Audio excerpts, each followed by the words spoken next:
ready on the other side of part 2. Craig King will be waiting for you. Jump on in a little bit earlier and get on in while I prepare myself to go talk to some Porsches a little bit later on. Marley Joffe, still there, still holding ground. This is owned 100, Brussels corner, lunge down the inside. Oh! Just getting out of the way of one getting lunged, and then there was the trouble. SDR Sim Racing getting themselves in the wars, the 578. There was a gap there for the 100 to slot in, but like the 578, I think, was thinking, oh, he'll stay to the outside a little bit, or maybe just ran a little deep. Again, hard to sell from that angle, but Purcell's just a hard corner to be side by side, because again, you want to take that wider entry, get that late apex, set yourself up for the middle part of the track.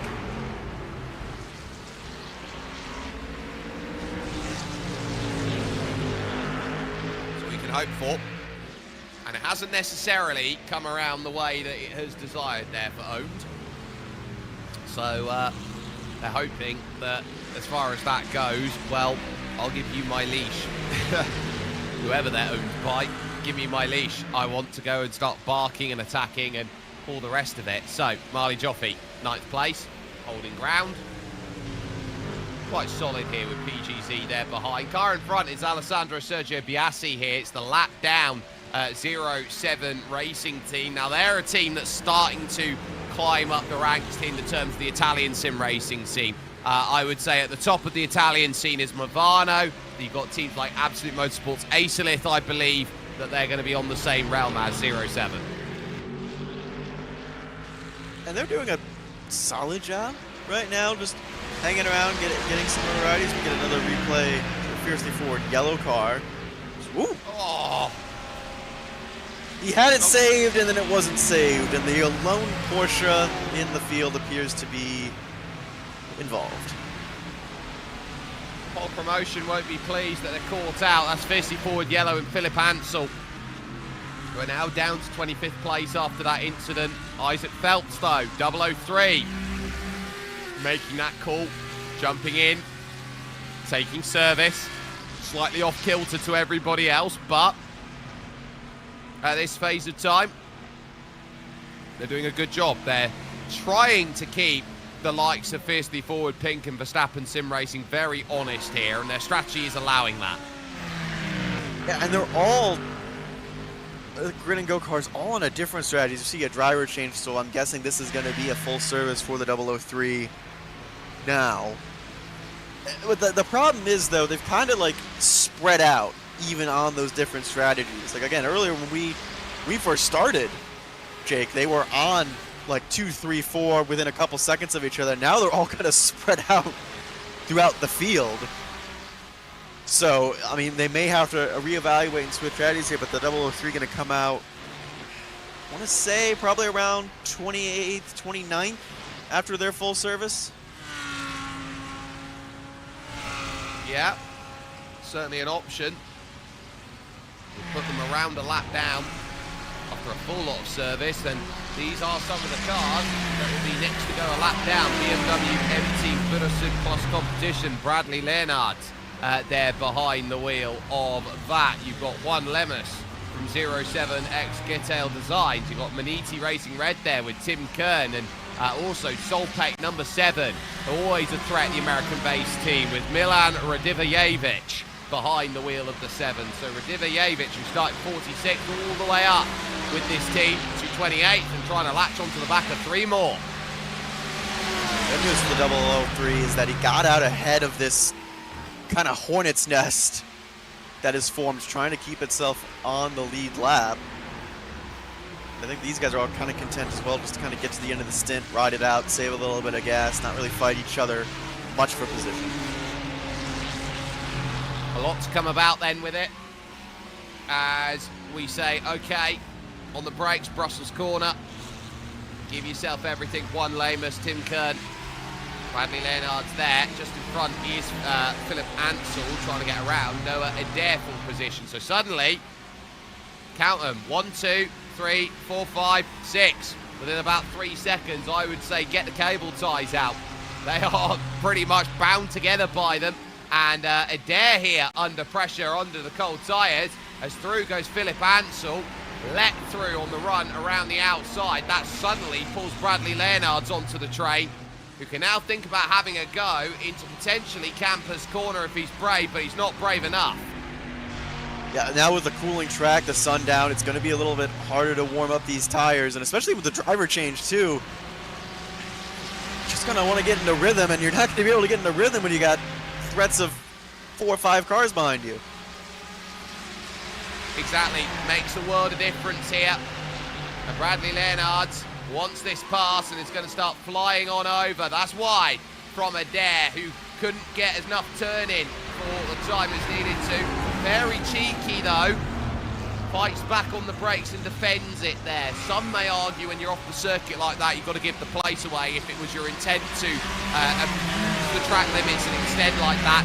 Not so here. If you go over, you go over. It is getting very, very close between everyone now in this train. Jovic can't be far behind. I think he's in that group of 3 behind them, so they're all fighting also to stay on the lead lap. And I think it's really key for this 003 to get up and going and try and make some lap time again. Like, Grid and Go was in that upper 5. I think fighting back here, middle of their pit cycle with no one else pitting, is really hurting them. I think so too. We are just moments away from stepping over then to part 2. Ladies and gentlemen, it's about to end, so please join us in part 2 for more sim racing action from the iRacing Spa 24 hours that has been going about. Christopher Burke is going to be sorry, I'll correct myself. Jonathan Burke is going to be staying with you at this moment in time. It's been a long day and it's going to only get longer for some of these teams drivers and for myself as well. But give you the nice, good company over the next stage then of your running out there. Hello, Mr. Craig King. It really helps when you unmute your microphone. Hello, Mr. Sperry. Hello, everybody. Hello, Jonathan. Yeah, no, it does help if you actually unmute your microphone and start to move on. Yeah, welcome back to me into the booth. I've heard it's been a very eventful time, Jonathan. And most importantly, it's nighttime now, and this is going to be very interesting for these drivers because the sun is starting to fade. The sun's starting to fade. Your vision's going to get, you're only going to see the headlights. The track is cooling ever so slightly. We were at 22 degrees Celsius when I hopped on. We're now at 21. The air temp has dropped 3 degrees as well. And right now we're seeing a fight here. The 003 who's come out of the pits into just this hornet's nest of cars that are just kind of fighting to stay on the lead lap. Just the off-sequenceness of the Grid and Go esports teams have kind of put their drivers into odd and precarious positions. Well, it worked all right. Well, that's a very big dive from the 89. He's going to get that move. That's Bradley Leonards there. And that's just the fact that, well, Noah's got tires that are still warming up. Yeah, these are just 3-lap-old tires, so they're now starting to hit that peak. And Bradley, with that BMW, thinking, yeah, well, come on, get a move on. What are we waiting for? I wouldn't say the BMW's got the power on the straight. I wouldn't say that because the bop's there for a reason. But you've got a set of tires that have been on for a while versus brand new tires still trying to heat up. And, well, that's a little bit cheeky. That's a little bit of a, come on, I'm not happy. And that's the Hornets' Nest issue. They put the drivers on some really interesting strategies. Just to let you know, Jonathan, one of the drivers said to me, do you want to know our strategy? My response to them from Grid and Go was, no, I don't. I kind of want to work this out myself. I still haven't worked it out. I haven't worked it out either. They're all on separate strategies. Like, now they're going the full stints. The earlier, all 4 of their cars were kind of short stinting the runs. Now they're kind of going the full stints. They're all a little off sequence. So I think the hope is that when they make a full driver change like this, when they get warmed up, when everyone is pitting, bang in some good lap times, but like, how much time are you losing just in this hornet's nest? And again, against guys that like you were not racing earlier. Like the Grid and Go esports cars were concerned about Blue Mercure and Verstappen sim racing. They're not, concerned about this, the little bit of the back of the pack hanging onto the lead lap group. Yeah, and of course you got to remember when you come out the pit back in the day, well, a second and a half gap's not too bad when you come out the pits on a car, but then you've got to get the tyres up to temperature. And I think that's the biggest issue out here, is getting those tyres up to the temperature that you need. And it's just not there. But look at the pace that Leonards is showing right now in that BMW for the BMW M Team BS competition, getting past the 54 with yellow. And that's not the place 54 would like to be, and they'd also not like to get going. And Bradley is moving out there at the moment. That is a car not happy where they are. Still only up 16 places from the start of the day. But like you said, trying to make sure they don't get lapped. This is not where he'd like to be. And I think just the way he was battling that 003 was showing you. Yeah, I think, again, the threat of being lapped and just, trying to fight for every position. We're coming towards the end of the fuel stint as well, so trying to get yourself in good position to really bang in those last few laps there. And I think that's also a struggle when you're talking about the 003 of, like, you come out, it's a driver change, new tires, and the first thing you have to do is, I need to defend. Like, you can't get into the rhythm, you can't get settled in. It's the first thing I got to do is, I got to fight with a Ferrari and a BMW for track position. Yeah, that's not exactly what you want to be doing either. And, some of these drivers, some of these teams really would be hoping that would be the case. It would not be the case. But when you put your team under these weird scenarios that they're going under, and I know at the start, it put the Grid and Go cars 1 and 2, and they were working together. And then Sven Hasse hit a puddle at Malmedy. That's still being a bit of havoc out there. And then they lose a lot of time, and whatever strategy they had's gone out the window. And it feels like, I know they're not driving them, this feels like that they are the Ferrari mechanics, and the old Joker, plan A, plan B, plan C, really does feel like at the moment they're on to plan S, as in S for the C right now. That's probably the chances thrown into the water. I mean, they still have, like, if we're doing a whole team, because they have 4 cars, they still have Jan Alcock, 11 seconds off the lead. So they still have 1 car in good position, but again, it's just a few more laps until the cycle starts, and you really, starting to suffer through fighting this lap traffic. And I felt like that made the difference earlier with David Bangza was behind Jarno Cook, because originally it was the 001 that was the lead of the trio of Grid and Go cars towards the front. And we also see, I think, Novalegio in Benedict Vita. They tried to triple stint earlier, and that did not go according to plan, because the 20 seconds they saved was all thrown out the window because they got immediately caught by the 2 cars you see on your screen now. Yeah, the triple stinting, I remember picking up on it at the start of the broadcast. I was thinking to myself, is that really the right decision this early into the race? It just felt like the track was a bit too warm. Yes, we had rain. And if you weren't here for the start, where have you been?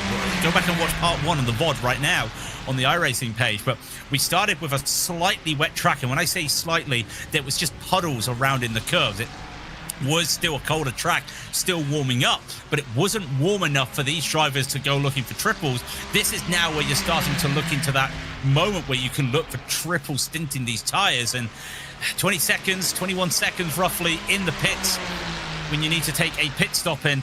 Yeah, it's just not worked out for them, and that's going to be the way that drivers are going to win and lose in the night. So they got to get there first and survive it. And we see once again the bump drafting is happening. These drivers are happy enough just to hit these moments. Took bigger the tires. I think that's the Grid and Go car on the tracks getting tires.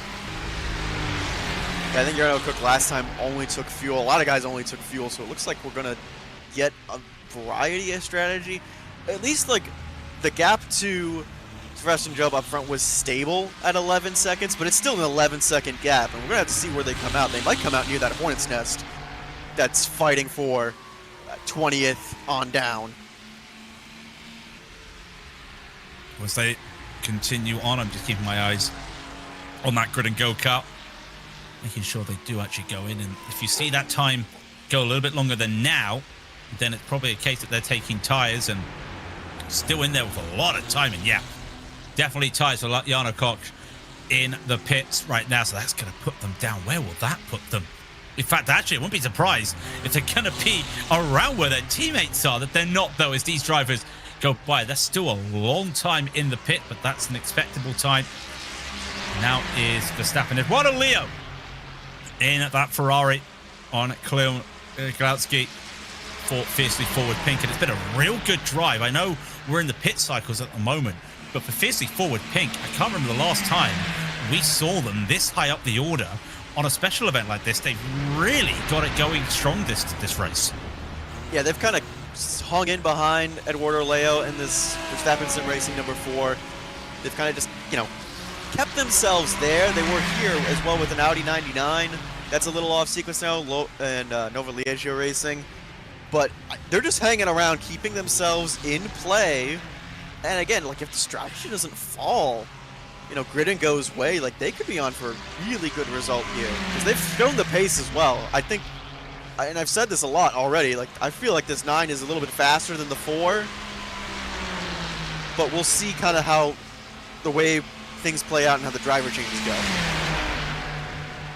Yeah, it's been interesting, this Fiercely Forward. I think it's one of their strongest teams they've ever put out there. Gianni Vecchio coming back as well to race for them. Then you've got Adam Mikhailzenko, Rodrigo Meets as well, and Luca Gramp as well. So a really strong team for Fiercely Forward this time. And of course, you can see on the bottom of the page all the information, the runners and the riders with each of the drivers as well on our bar, so you can get a good idea of who's in each team as well as just seeing them battling on. That's the 784. Next car into the pit, Maniti Racing Yellow.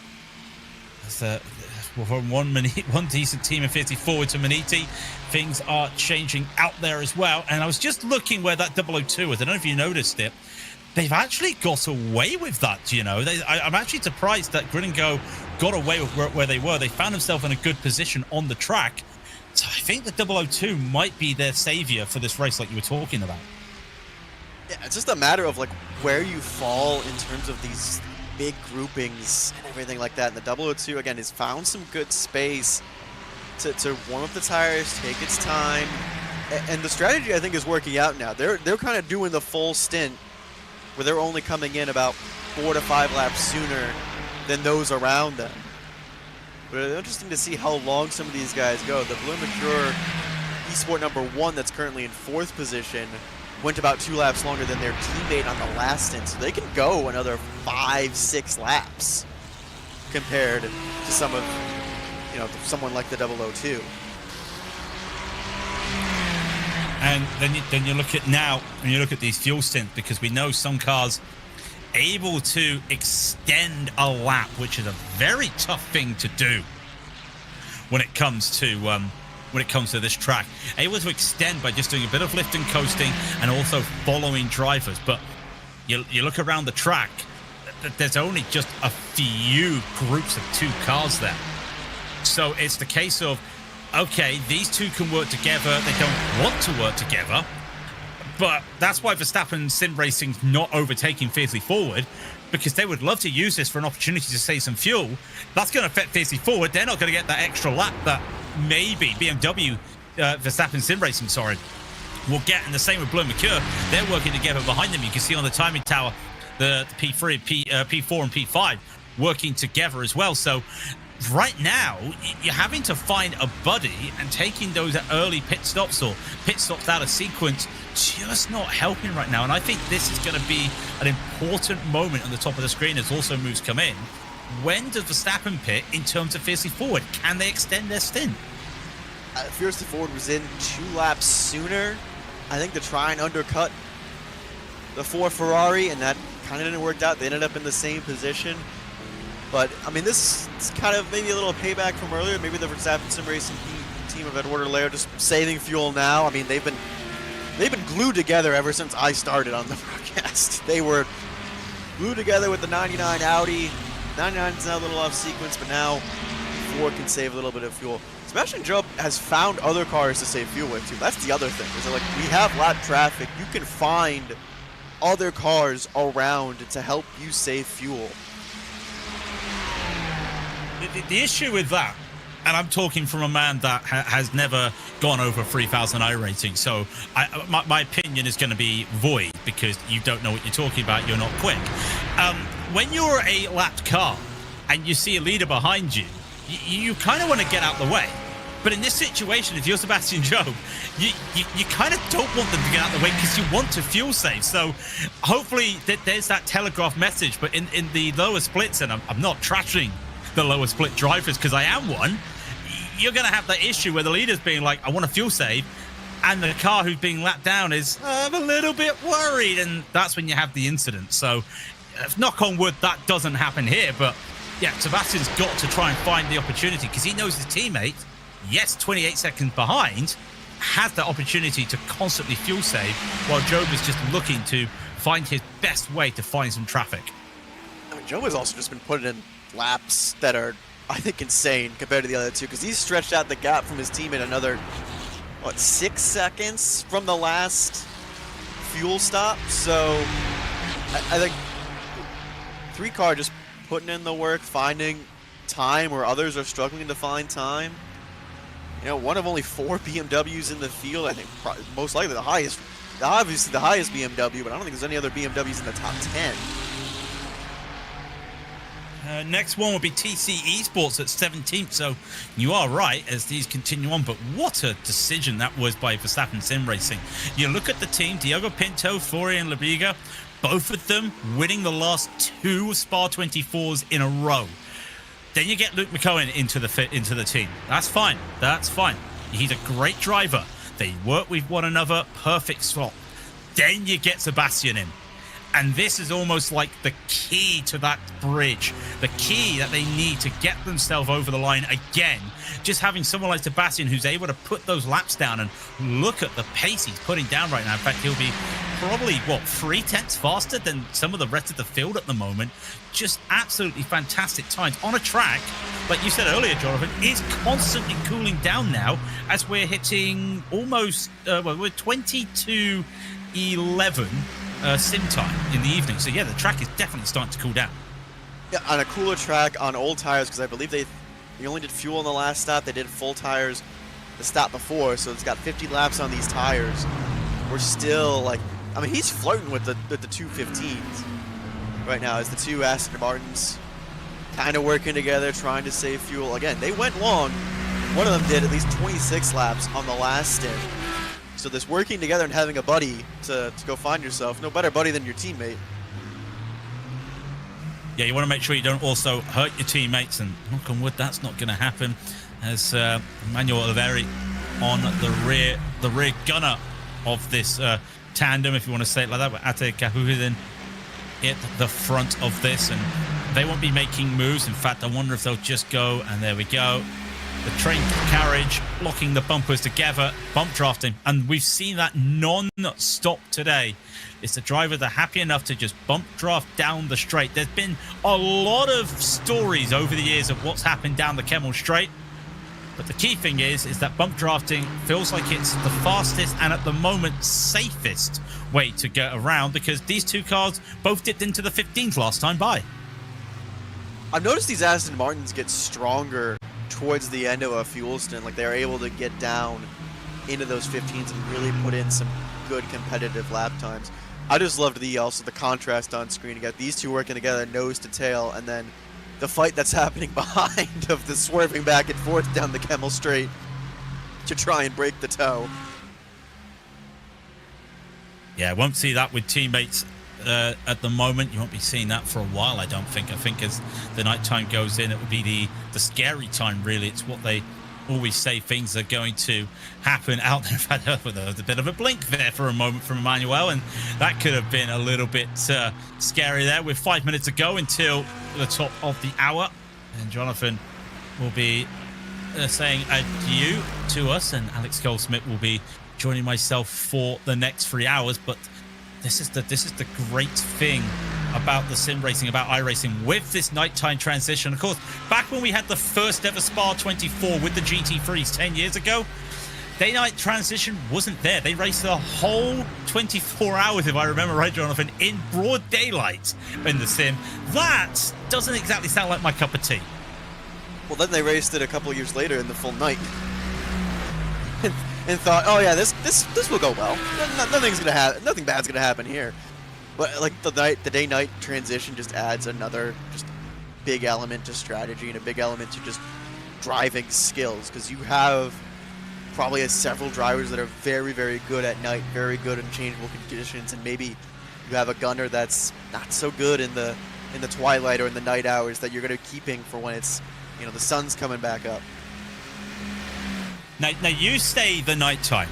Now I do remember I did do a special event in 2019, my first year on the sim. I remember what the headlights were like back then. They're not like they are nowadays, Jonathan. I remember how you could barely see anything in those headlights. So you're telling me a whole 24-hour race in the darkness with the original headlights, that sounds like a recipe for a little bit of disaster, because you could barely see 10 meters in front of you, if I remember right, with those headlights.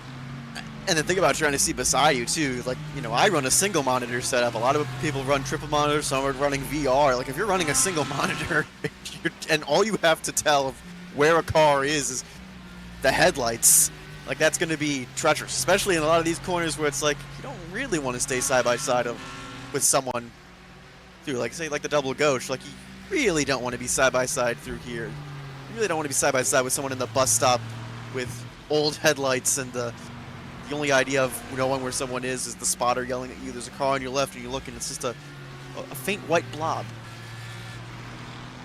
Yeah, I must admit, I do have a single monitor, but it's an ultra wide, so I think I get a pass on that one. But yeah, it can be very treacherous. And speaking of treacherous right here, the Blue Mercure guys split up a little bit from a lapped car. That's the 77 of 07 Racing as they go on by. And to be fair, remember, blue flags are not mandatory, so Charlie doesn't have to let them by right away.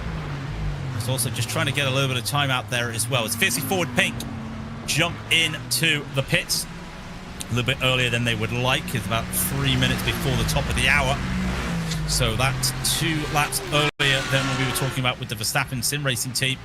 Could come to fruition here, and then the question is, how long do Verstappen go out? If it's 3 laps, then they have saved, and I wonder now if they're going to find some traffic to help them save that time.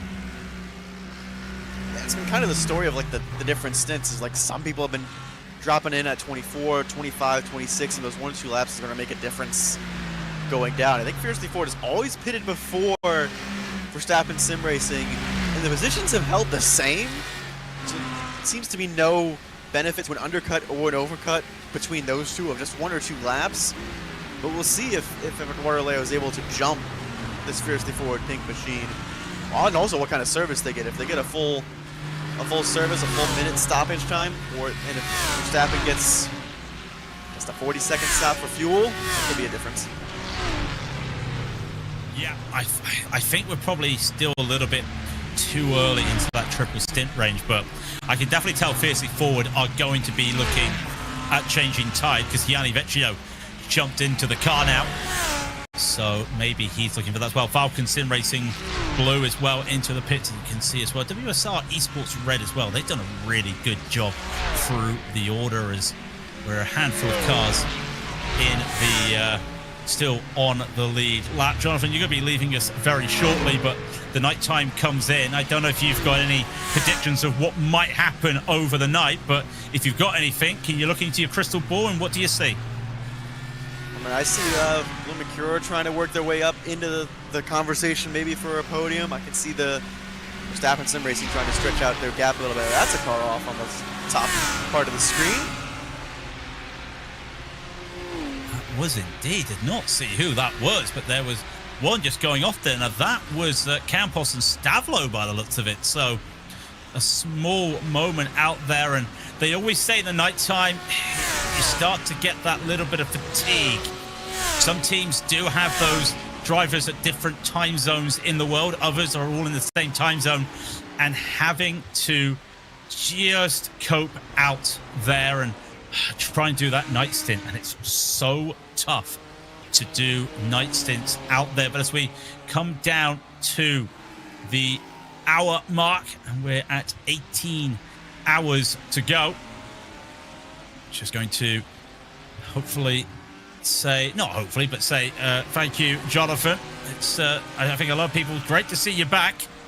And we'd like to see you a little bit more back again. It's been great to have you back in the booth. And a thank you once again. And with that, he will pass the microphone over to Alex Goldsmith. And Alex, welcome to one of the treacherous times in motor racing. It's nighttime at Spa. Yes, always the one where you have to, you know, it's sort of like that make or break whenever nightfall hits the Ardennes Forest, but also good to be alongside with you once again, Mr. King. So, yeah, it should be an interesting one. Yeah, it should be interesting as we start getting through those pit cycles right now, and we know that there's going to be some little bit of overlap there with Verstappen Sim Racing on both of the cars. But once again, you're not looking at the 2025 Spa 24. That is the 3 and the 4 still P1 and P2 like it was last year. And you never know, could finish like that again as Verstappen Sim Racing come in right away. Early pit stop there for Sebastian Job.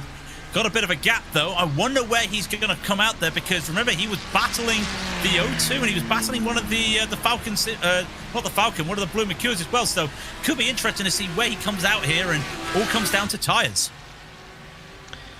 Yeah, it's just the depending factor. You know, you've got to measure those pit stops, and of course they're having to do the long traditional a la CrowdStrike 24 pit stop.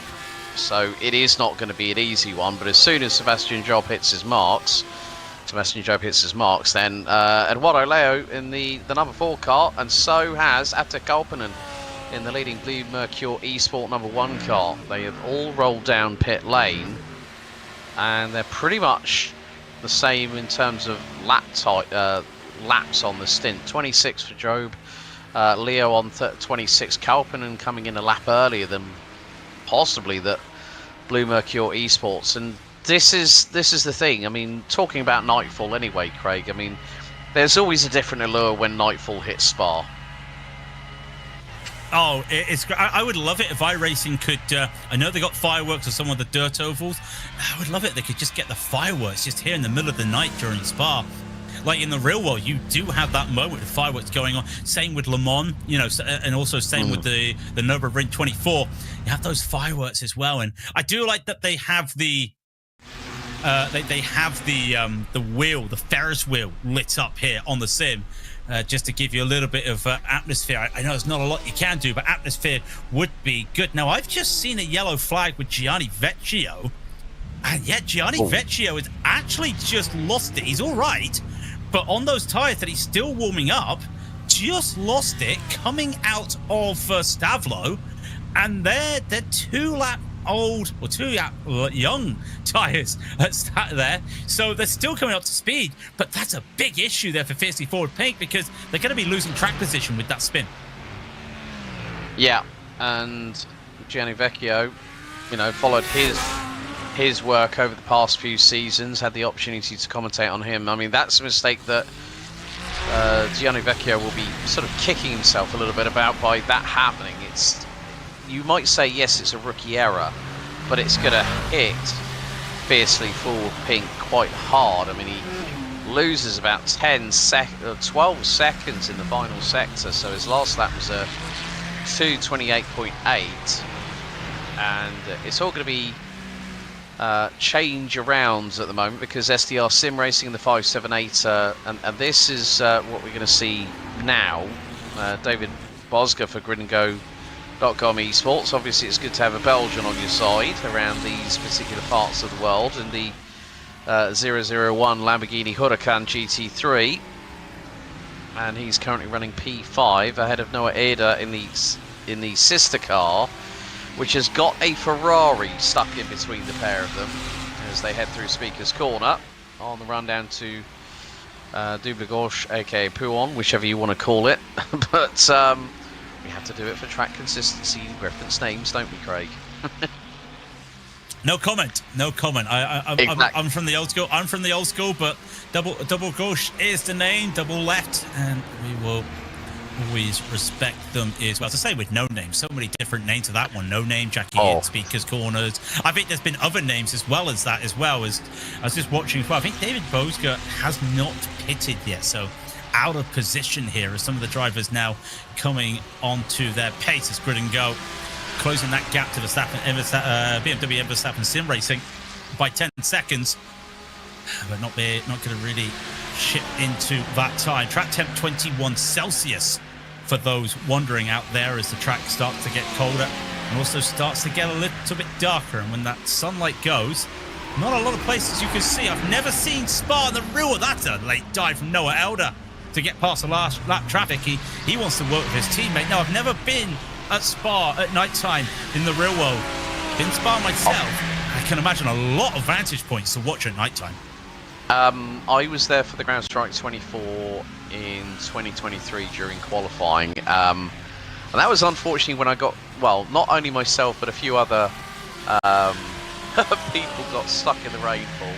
I think that did include a certain Paul Jeffrey, George Morgan, and it was around about Q3.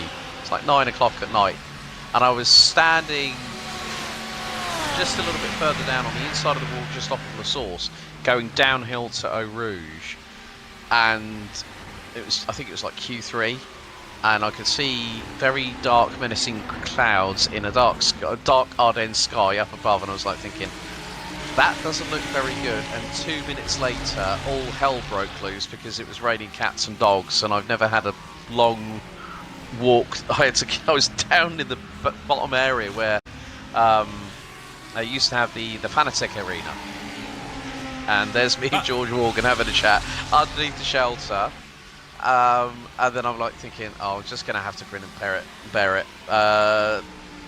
Body warmer, t-shirt, jeans, socks, trainers, all absolutely saturated. And I was like thinking, thank God I came over in my own car, because the first thing I did was whack the heated seats on. But yeah, it has that allure where it just has, it's magical, I think is the term that I can only use to describe Spa at night. I think Spa itself is just magical. We talk about it. I've talked about it before on the broadcast, how you go any place at the racetrack, as Henry Moore gets past Lucas Metz there for Team Bedick. Yeah, at Spa, you sit anywhere on the track and you can see any other part of the track that you want. If you sit down on the old classic start-finish straight, you could look up and see Speaker's Corner. You can also see the start line. You get a good vantage point. You come here on the hill right here, looking down at Speaker's Corner. You can see the start line. You can see around Brussels. You get a really good vantage point out here. And even if you're here right now through Double Gauche, you still get to see a lot, because a lot of the high vantage points allows you to see that start finish line, because the trees do open up for the drivers. So do have the opportunities. I will say I did get caught out in the rain at Le Mans. I had nowhere to go, so I think you might win in terms of being the safest in the rain there. But yeah, I wouldn't want to do that again, standing in the middle of the rain during a racetrack. And I know what you mean by La Source, because they've actually got a stand there now, which I sat in. Yeah, which is just off of a villa which is actually right up the top, and that's normally occupied every year by Team WRT, being their home turf and all that. I have noticed that there has been a change in the gridandgo.com esports strategy. Noah Ada's now ahead of David Bosger, who's now on his 23rd lap of this stint. So yeah, I mean, like you and also Jonathan were talking about before I jumped in, that it is really interesting that when you've got two different teams that have decided to go for very different strategies, and with the leading Grid and Go esports car currently P2, about 8.7 seconds at the moment behind Luke McKeown in the BMW M Verstappen Sim Racing number 3 car, which is leading. You know, there's always strength in numbers. You can sort of like roll the dice a little bit and see if you get snake eyes, or maybe your strategy might land on that lucky number 7. Well, lucky number 7's not doing very well at the moment. The Solpec's down a lap down. 77's down another lap down as well. But these drivers going up the hill. One of our little battles at the tail end of the cars on the lead lap, is safe to say. They're still on the lead lap, and at this stage of the race, 28 cars on that lead lap. Still pretty impressive at this stage of the race. with 17 hours and 50 minutes and 4 seconds, 3 seconds. You get the idea going down. This is Lucas Metz for the RDV Competition Unity Cup. Getting overtaken by Henry Moore last time by. They pitted at the same time as well when it comes to tyres, but just a little bit more confidence in those earlier tyres. And that's another thing that they have to deal with, Alex, because they started on this track, wet track, a little bit damp, so it was a clean track. So if they've done driving at the start of the day, there's a lot more grip out there now, and they have to be prepared for that, because that's also going to be playing in your mind. You're on a 27, 28 Celsius track temp earlier. Now you're in 21 Celsius. There's a lot of grip, a lot of rubber down. The water's all cleared up. That can throw some drivers off if they're not used to having too much grip. Yeah, and then there's also the thing is, if you come in for a full service, so you go down pit lane, you get driver change, new set of tyres, and with the track temp now being 21 degrees, you're going to see that if they're going to try and warm up those tyres, it's going to take a couple of more laps than, say, what you would have at 28 degrees centigrade. So it's going to be for those first couple of, for about 14 to 21 kilometres, those first 2 to 3 laps, the car's going to feel like it's skating a little bit on an ice rink on these colder track temps. And that's going to mean that if you can activate those tyres into that window of operation quicker, then you will have a distinct advantage. They'll be looking to have that advantage, because for those wondering about the forecast, well, no rain forecasted really. There's a chance around 8 o'clock in the morning, sim time. So another 7 or so hours, and Paul Smith will be with you on the breakfast show, as he calls it, to provide that racing. And pretty sure Paul is with David Haynes out there. In fact, no, it's yourself. Sorry, I do apologise. It's yourself. Yeah. David Haynes is going to be afterwards. But yeah, you'll have the breakfast show, as Paul was saying, and there's a chance of rain there, and that could be quite interesting if it does rain. Well, I'm very well versed in knowing how well Belgium acquits itself with wet weather racing. I've seen plenty of it.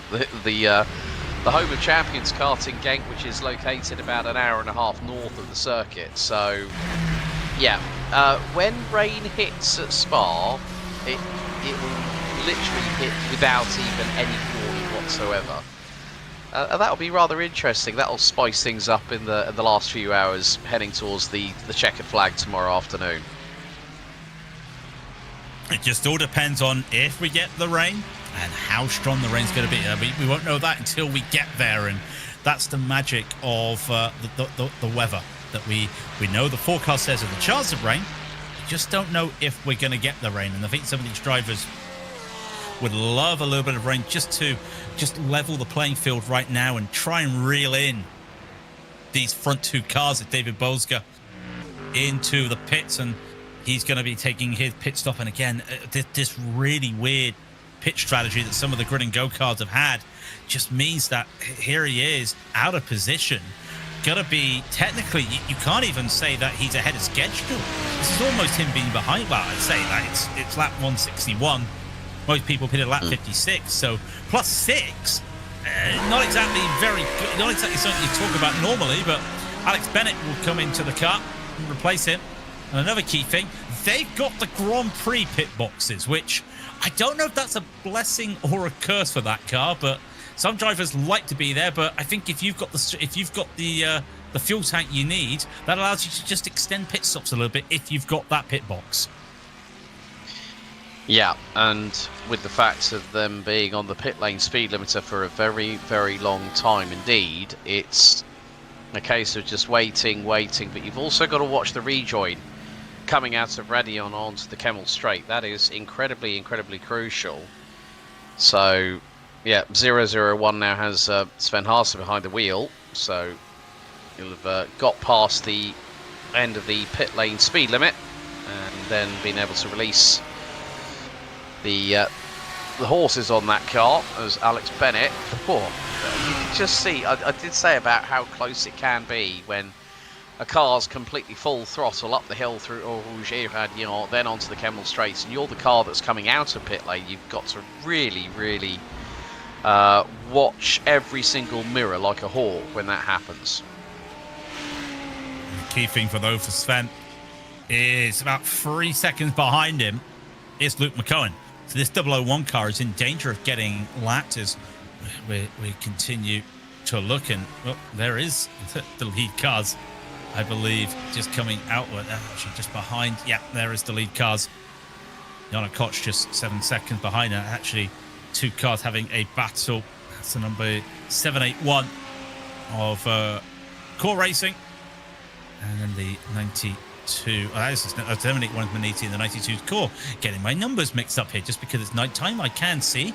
I don't need a light on just yet, but Maniti not having the best of races, but they've got a few cars out there to run the gauntlet, and they're still going to be running that gauntlet out there. We've only had a few retirements so far, and I think I count 5 or 6 retirements so far in this race for a 59 car field.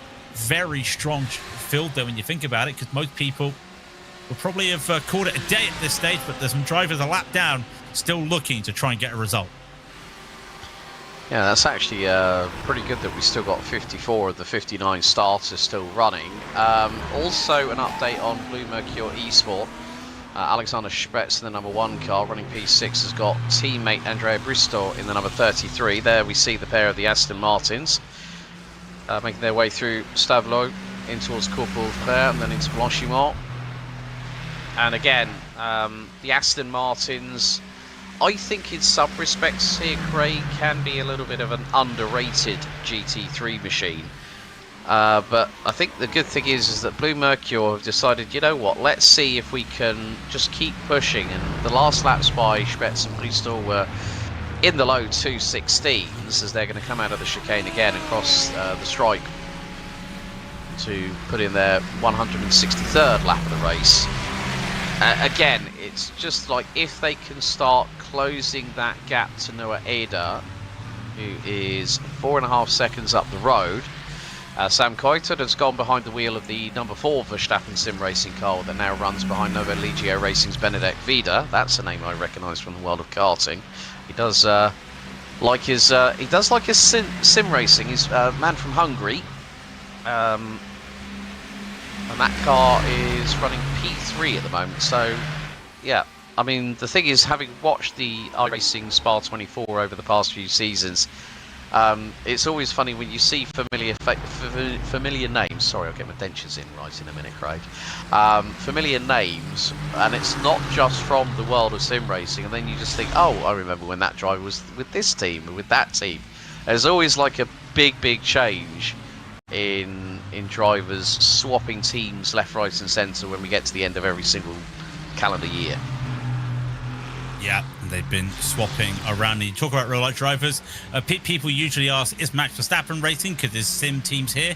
No, but he has just stopped watching. He's been jumping in every now and then, just keeping an eye on the teams and how they're doing. And you can bet he would love to see another run. 3 times in a row would be a big achievement here for Verstappen sim racing. And of course, they've already got the Nürburgring 24, the GT3, the overall victory to their name this season. So they would love it if they could add another GT3 victory.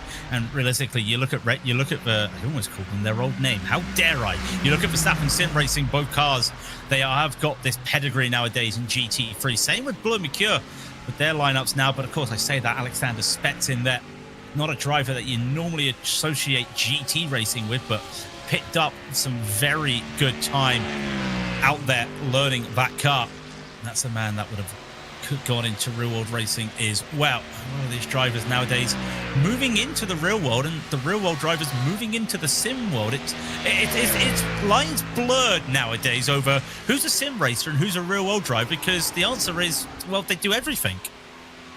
Yeah, I mean, when you think about it, Josh Rogers, Chris Lallam, 2 drivers that made the transfer to real-life racing. I think also Jardier is another name. Alexander Spetz was running in Clio Cup, I think, earlier on this year with his previous team, and then then unfortunately I think it was just circumstances beyond Alex's control, and then he just found himself without sim team, and then he hooks up with 2 former teammates, you know, Attikalpen and Milocitis as well. I recognise those 2 names very, very well indeed.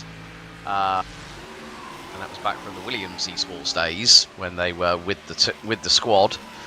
But I think it's just a case of the way that you could also say the same about commentators as well, myself included, because until 2020, I was doing real life commentary, and then all of a sudden, 6 years on from the pandemic, I'm still here, folks. You know, and one of the things I love is being able to tell stories not just about sim racing, but also about what I've been able to experience in real life myself personally.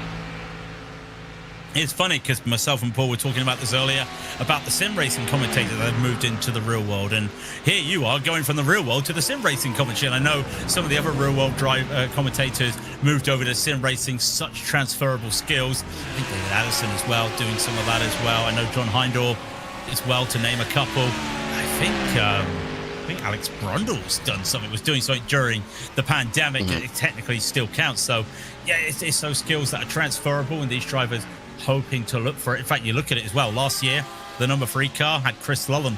As I was saying earlier, he's won the Spa-24 and he's won the Spa-24 in iRacing. And the year before that, they were joined by Max Verstappen, who they also won that race as well. So some drivers really just coming in and looking to just go for the opportunity. And talking about going for the opportunity, Jarno Koch looking to get past lap traffic here as well, and will do so.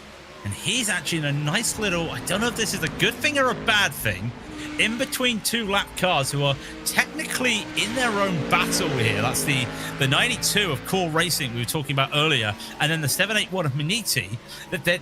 He's in the middle of this battle, but this would be good for fuel saving. I mean, he's losing time to Verstappen, or is he gaining time? Because he's only 6 seconds behind now. Well, he was actually 4.5 tenths quicker in the opening sector than Luke McKeown in the number 3 car. So this is helping, I think, Jarno Koch with regards to not only fuel saving, but what is the Lamborghini in front is actually pulling him around the track. So it's actually helping him with a little bit less of a reliance on going full guns blazing on the throttle pedal out of particular corners as they're heading through Le Fang now before the run into Campus and Stavlo. So yeah, that gap has sort of stabilised a little bit, around about 6.2 seconds, and has lost basically that time he gained in the opening sector.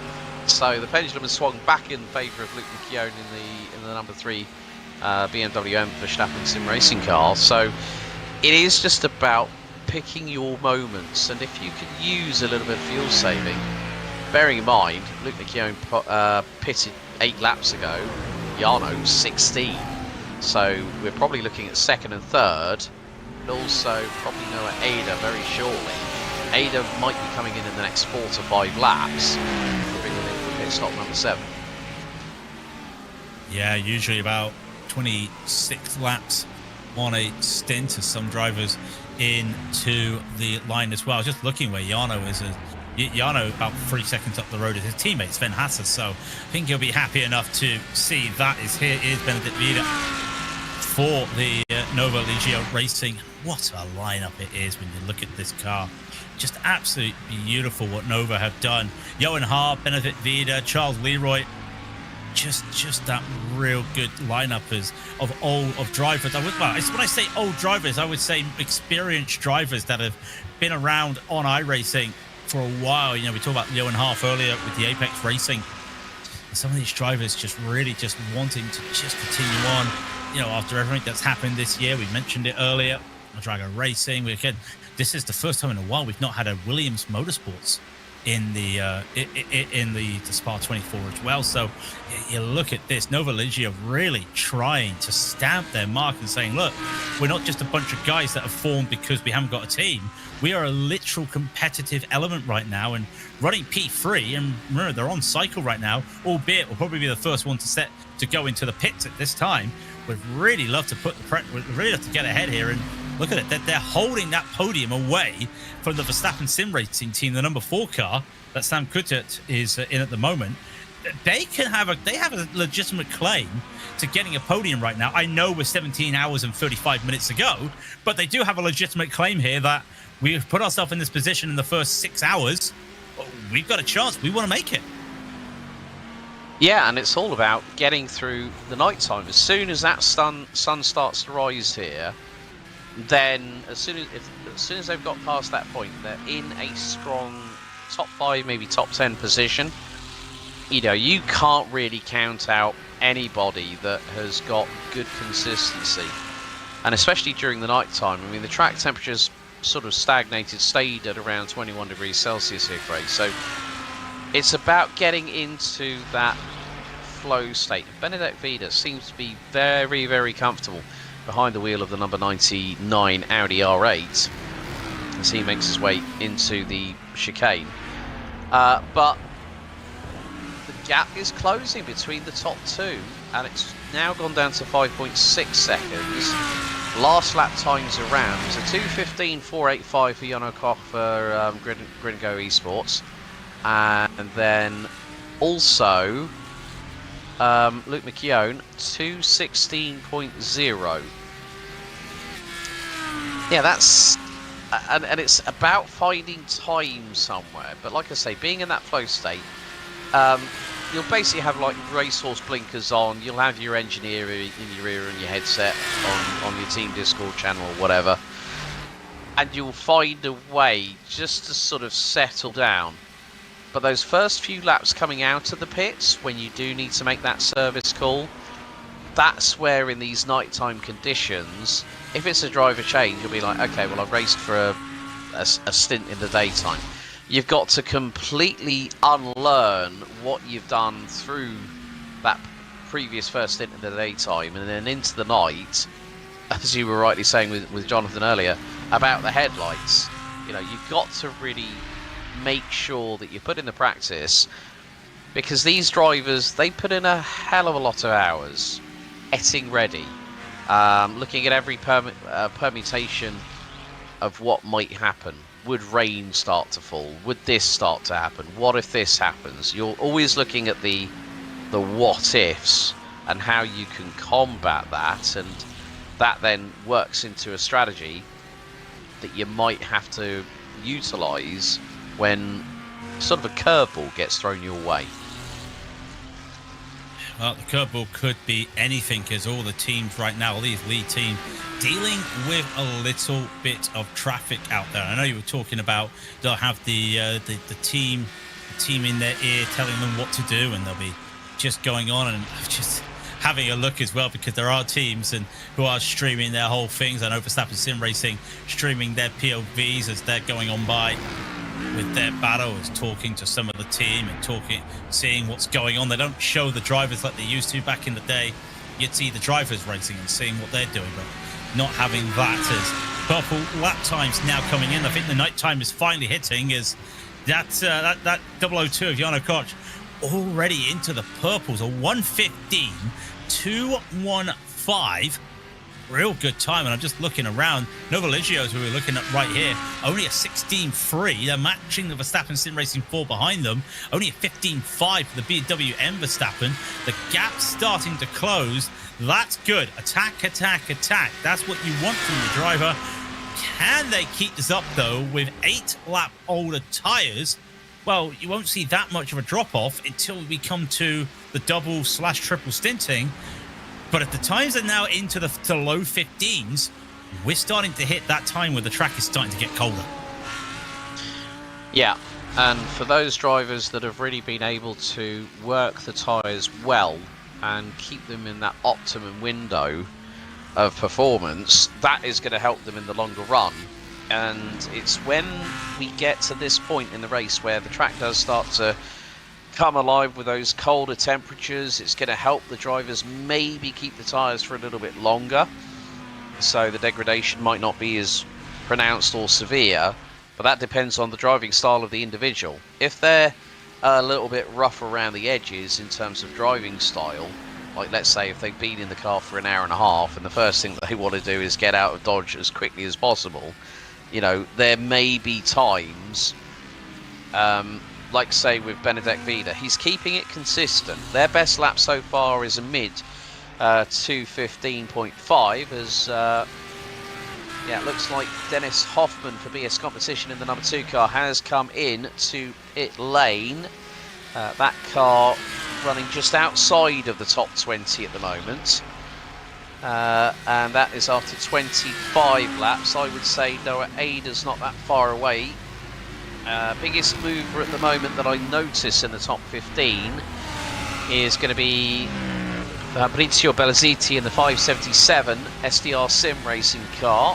And that car has moved up 24 positions from the start of the race and now runs ahead of sister team 578 SDR Sim Racing with Facundo Rago behind the wheel. Noah Ada now pits after 25 laps, and that is going to be pit stop number 7. Only got a couple of laps to go here, Craig, before Benedek Vida and Jarno Koch decide to dive into pit lane themselves. Yeah, that could pretty much make some differences out there. I was looking for that as well with Noah, thinking, yeah, he's going to do another lap. That's what we're looking at, and just couldn't extend that lap. And it's something I said earlier as well, is we're looking at the SDR car still, for Giuliano Rego. It's when you get onto the calculator, the fuel calculator, because the start-finish line is the Grand Prix start-finish line, and your pit box is down the classic pit lane. If your calculator says 5 laps, you don't have 5 laps. You need 5.3 to get to your box. So you have to just work those numbers out. And it's sometimes when you come to this race, you're having to tell yourself literally a lap beforehand if you're coming in or not, because some people will think I might be able to extend it. Other people won't be able to extend it, as there goes more cars going around, and Noah's going to have to go down the order. Done a good job in that number 3, but where does this put them? Because again, we go back to the big talking point of the day, all these different strategies. Now we've got tires and fuel separate, and you've got Grid and Go doing some really alternate strategies. And I go back to what I was told by one of the drivers, Alex. He said, do you want to know our strategy? I said, no, I want to work it out. I don't think anyone knows what their strategy is. Well, it's like I said earlier, they're keeping their blackjack cards very close to their chest, as Noah Ada is going to stick in for another stint.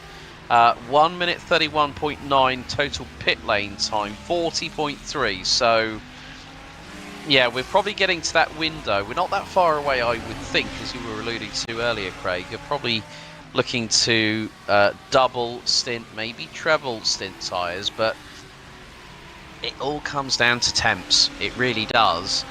And let's not forget that when they come in for the pit stops, it's a very, very long time before they get that car back out onto the circuit, and the tyres will have cooled in temperature. So he's got to go through that heat cycle over again, and hopefully not have to worry about how long it takes. Just get it done as quickly as humanly possible. Now, me and Paul were having a talk about this earlier. No, he didn't come up with an answer. I didn't come up with an answer. The chat never came up with an answer. This, you might know yourself. Can you think of a pit lane longer/slower than this one for the Spa-24? I can't think of anything else. I think Le Mans would be the closest, just in virtue of it's a slower pit speed. But in terms of racetrack, I can't think of any other racetrack with a pit lane longer than this one. No, the one that sort of hits my grey matter at the moment with regards to that would be Fuji International Speedway. Could be one of maybe a few that would be close, but not in excess of Spa-Francorchamps when it's the full layout, not the Grand Prix layout, because they come out just after the wall off of La Source. But yeah, I don't think there's anywhere else in the world that has a longer pit lane than Spa. Yeah, that's what we were thinking. I see what you mean with Fuji. Remember Fuji, they put that chicane in to stop drivers bombing into the pits. But I think the only other one that would be, I think you could argue Daytona. For the 24, you could argue now that the pit lane, you have to go around turn 1 and come out after that little S's section at turn 2 before the West Horseshoe, the International Horseshoe. I think that's the only one you could make an argument for, but again, you're really trying to pluck at straws there. But with this tyre, remember, this is, for those not joining, not been here for a while, first race and a special event for a few years where we're using a rule set that means tyres are separate. You don't do the IMSA fueling of fuel and tyres at the same time.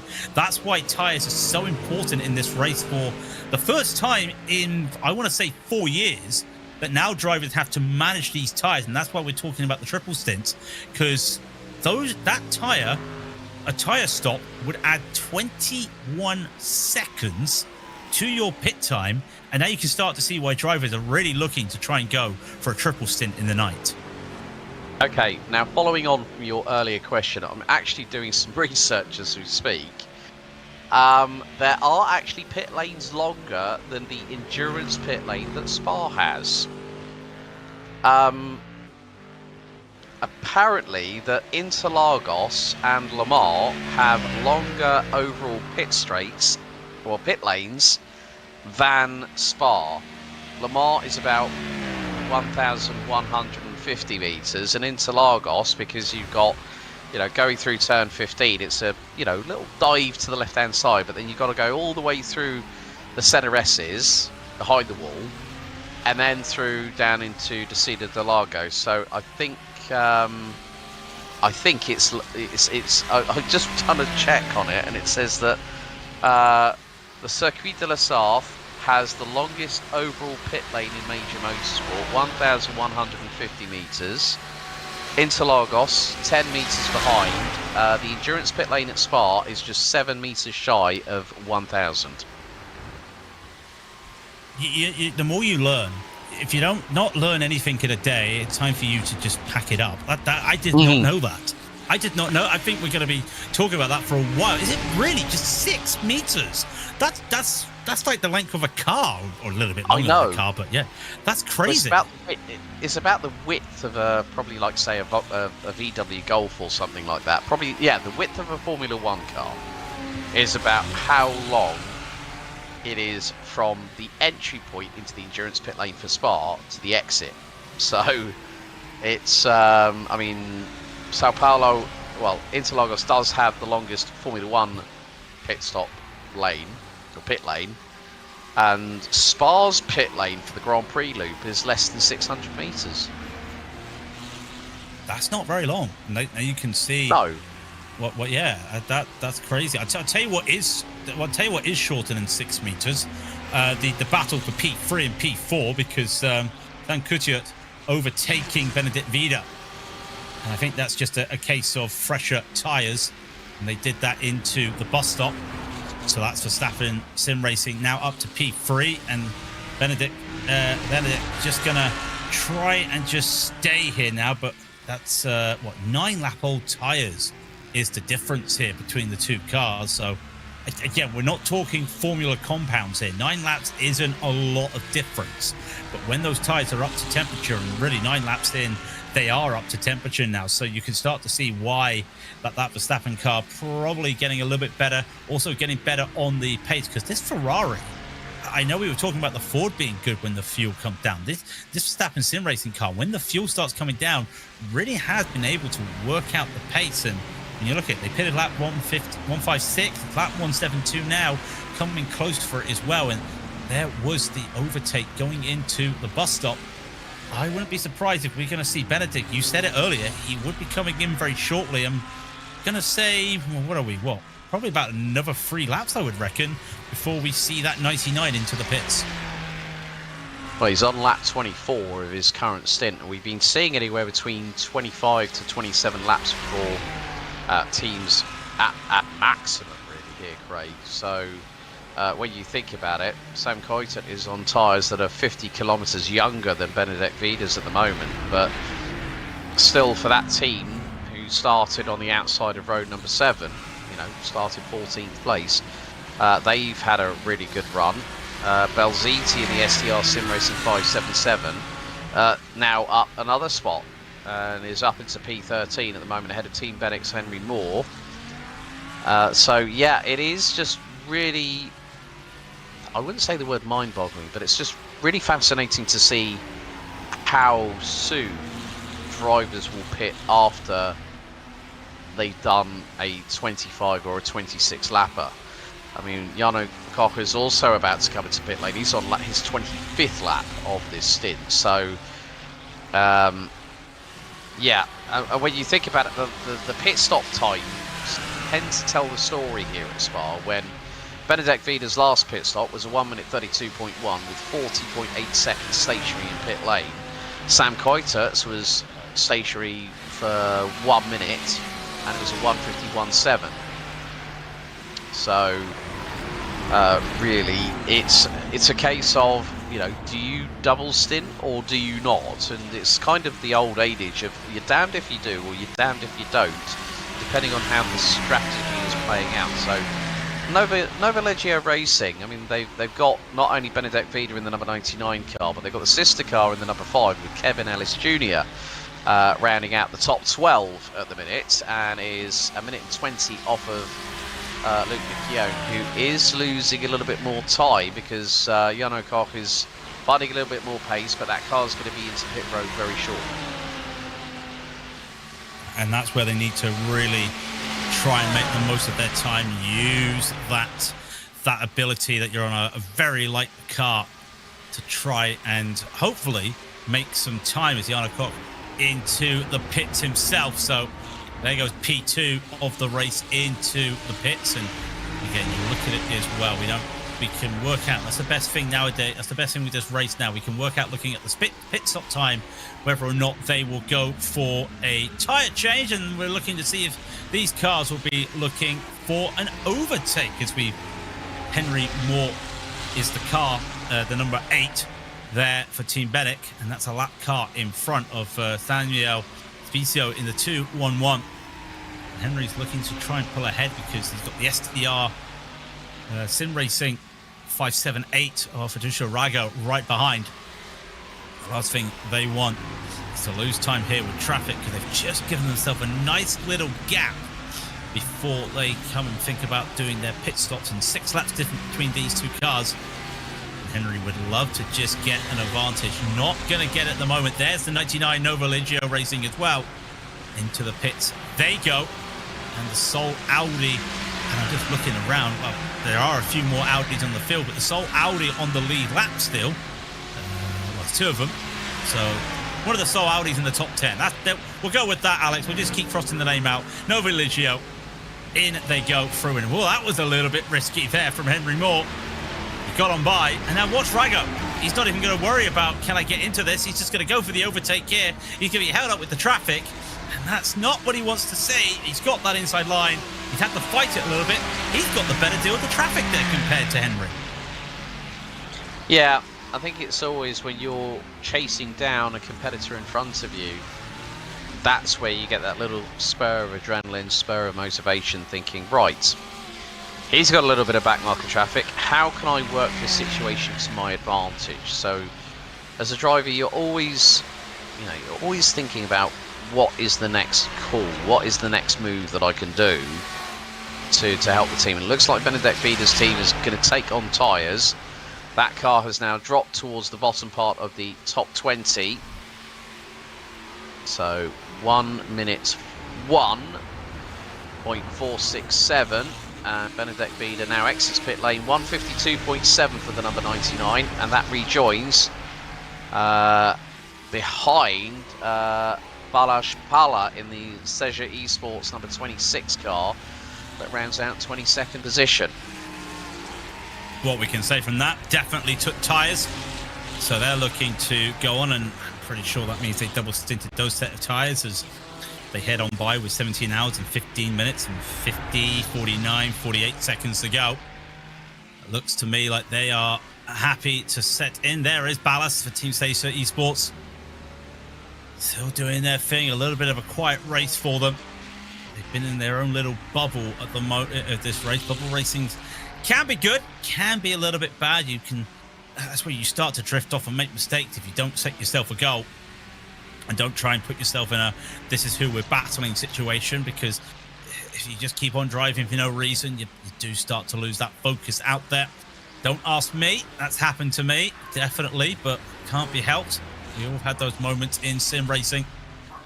But Ballas not doing too bad. You start to see a lot of these drivers now making up double-digit overtakes in the race, just with the nature of strategy and incidents out there. And remember, we've got a few drivers already off as we head down to the lead. This is Jarno Koch out there right now in P10. Kevin Ellis Jr.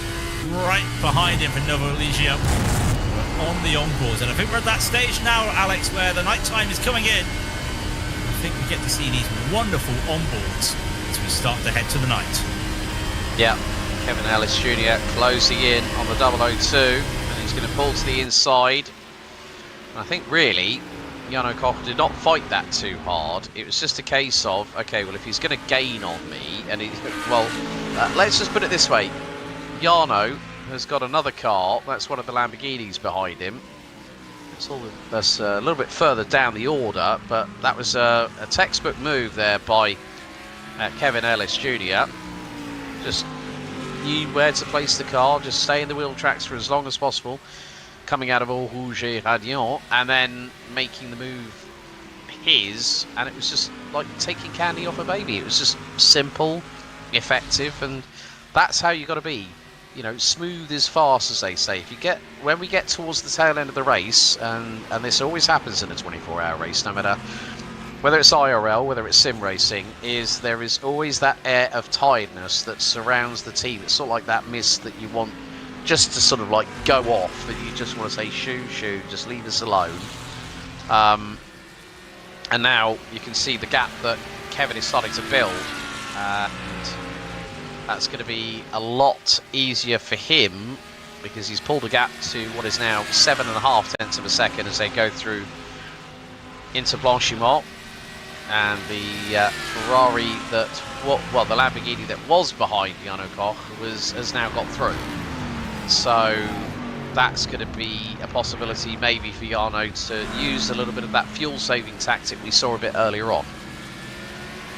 Yeah, Jarno with these Colt with these tyres still getting up to temperature. I think that was a lot of it as well. That Porsche, that Lambo. Sorry, why did I say Porsche? That Lambo really starting to understand that. Yeah, you're not up to temperature, so let me just go by. There's no point fighting. You know, I'm going to be hitting you if I'm not too careful. And we've seen that earlier in the race that drivers getting in accidents just due to tyre moments out there, so it can't really be helped. Team Benek also moves into the pits. They'll go. Team Benek will be rolling on by. Also moves, actually lucky enough that there they are. They're in the pit lane. They got the Grand Prix pit boxes, so they're going to be happy enough right there. Gives them a pretty quick lane, and also gives them a chance to get that extra lap with little issues. But for Benek, having to go down the pit lane, down the old, and it's always nice. It's crazy to see how. You've been it yourself, Alex. I still can't believe. First time I went there and I looked at these classic pits, I don't know how they can fit not only just the car, but the whole stuff in there to do work on it. There's not a lot of space in those old pits. No, because everything's at a diagonal. So you think, oh yes, it looks great. Yeah, but those are old school buildings, you know, rather than, you know, at the top of the Grand Prix pits where everything's all nice and hunky-dory and professional. It's sort of like it's got a little bit of Belgian flair, let's say, a little bit of old school charm, and especially if they have to, you know, repair the cars in those, you know, the car has to go backwards into the garage on trolley jacks, and there's not enough room to swing a black can around a remote around your head. That's how tight the garages are down at that part of the pit lane. I had the opportunity to go into one of the garages because one of my friends was part of one of the teams, and he just went, just come and have a look. This is old school pit boxes here at Spa. And I walked down there, and I just went in there, and I nearly hit my head on the door frame walking in. So, we were talking about the fact of 6 foot. Yeah, well, I'm a little bit less than 6 foot, about 5'8" in height, and I was like thinking, hang on, was this door frame from the Middle Ages? But yeah, it just adds that little bit of charm. Obviously, there's a new building that has replaced the old Uniroyal Tower at Spa, just off of the pits, the old Grand Prix pits, and there's a lot of developments going on at Spa, and hopefully one day, when I get the opportunity, maybe to go back there and pay Spa-Francorchamps a visit. Yeah, I'm happy I was able to see that old building. I didn't realize it was getting knocked down, and when I saw it was getting knocked down, I thought, oh, that's kind of like an end of an era type thing, because you can't remove the pit boxes down the classic straight, but you can update that. It was a little bit of a wooden frame. It was quite old, but still a nice little talking point. For those unaware, removed it mainly just for renovations. They can also put a bridge, because one of the issues of getting into the paddock is you have to go under the track. Well, now they put a bridge so you can go over the track, and that's going to really help out when it comes to the participation. And the age-old joke, well, that means that every sim racing title doesn't have an up-to-date version of Spa. Yes, it's a bridge. It's fine. Don't worry about it. It's a bridge. I'd love it. I'd love to see it, but I've been there. I'm happy enough to see what I've seen, but it will connect what is basically just that fan zone where the Ferris wheel is here on the sim to the paddock. And yeah, I've been around the back of those garages when queuing up for pit walks, and they are quite tiny, and they're basically doing all the work behind the pit boxes, because they really are literally, you talk about you can't get the right terminology. You could not swing a cat inside those pit lane boxes. I'll tell you what, you can't swing a cat between. It's a gap between Kevin Ellis Jr. and the lap car that's in behind him of Lucas Bile in the 42 car, who's still going on. And well, now you could say that's going to be evolved there right behind. They're getting the slipstream that Kevin Ellis would love to give other people, but Kevin's happy enough here for Novaligio to just keep hitting his marks like this. Make sure he is ahead of Jarno Koch, because Jarno is catching, albeit slowly. He didn't have a fast lap last time, but he is catching that Novaligio that Kevin Ellis Jr. is driving. And that's the thing about this, with this twice around the clock adventure. It's always about how, and I've mentioned this a couple of times. I know I'm going to sound like a broken old record here, Craig, but it's just about getting into that flow state, and that is where some drivers prefer racing in the day, some drivers prefer racing in the night, some actually prefer doing both. And you'll get those drivers that are really, really well dialed in. And that's what seems to be the case with the 002 with Jarno Koch at the moment. And bearing in mind, that is, I think, is that the highest placed Mustang we've actually got in the field at the minute. And then the sister two cars are both Lamborghini Huracans.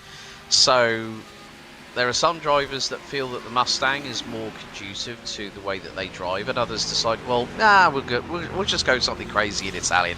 Yeah, let's go with the Lambos. Yeah, quite a lot of Lamborghinis out there today. Quite a lot of other cars. If you've missed the numbers, it's 19 Lamborghinis, 18 Ferraris, and we have 7 Audis, 5 Astons, 4 BMWs, 4 Mustangs, and a Porsche in a pear tree, which I think is still running out there, albeit 4 laps down. So there is still that Porsche representation around here at the moment as Grid and Go continuing. This is interesting now when you think about it. Ferrari catching up to that Mustang, the STR Sim Racing, the 577 right behind Jarno Koch there in the 002. So that's Fabrizio Bassetti out there with Jarno Koch in front. For lap times, but Fabrizio had actually yet to pit, so on track it's a little bit of position, but when it comes to the pit lane battles, that STR car will be darting into the pits, but now up a dizzying plus 28 for the day, and will probably be going down about 5 places or 8 places when they come into the pits and get that going. But it just goes to show that Jarno's got these tyres that are just now coming into the window, but hit the car with basically no fuel in it in the 577, and it's really harassing this Mustang. And it just goes to show what I was saying earlier. This Ferrari when the fuel starts to lighten up a bit, really is quick on the straights. Oh, definitely. And that's the thing, as soon as that that low fuel level comes into play, the drivers are really able to exploit the capabilities of the car that they're piloting. But Belziti really, in that Ferrari, you know, of course we've got two very different powertrain solutions, 5.4 litre naturally aspirated Coyote V8 underneath the long snout of that Mustang, and then a 3 litre V6 twin turbocharged mid-mounted engine in the back end of that Ferrari 296. But still a both very capable cars.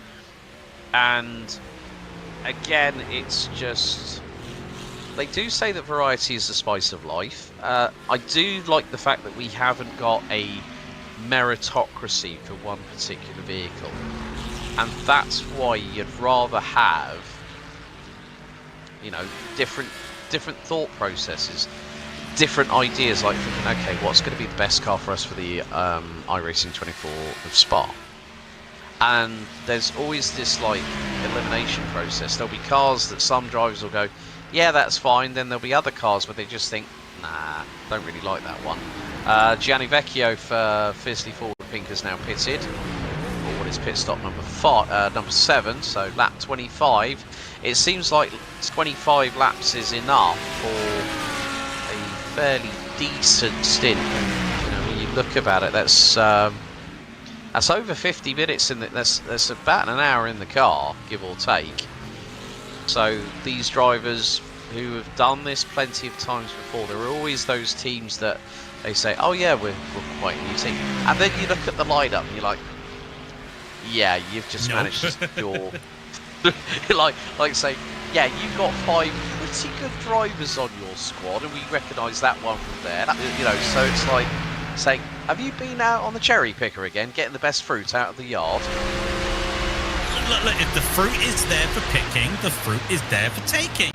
As Exactly. Overtake is there for Fabrizio, and on he goes as he comes on by in that Ferrari over the Mustang. And we talked about the car choices, and on the banner underneath the at the bottom, you do have the bop as well going on the entry, so you get to see what has happened to some of these cars. And for those unaware, there is a bop that comes out the week before the race, and then iRacing decides, well, this might be a little bit not right, looking at some of the data we've seen from races in the week, because a lot of these drivers will do some sprint races to get themselves ready, and they will go, no, we need to make another adjustment, just like the real world, where they do a couple adjustments in the lead up to a race.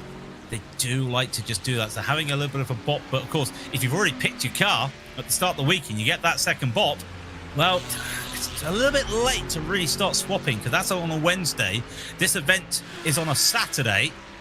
You got about 4 days if you want to change your car. That's not exactly the best thing to do. So once you pick your car, you're just going to have to accept whatever bop is going. And that happened for a lot of the Lamborghini drivers, I noticed, especially one of my teammates as well.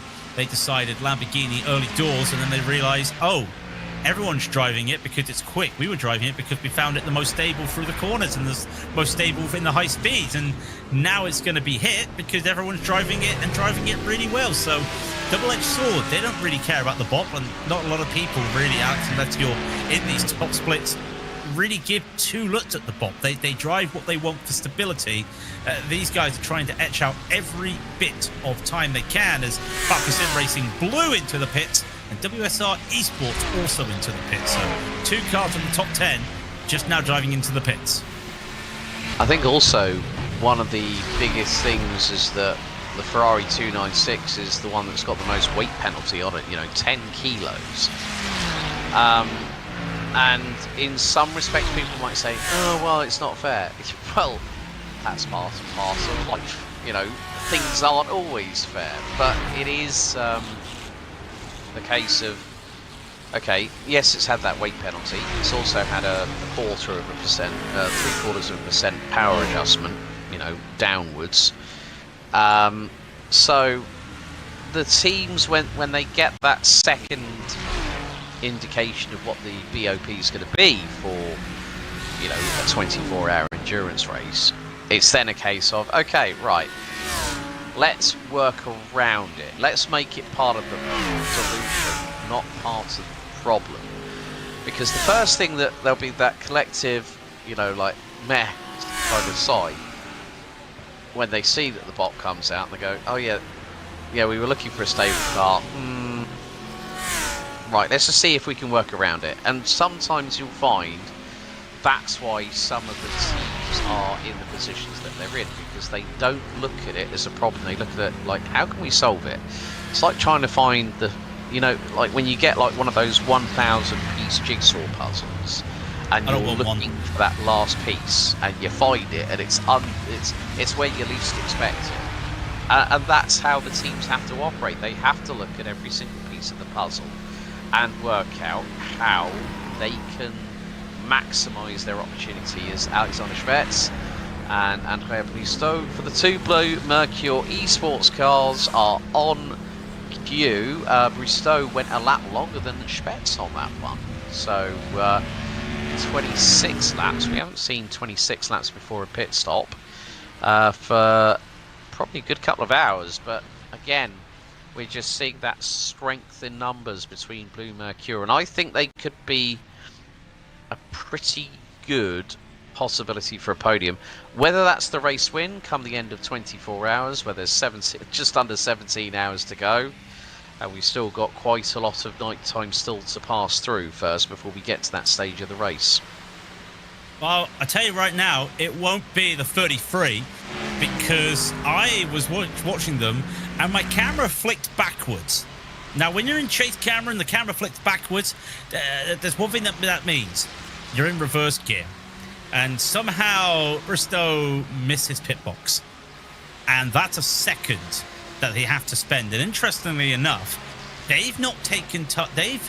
Oh, hang on. Now, what have they done that they are 10 seconds slower than what a full tyre swap would be? They're ahead of Kevin Ellis Jr. This is interesting because the 33 has done a driver swap and 2 tyres. Now, an Aston Martin's a front engine car. And here comes Verstappen Sim Racing coming in as well. Both Verstappen cars into the pits now as well. Now, that's interesting. Earlier in the race, 2 tyres did not work. In this nighttime, and the track temp now 20 Celsius, and I don't see it getting any colder because the air temp's staying at 19 Celsius. This is quite interesting. To swap a driver and change tyres is what you normally do, Alex. To swap a driver and just take 2 tyres, that's not something you normally want to do in a car. Are they trying to get a jump on someone? That's 10 seconds, but are they going to make that time back up, I wonder? Are we going to see a driver swap with the lead car? And I wouldn't be surprised. The answer to that is maybe. Luke McComb into the car. I don't think the answer is yes. But I have been wrong many times today.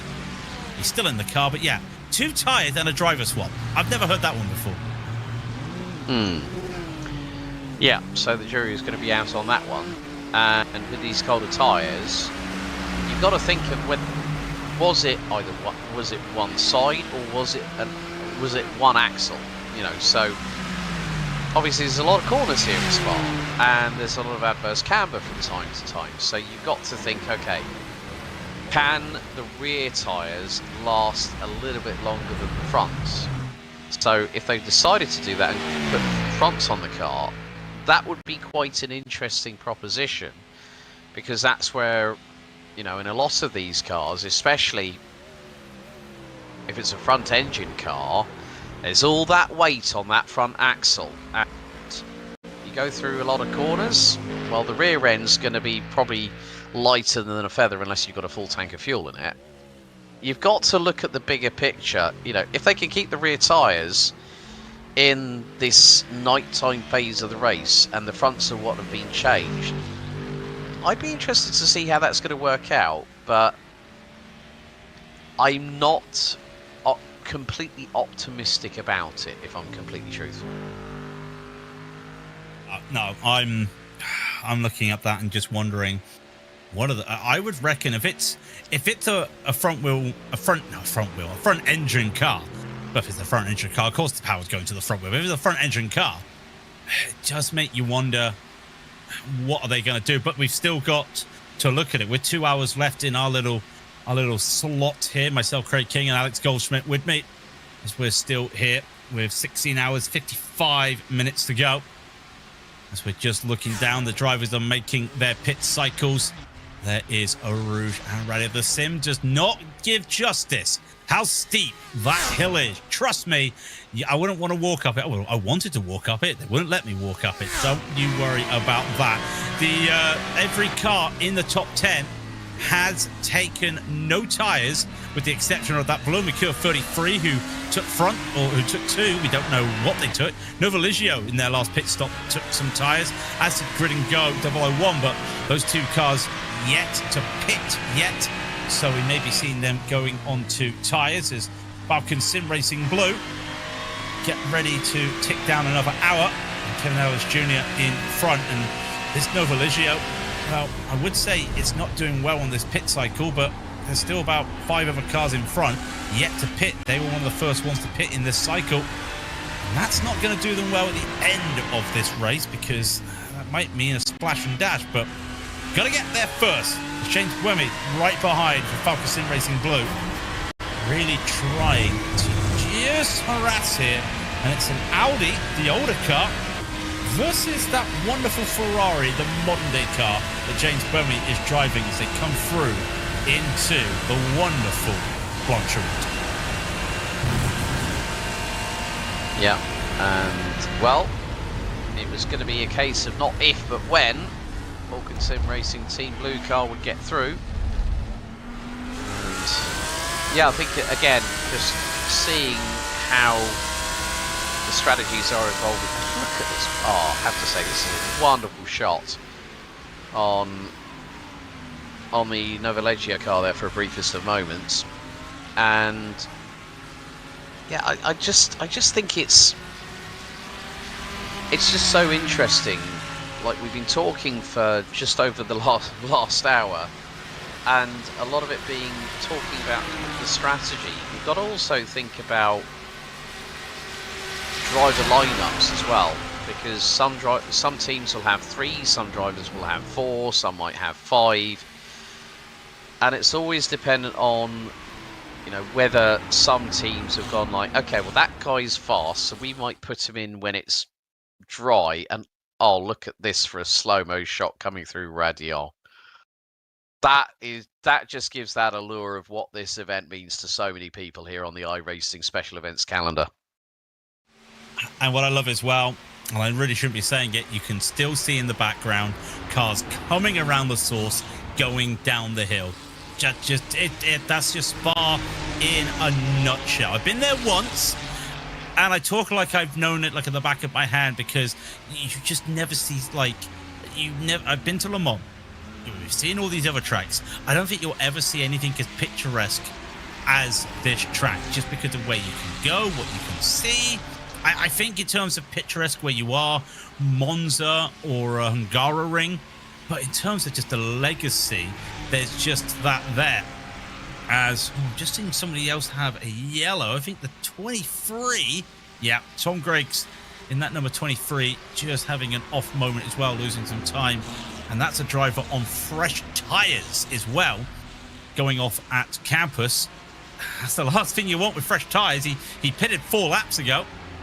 He loses out, and realistically, he wants to be careful because, well, he's now moved to 13th. These are the battle for 16th. That they might only be 19 seconds behind, but you've had a spin, you've had an off, and that's going to cost you a few seconds. So have another one, that's going to cost you more time. So as SDR continues on, the 578, getting past Team Bennett with Henry Moore. These guys have been glued to one another, I think, really, for the last 45 minutes. You got the prancing horse versus the raging bull. So, two very competitive vehicles and 2 different schools of thought when you have the naturally aspirated 5.2 litre V10 in the middle of that Lamborghini. But again, another car that is still very much used by a lot of drivers on the iRacing service. And in terms of sheer aggressive looks, I mean, you know, we were talking about Novileggio Racing and the Audi R8. Of course, the Lamborghini Huracán, being the sister car, is just that little bit more aggressive. It's just like, you see the headlights, you're like, oh, that's not a sight I wanted to see, as in the headlight configuration, and you're like thinking, I think I might know what car's behind me. But still, we're going to have a replay up in the top, well, picture-in-picture, and this is the moment I think you were just talking about. That was, oh, that was very, very lucky through campus for WSR Esports Tom Griggs, and then all of a sudden, yeah, loses a couple of places. But again, it's just on those tyres. I did say about the cold attempts, you've just got to be that little bit more careful on warming up those tyres, because it's not only the tyres that need to be warmed up, also the brakes will probably be stone cold as well at the same point. So once those weapons are all sharp, you can then start really getting into that flow state. We're going to see the number 42 Scuderia Volpe by P1 Sim. That's out of Dupla. Gosh, oh my goodness. Cat-like reflexes by the drivers getting through. And, well, Lucas Bale lives to fight another day, but the car drops to 34th as a result of that. Maybe even a little bit further downwards, but still a very scary moment, especially when that's a fourth gear corner and you're accelerating through the second part of it to get your way down to Lifagne. And you've also got the car on the limit of the back weight balance, because you've had to get on the throttle as early as you can to get the best exit out of double gauche. So that's also another issue, getting off the throttle there. That was a very heart in the mouth moment as Sven Hasse in the pits now, this 001 on this alternate strategy, I think we can call it now, on the day, going down the order. And looks like he'll probably just be taking fuel this time as lets these drivers go by. Still on board with Henry Moore on the top there for the number 18 Benek. Instead of going for the move here, watch this. Decide to just do a little bit of a bump draft and then possibly a lift. There you go. That's a big lift. I would almost say that's a 100-meter lift he's just done there. And, well, one thing you always forget, lifting's good, but that's uphill. And if you've never been to Spa, you see it in the sims that you're going up the hill. Until you actually are by the side of the track, you don't realize how much of a slope that is going up the Kemmel Straight. And also, it's quite deceptive when you're like I was talking about earlier on with my experience in the rain at the CrowdStrike 24 back in 2023. Earlier on that day, I think it was, well, I was working with a company now known as Artisans of Speed, formerly known as Eau Rouge, not named after the corner, but it had the letter O instead of the French for water. And that was when I was with them and Team WRT. I was actually working there from the Monday to Friday, and then unfortunately had to leave on the Friday night to drive about 2 hours south to Marienburg because I had karting commentary duties that weekend. So I missed out on a cracker of a 24-hour race that year. But the going down from La Source into Eau Rouge, the mind just boggles. You take a look and then you have to do a double take going, is it really that steep? And then I walked down the hill and then I had to walk back up it to get back to my vantage point, and I just went, that was steep, because both my knees were creaking and clicking at that point. So again, it's so deceptive as we ride on board with the Lamborghini Huracán of Henry Moore for Team Benek. And this is where we're going to see 6th gear, 7,000 RPM, still trying to close on into the Argentinian Facundo Rago for SDR Sim Racing.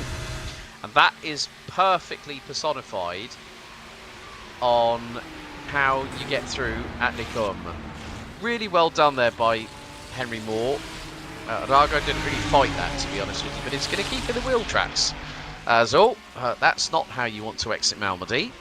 2 wheels into the gravel. Yeah, remember that famous clip of the slow-mo of all the drivers just skirting that gravel there. And that's why they put actually new gravel. Remember the whole drama in the real world for the Spa-24 when they put new gravel in when they updated this, and it was sharp gravel, and there were so many punchers at the start of the race. It was absolutely crazy. But I want to talk about that elevation change, and I mentioned this with Paul earlier. I went there and I had my friends from the Netherlands, and with no offense to the Netherlands, there's no hills, and they were saying, "Oh, just be prepared. Just be prepared. There's a lot of steep hills." I'm a postman, Alex. You know that. Hills are my life. I walked down the side of Eau Radion and went, "Is that it?" You know, granted, they had a little bit of it. They were. I was puffing a little bit walking back up the hill to get to the car, but we were also trying to walk fast on purpose. The only time I actually ever said, "Yeah, okay, this is steep," was actually we walked the track counterclockwise. I had to walk up the slope to get to the top of Double Gauche. That was the only time I complained of the elevation change. So I am a young, not spring 37-year-old. But when someone says to me, "Yeah, it's steep," I'm like, no, it isn't. The side of the track isn't as steep. But on that track, when you're standing at the bottom of that hill, looking up at Eau Radion, and thankfully at the fan zone, just at the bottom here, where that Ferris wheel is, you can get to the gate right up to Eau Radion, depending on the racing series, and you can see how steep it is. That's steeper than what you've got to walk alongside. So yeah, this is steep, but the rest of the track, nah. It's a cakewalk for me. Yeah, like you were saying, I mean, the Netherlands is just as flat as a traditional Stroopwafel. And that's all I'm going to say on that one. We've got, it's more windmills and clogs than anything else. But yeah, it's so deceptive. But again, we're just seeing up and down the order. This battle between Moore and Drago is still going on. Out of Malmedy into Bruxelles. Again, another place that can be deceptive. You know, you look down from, I managed to get as far as the top part of Licum, and I looked and I went, okay, I can't see Bruxelles. I can't see, well, you can't exactly see Speaker's Corner because it's right on the other side of the divide between the two. And I'll be honest, when I walked up where Eau Rouge and Radion are, my knees, and I'm not exactly a spring chicken being of the tender age of 48 years young, my left knee was like going, ow, oh, ow, how dare you. So thank goodness I had a knee support on me at the time, so that was quickly strapped on, and then at least to walk back down the hill and up to La Source was a little bit more comfortable, let's say. But it is quite deceptive on any part of this track, and still having, in some respects, I don't have the opportunity that often to get behind the wheel of the sim, but I always will enjoy going in a GT3 car around this particular circuit, because for me it's a track that I'm a sim racing, noob when it comes to getting behind the wheel of sims, but I still have an appreciation for what these drivers do, the amount of hard work that all these teams have put in. Of course, yes, for 5 teams, the race is unfortunately over, and they'll be helping out the other crews that might be part of either not just this particular split, but also other splits that are also competing with multiple time spots for the iRacing 24 Hours of Spa-Francorchamps powered by Falcon. I mean, again, we have to say a big thank you to Falcon for their support as always. Big just not in their supporting sim racing, but also in regards to real life racing as well, with the famed back in the day of the old dark and bright blue Porsche 911 GT3 R. It's great to, for me, not having been able to commentate on iRacing special events before, you know, actually the tail end of last month. It's a real privilege and an honour for me to be a part of the comms team for this particular one, having watched it for so many years. Well, you get your badge, you get your secret handshake, and you come into the club. And by the way, you're the new guy. The first rounds are on you. But Falcon Sim Racing Team Teal. Sorry, I thought that said red. I need my eyes tested once again. Just here on the back of that battle we were looking at, with Henry Moore and Rago in front for Bennekin, SCR Sim Racing. So this is going to turn into a little bit of a free car scrapping. Falcon car really working well. Guy Levesque doing some fantastic work to catch back up to it, and just on the tail end of this, and that's just what they want to see. There's no real traffic around that they can use to their advantage to try and close the gap even more. They're going to have to do this the old-fashioned way, and well, they are all on some decent tyres, but Henry Moore at the front of this pack. Well, remember, he pitted lap 175. These two at the back of this trio, lap 182. So they are also on used tyres. So who's going to crack first? Well, in theory, that Team Bennett car is going to be the one that's going to struggle a little bit more out there than some of the cars in the back. That I have to say it, because that's a 933. I think it's taken a little bit of... It's had a place in all our hearts, that 933, because it's the sole Porsche out there on the field, 4 laps down, still driving. Well, that's what sim racing is about. They come to they come to Lacombe, and still nothing happens, and Moore's happy enough to lead this, Rago's happy enough to let him lead, but Levesque right there in the background, that Falcon Sim Racing Teal, just catching up a little bit. And I wonder if they're getting a little bit concerned that this might be a free car scrap, and then what do you want to do? I think the biggest thing is that with regards to Henry Moore, you know, he came in 7 laps before the 2 cars behind him jumped into pit lane. So he's going to be a little bit more of a disadvantage. So he's got to hang on to those tyres for a little bit longer, because last time out, their pit stop, well, for these 3 teams and quite a few behind, they didn't take tyres. So it's how long can those rears of that Lamborghini hang on as it kicks up a little bit of dust from the gravel coming out of campus. And then, well, we see the same with Rago in the SDR Sim Racing Ferrari. But then you look, Guy Levesque in the Falcon Sim Racing Teal number 6 car is also closing in. So if Facundo Rago starts to go on the attack offensive, I do say that sometimes attack is the best form of defense, Craig, that Facundo Rago is just letting Henry Moore just drag him along, and that might be helping their strategy in the longer game. But when you consider lap times, out of those 3 on our screen at the moment, it's Levesque that is the fastest out of the trio. Not by much, but enough to keep him within earshot. And enough to keep this a respectable 3 car battle, and not 2 cars, even though that's quite a bit of a gap going up the hill, up through Radion. It just makes you wonder, well, if it just have a little bit of traffic, could they catch up here? Could they turn this into a proper 3 car fight? I would call it a 3 car fight regardless, but then you come to that whole thing with the tyres. Look after the tyres, as you were saying.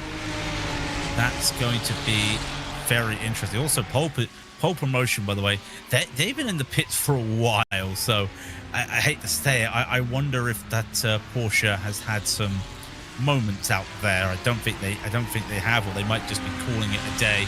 I hope that's not the case. We'd love to see the Porsche continue on. That's a respectable pit stop as well. The RC car shop just a position ahead of them as well, as these 3 continue on, and they continue on really well at the moment. As just looking around, and you know, we were talking about that gap at the front of the field, the 002 and the 3, and we thought, well, maybe Grid and Go could start attacking this. Well, the answer is no. Jan Koch not able to really put some time here on that BMW and Verstappen sim racing. So we're not seeing anything there. In fact, the lap times pretty much matching. But when I say pretty much matching, Alex, they are the two fastest cars on the track at the moment, and that gap is basically holding at 9.5 seconds. Yeah, and bearing in mind that both teams did not take tyres, and I'm looking all the way down the order, and it's down to Benedek Vida in the Nova Leggio Racing 99 Audi that is the highest placed car that on its last pit stop did take tyres. So did the Falcon Sim Racing Team Blue with James Mooney behind the wheel in the number 44 car, also took tyres. Then you have to look down to Boris Leisen in the Automoves Racing Team 234 that's rounding out the top 14. Those are the only three teams in the top 25, Craig, that on their last pit stop did a full service. So we might see a little bit of shifting of order, so to speak. So I would not be at all surprised if Benedek Vida, who is 1.9 seconds behind the 33 Blue Mercure Esports car of Emanuele Oliveri, might jump back up to the order where we saw him a couple of pit stop cycles ago. Just looking around as well.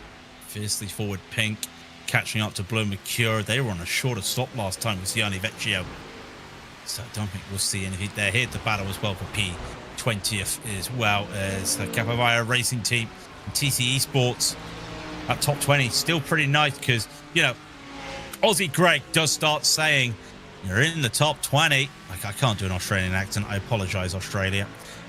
But that is, I always like to have these little moments. But yeah, you know, top 20 is cool because that's when iRacing the spotter starts to tell you you're in 20th. And I always say the top 5, that's the important stats in iRacing because that's where they start tracking your top 5s. You know, they track your podiums and they track your top 5. So if you're able to get a top 5, that's good. You're getting a top 20. You actually start to hear some life out of your spotter as Carlos Fenosa in that 24 TC Esports or trying to get past Diego Nervi in the Capivara Racing Team.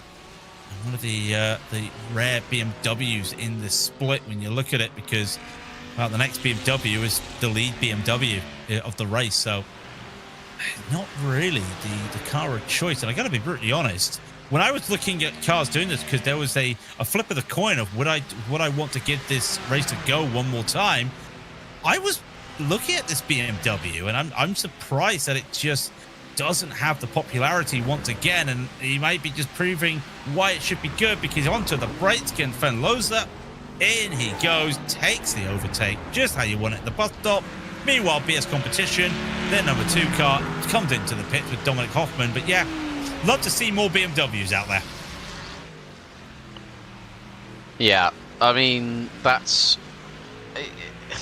We always find that when new cars hit the service, it's sort of like there's an air of trepidation of what is the car going to handle like, as we're going to see a replay, and this is RDV Competition Unit C. That's at the chicane.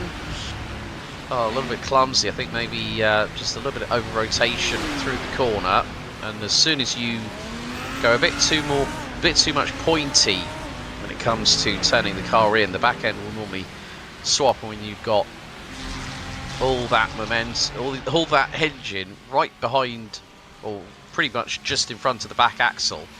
The centrifugal force when you rotate the car through the corner, because it's uphill, adverse camber to the right going into the chicane. You've got to be very careful. You've got to turn it on a sixpence.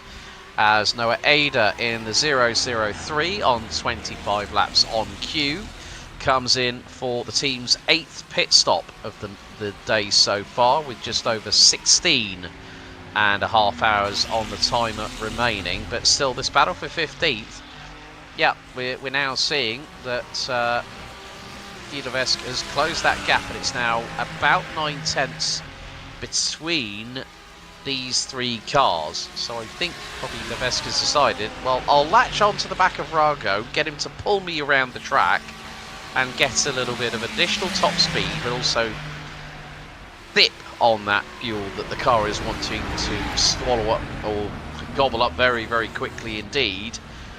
And you can see that Levesque is using Rago as a yardstick for his braking points, and that can sometimes really help the drivers.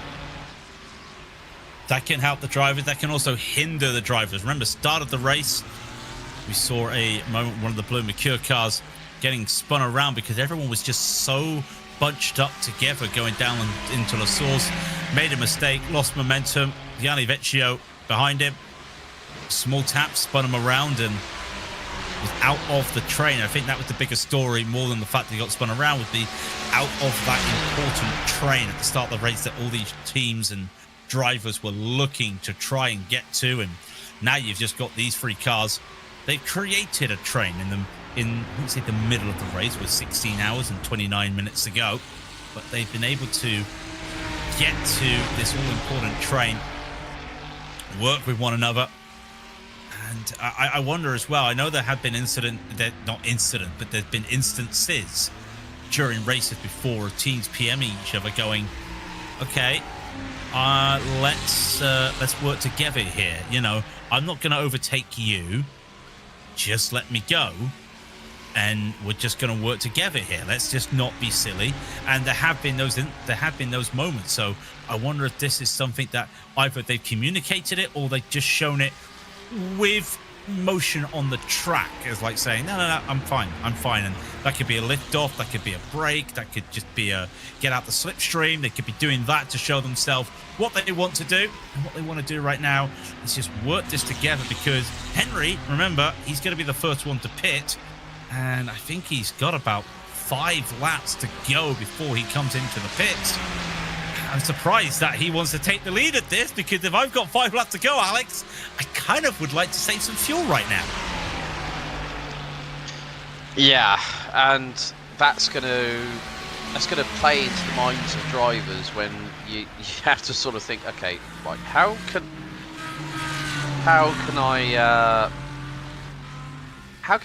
I make it work? Is this going to be a detriment to me and the team in general? So you're not only thinking about the here and now. With these 24-hour races, you are thinking about the long game. And that's a bit of a hidden art, really. And the amount of times when I've spoken to people, I've gone like, you know, I'll ask for the inside details, and not everyone is always welcoming to give you that answer, because sometimes they'll probably just say a generic response like, well, it kind of depends on the situation that you're in, depending on how you've gotten through the night. And this is why this is the most important time of the race, because this is realistically, despite we've seen all the moments IRL, we've seen the moments here on Sim, the night time is the most important time when it comes to determining a race, I feel, because as we've said before, some drivers more comfortable in the colder nighttime tracks. I used to really like the nighttime driving. I actually turned into a hot track driver instead, as that really helps out when it comes, and some people really love this. And also for some drivers as well, if they're going to go to sleep, get some sleep, that anxiety of, I've left the car in this position, what's going to happen when I wake up? Are we still going to be racing? Are we going to be a lap down? Are we going to be a couple positions down? You know, Benedict Dida right now and Manuel Oliveri out there at the moment right here in 6th and 7th.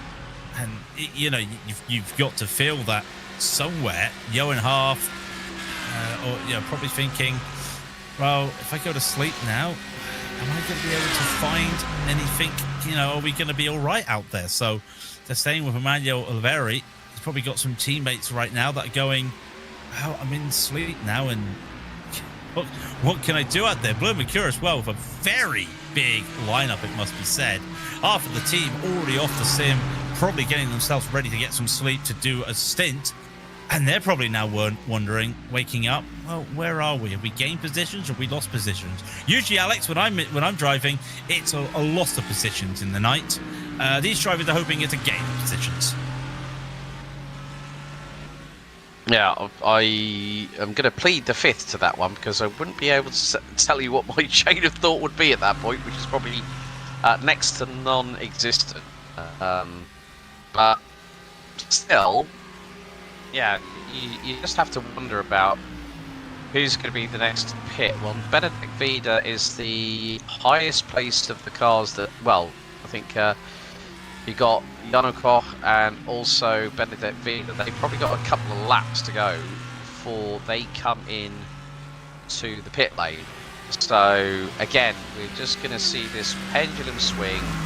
And I think it's only going to be until like the last 90 minutes, maybe last hour of the race, where we'll have a true indicator as who's going to be in contention. I mean, even with the fact that now we've got Cheja Esports Mate Miladej, who's now a lap down in 20th position, top 19, rounded out by Capivara Racing Team's Diego Nervi in the 54 car. 19 cars with 16 hours, 24 minutes and 30 seconds still left to go on the clock. That's a pretty good strike rate at the moment for how many cars are still on the lead lap. So there's been a good amount of consistency. You've seen like Milad, like Cheja Esports, TC Esports, they've made up between them 31 places in total. Then you have to look at 577 SDR Sim Racing. They've made up 26 places since the start of the race itself. So, and we're just under 24 minutes away from hitting 8 hours. That's 1/3 of the race completed here in the Nightfall. And when you get to the Nightfall, get to that halfway point, and that's where everyone can go. RC Car Shop's into the pit. They've had a tow. And first they had this spin, and that looked pretty harmless. But having to come up, trying to unspin the car around the blind corner, very treacherous. And if they go a bit too far there, yeah, you could use all that moment there, but you get a black flag for an unsafe pit entry. And for Leon Gabriel Arndt, well, just deciding I've got no choice. And I think that may have been an issue, but unfortunately, yeah, there you go. Just going to have to use the pit lane. Sorry, I'm in the pit lane. Don't mind me, in the pit lane, but it did get worse for Leon after having the awkward, well, this looks like an Austin Powers moment with a massive track, because then he came through double caution. Now, those tyres would have been a little bit hot as well. And just here on the exit, oh, look at the car get twitchy there. Loses it hard into the barrier. And they're one of the cars running at the back of the field. I wonder if that's going to be their day gone, because that whole rear, the Ferrari's designed like a prototype, Alex, to have a rear clip that you can just clip back on. But that thing is absolutely destroyed. I wonder if that's going to be their race done. That's a real shame as well, because that car had only just pitted a couple of laps ago. And it's always about this part of the race where there's not going to be potentially the most spectacular overtakes, but the biggest thing is about just getting through the night time. That is survival. And then you can, you know, when it gets to hotter track temps, we've now gone down to 20 degrees track temp. So again, it's more the point of, you know, extending if you can, maybe by a lap or two on the tyres. But at the minute, the teams, I don't think, are wanting to put out that little bit of additional risk, because if you overstep through, you know, a strategy and then it throws a curveball the wrong way, and like we've seen just with you know, with the RC, you know, with the car with Leon Arndt, you know, having a moment like that and the rear end gets completely obliterated, then you're like thinking, oh, we've got to wait another 12 months to try and see what we can make of it. And then by that point, the landscape will have changed again. So, yeah, I can't say too much in the fact of who I think might win this race or who might be in the top three. But it's a case of there could be maybe some dark horses out there. Well, we've got prancing horses, and we've got proper horses. We've got a Mustang in the pits right now, and it's on schedule for Jarno Koch coming into the pits. You can see the timing information just there on the right as we continue on for the night. A shout out as well to Ramiro Agustin Cineros in the director's chair for the night, really giving us some of those great shots, those wonderful slow-mos. Was Ramiro earlier, always good to see, and he's in for the long haul. We're not here for the long haul, of course. We'll be off the air. Well, we will be off the booth in an hour or so. Is it an hour or so? My maths is an hour and a half or so. It's an hour and yeah. Sorry, you know, maths is not my forte. When I've been, you know, for those unaware, I've been here for 3 hours. I've been off again, and then come back into the booth. And I know that Jake Sperry's going to be similar situation where he's there at the moment doing Porsche esports as well. As Nicholas Lux will come into the car, Benedict Vida as well into the pit. They'll be doing some swaps, and yeah, it's one thing to be doing 2 blocks of 3 hours, Alex, to do it and then have a broadcast in the middle, another one. Yeah, it's very interesting. Yeah, I mean, I've had an IRL broadcast before doing a broadcast before this, and then I'm back at I think it's 10 to 5 in the morning to do 6 hours straight, and then it's another broadcast. Then I'll have because I'm on Porsche Endurance Challenge Brazil duties remotely from home, and that's got a bit of a bumper grid, but I don't want to ask people to go and join that because that'll take away from this. But they're racing in Portimao, 36 cars, 300 kilometers, and then I'll be joining Paul again for Channel 199 IRX tomorrow night as well. So one of my friends went, "You really put yourself through the ringer, don't you?" And I said, well, any opportunity to commentate is always a good opportunity to learn and progress. You know, the thing is this is my 15th weekend in a row where things have, you know, people are gone, "You're a nutter, you are." And I go, yeah, it's going to be difficult, but I just think that if I could test myself, I mean, I'm going to go back to, I think it was COVID time. No, it's 2021. I think the lead comms for a twice around the clock adventure at Circuit de Spa-Francorchamps, and I did 18.5 hours. So build up, took us to green, did 18.5 hours, was flagging so much I had to stand up at the comms box, the comms desk that I was sitting at, and then decided to go to sleep. Woke up, and then I said, "How long are we?" And someone said, "Oh, you were sound asleep. You were." I went, "Yeah, I've definitely needed that." I said, "How long have we got until the end of the race?" I said, "1.5 hours." I said, "Oh, right." Got up, quickly showered, grabbed something to eat, got changed, and jumped in for the last 60 minutes plus the post-race interview show. So, yeah, I'm not adverse to putting myself through the ringer, Craig. If anyone wants to know how my voice is, it's fine. If everyone wants to know what my throat is like, it's not fine. But that's what you have to learn when you do this. You have to be a little bit more predictable. And of course, in the heat we've got at the moment as well, that isn't going to help with us, and it's also not going to help.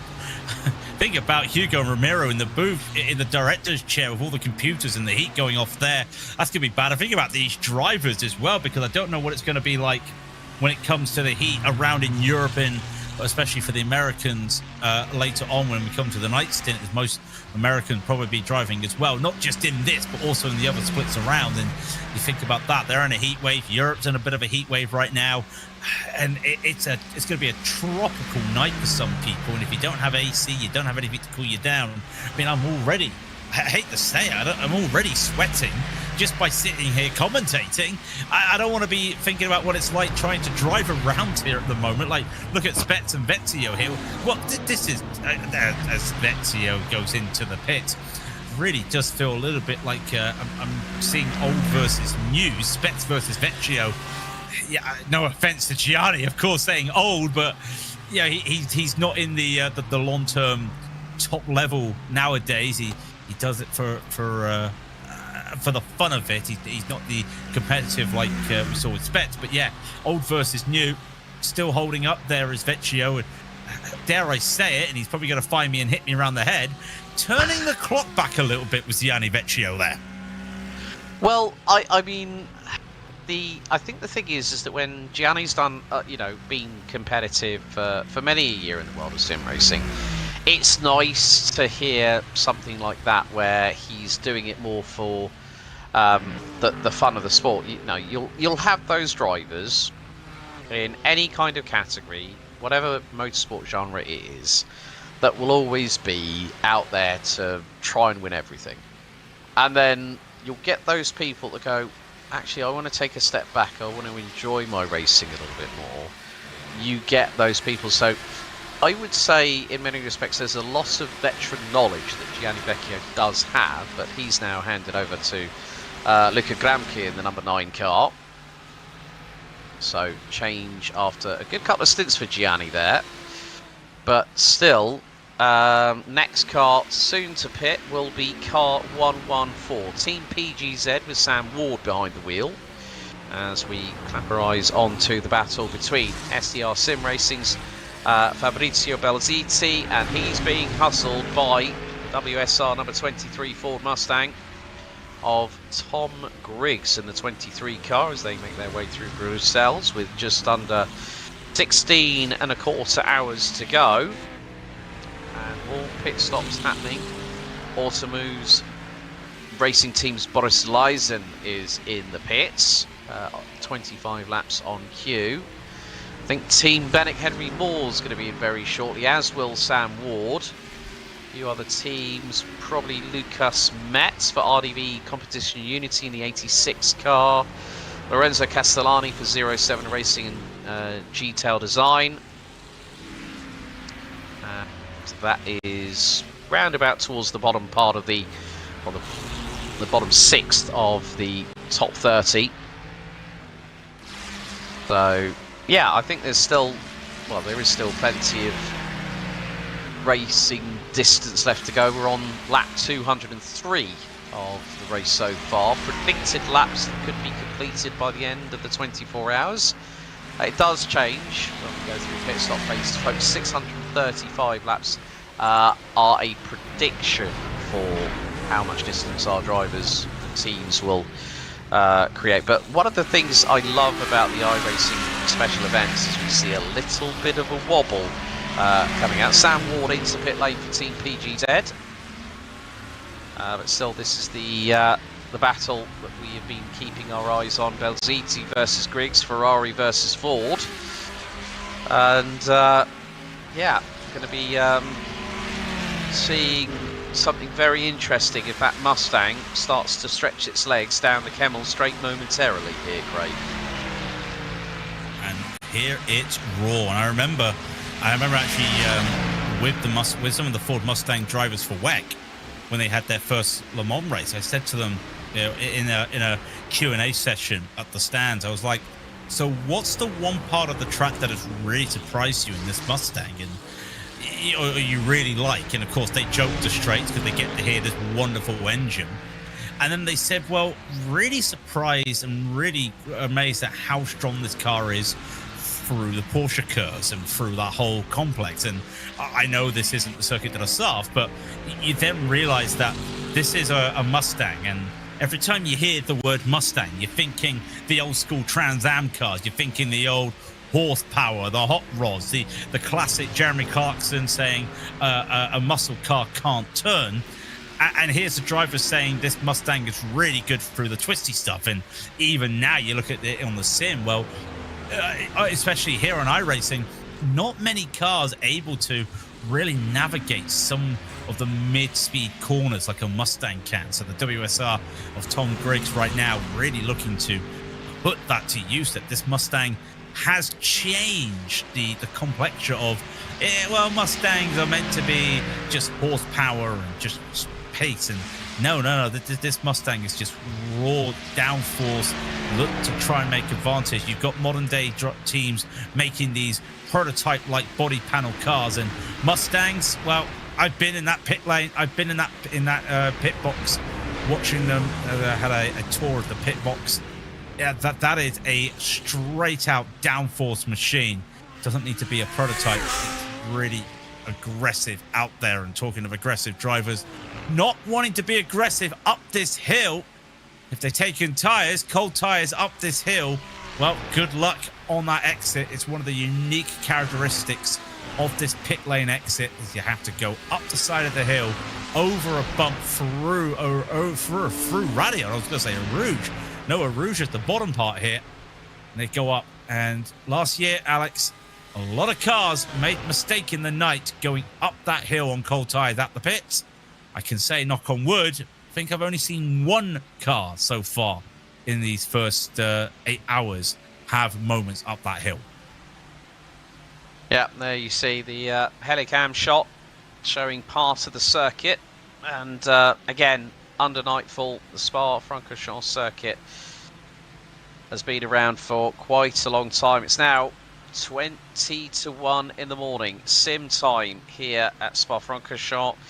19 degrees air temp, 20 degrees track temp, 11 km/h wind, clear skies here in the Ardennes, and with a big amount of humidity, 94%. But the track bone dry. And yeah, I think coming back to the Mustang, you know, when you look at the recent amount of investment and development that Ford Racing have done through not only the Ford GT program, which saw Ford take their first Le Mans victory since 1966, when they beat Ferrari with the plucky GT40, then came back with the grandson, let's say, and now one of the big helpers in Ford's return to racing back in the mid 2010s is Multimatic, and they've been a big hand in developing the GT3 car.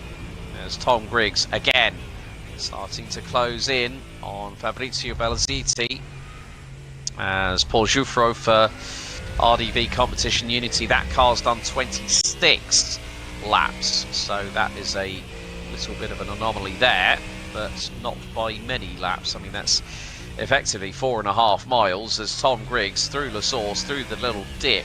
That's also a corner on the circuit here, Craig, that doesn't always get talked that much about because of the little dip, and it's quite deceptive as well because the bottom end of the car scrapes along it when you get really, really close to the wall. We could see Belziti getting very tight to the wall, but here is the stride of that 5.4 litre naturally aspirated Coyote V8, and he's bump drafting Belziti down Kemmel into Le Combe. Of course, it wasn't just Multimatic that helped to develop the Ford Mustang GT3 car. Also, M Sport, the World Rally Championship effort down in Cockermouth, down in the west, outside of Cumbria. They were the ones that actually helped bore out the standard 5-litre engine to 5.4 litres. So it just goes to show that Ford Racing, especially with, I'm really looking forward to seeing their LMDH car for next year. I really am. As McLaren's LMDH car has made its debut at the Goodwood Festival of Speed this weekend, which is also going on as we speak, but not at this time of day. Oh, that'd be nice. Goodwood at night time. That would be nice. No, that I'll tell you something. We're looking at this. You said how it beat Ford, how Ford beat Ferrari at Le Mans. There was a really fun fact that Ford GT went on the auction block about 15 years ago. And I remember it was actually on. People may remember the TV show remember it's still going, Chasing Classic Cars. It was filmed for that as well. It was up for auction. Couldn't get the numbers. Here comes Harold Shelby. What does he say? You've got a chance to buy the last car that beat Ferrari at Le Mans. And that got a huge cheer. You know, it's pride thing. Ford beat Ferrari. Yeah, you know. Technically, Ferrari has lost numerous times around at Le Mans. And the best thing I loved was technically Ferrari came out with a hypercar, and still no one could say you could claim that Ford was the last car to beat Ferrari at Le Mans in terms of overall victory. Then Toyota come and do it, and I was thinking it would have been great that Ford would have been the last car, and they would have come back next year with their new hypercar, and they could have beaten them. But no, did not happen. As this Ford though, really good out there, and again, only just a handful of Fords. To say a handful of Fords, there's 4 Fords, and they're all still running out there. PGC, SimRC, and then you've got your Grid and Go and your WSR as well. As this is the battle we're looking at, the Grid and Go with SDR right behind, Falcon Sim Racing as well. That's Levesque as well in the Falcon and the SDR. You've got Rago, Nicholas Lux is there as well for Grid and Go, but remember they have already pitted. Rago and Levesque, they're coming up to pit. I think they got about 2 or 3 more laps to go as they do hit in there. Remember, if anyone's going to be asking whether, I don't know if anyone's been asking in the chat, but well, forecasted that there will be a chance of rain about 7 to 8 o'clock in the morning sim time. We are currently quarter to 1 a.m.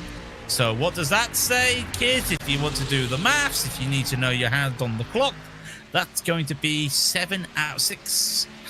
Even I got that wrong. 6 to 7 hours to go, Alex, I think is the best play there. So still got a chance for some rain coming up. Yeah, and if that does happen, then it'll be at the breakfast show with me and Paul. So yeah, watch this space. Watch this space, folks, because anything can and normally will happen at Spa-Francorchamps.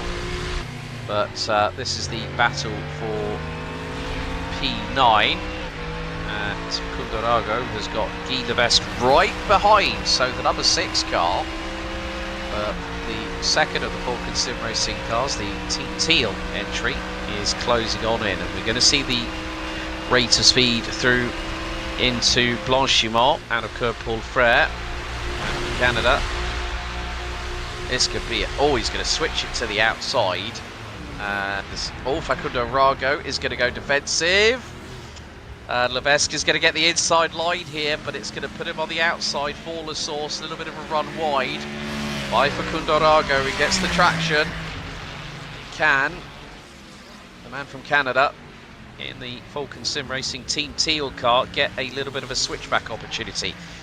Not quite, but he had to back out of it. He did not want to go into the back end of Cundarago's car there, because that would have been a drama for both teams at this stage, as we are 2.5 minutes away from 1/3 of the iRacing 24 Hours of Spa, powered by Falcon, being completed.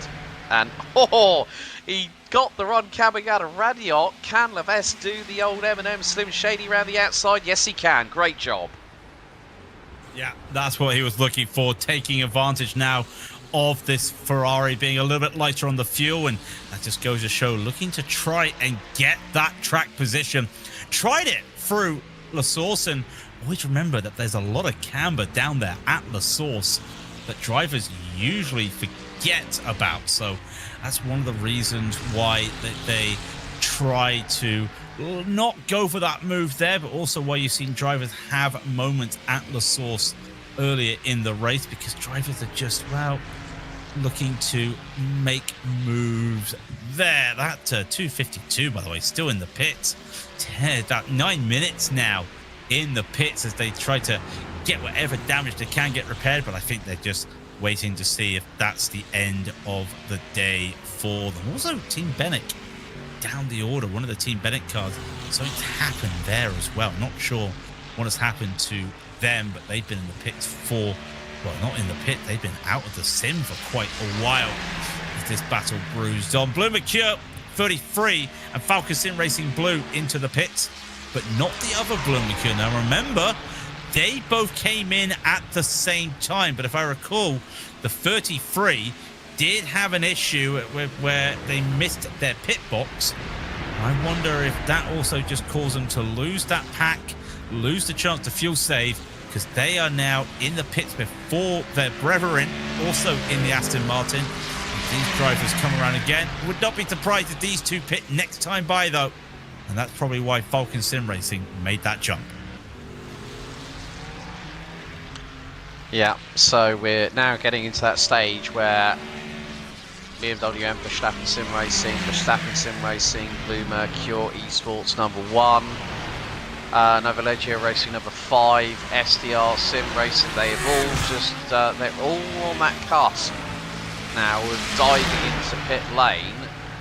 So we are going to see a little bit more activity very shortly. So yeah, this is going to be quite decisive, because you look at this, that GridAndGo.com Esports 00T, Nicholas Lux took tyres 8 laps ago. The top 5 did not. So bearing in mind, that is going to close the gap to maybe Fabrizio Belziti. Okay, Alex Spex, first one to pull the trigger out of the top 5, dives into pit lane after 26 laps in the Aston Martin. So the Swede makes his way down pit road. It's a very long pit lane, just under 1,000 meters in length. But this is going to be quite crucial now, this kind of pit stop, as we are past the hour, into hour 9 out of 24 here, Craig. I'm really going to be interested to see how much longer, if they decide to. I don't think they will, that Bicchione and Coitet will come in at the same time on lap 209. They're going through sector 2 at the minute. Kevin Ellis Jr. now in the pits for Nova Leggio Racing #5. Fabrizio Belziti now in the pits. So the chain reaction has started, as Guy Levesque and Facundo Rago, they could be very shortly in pit lane. Sim RC's Marvin Strehl in 11th position in the 76 car, could be in. Cheja Esports 26 on the cusp, along with Freak Cook for Maniti Racing Red in the 782. They've made a little bit of a resurgence. They're up from 24th at the start to now 17th position. So change could be afoot here, sir. Yeah, change could be afoot. The leaders into the pits right now. I've just been watching them because they've just been held up by 2 lap cars. Not on purpose. When I say held up with increase the energy there, it's not me going, oh, how dare they hold them up. No, its blue flags are not mandatory. It's just them being a little get caught out there. They got caught up there through Lafania into Campos and Stavlo. Not a lot they could do, and also with the 30-second lead they have, wanting to play it safe out there, and play it safe they will. Luke McCone knows what he has to do, and I wouldn't be surprised if his teammate, you called it right, Sam Coutiot, into the pits as well. They're going to be hopefully taking advantage and making sure that they've got that gap that they need, a very respectable gap. Use this to what they can, and putting the car in a very interesting position there, but Luke's going to be staying in the car. No, I take that back. He's changing out. Florian Lebiga into the car, so that also suggests that they'll be taking on board some more fuel and tyres, definitely. And if Florian's into the pits, into the car now from the pits, I wonder, is Sam right there? There is Sam right behind them. We're going to see a change of driver for the #4 as well. The answer will surprise you. No, it won't. Of course, the answer is yes. Eduardo Leo into the car. They're on a similar strategy. 30 seconds between them. That #4 car up 4 places already today. And I know we're at this stage of the race, and we're looking now at teams also in their things, and no one's really threatening these drivers at the moment. The 002 will come on by shortly, but let's be brutally honest here, Alex. Last year it was #3 and #4 in a classic. Year before, #3 had the victory. It really does feel at the moment, knock on wood, that Verstappen Sim Racing are looking like they're going to get another 1 and 2, and it's going to be 3 years in a row for number 3 if it stays like this. Yeah, it was a drag race to the line. I remember that, seeing it on the on the on the social medias coming up to this event. Nicholas Lux, in the meantime, now is up into P2. That car pitted 10 laps ago, as did Nova Leggio Racing. So Benedek Vida still behind the wheel. Guy Levesque and Facundo Arago have pitted after their 2 and 8 battle, which could continue here in the pits. So, yeah, Benedek Vida now up into P3. And the gap between Florian Lebigre for BMW and Verstappen Sim Racing, that was, I kind of thought that might switch around the way it did. But then, of course, when you've got Nova Leggio Racing in the 99 with Benedek Vida and Blue Mercure Esports, Emanuele Oliveri, both did not take tyres on the last one. Atte Kalpanen now has taken over the number 1 car. So took over from Alex Spetz.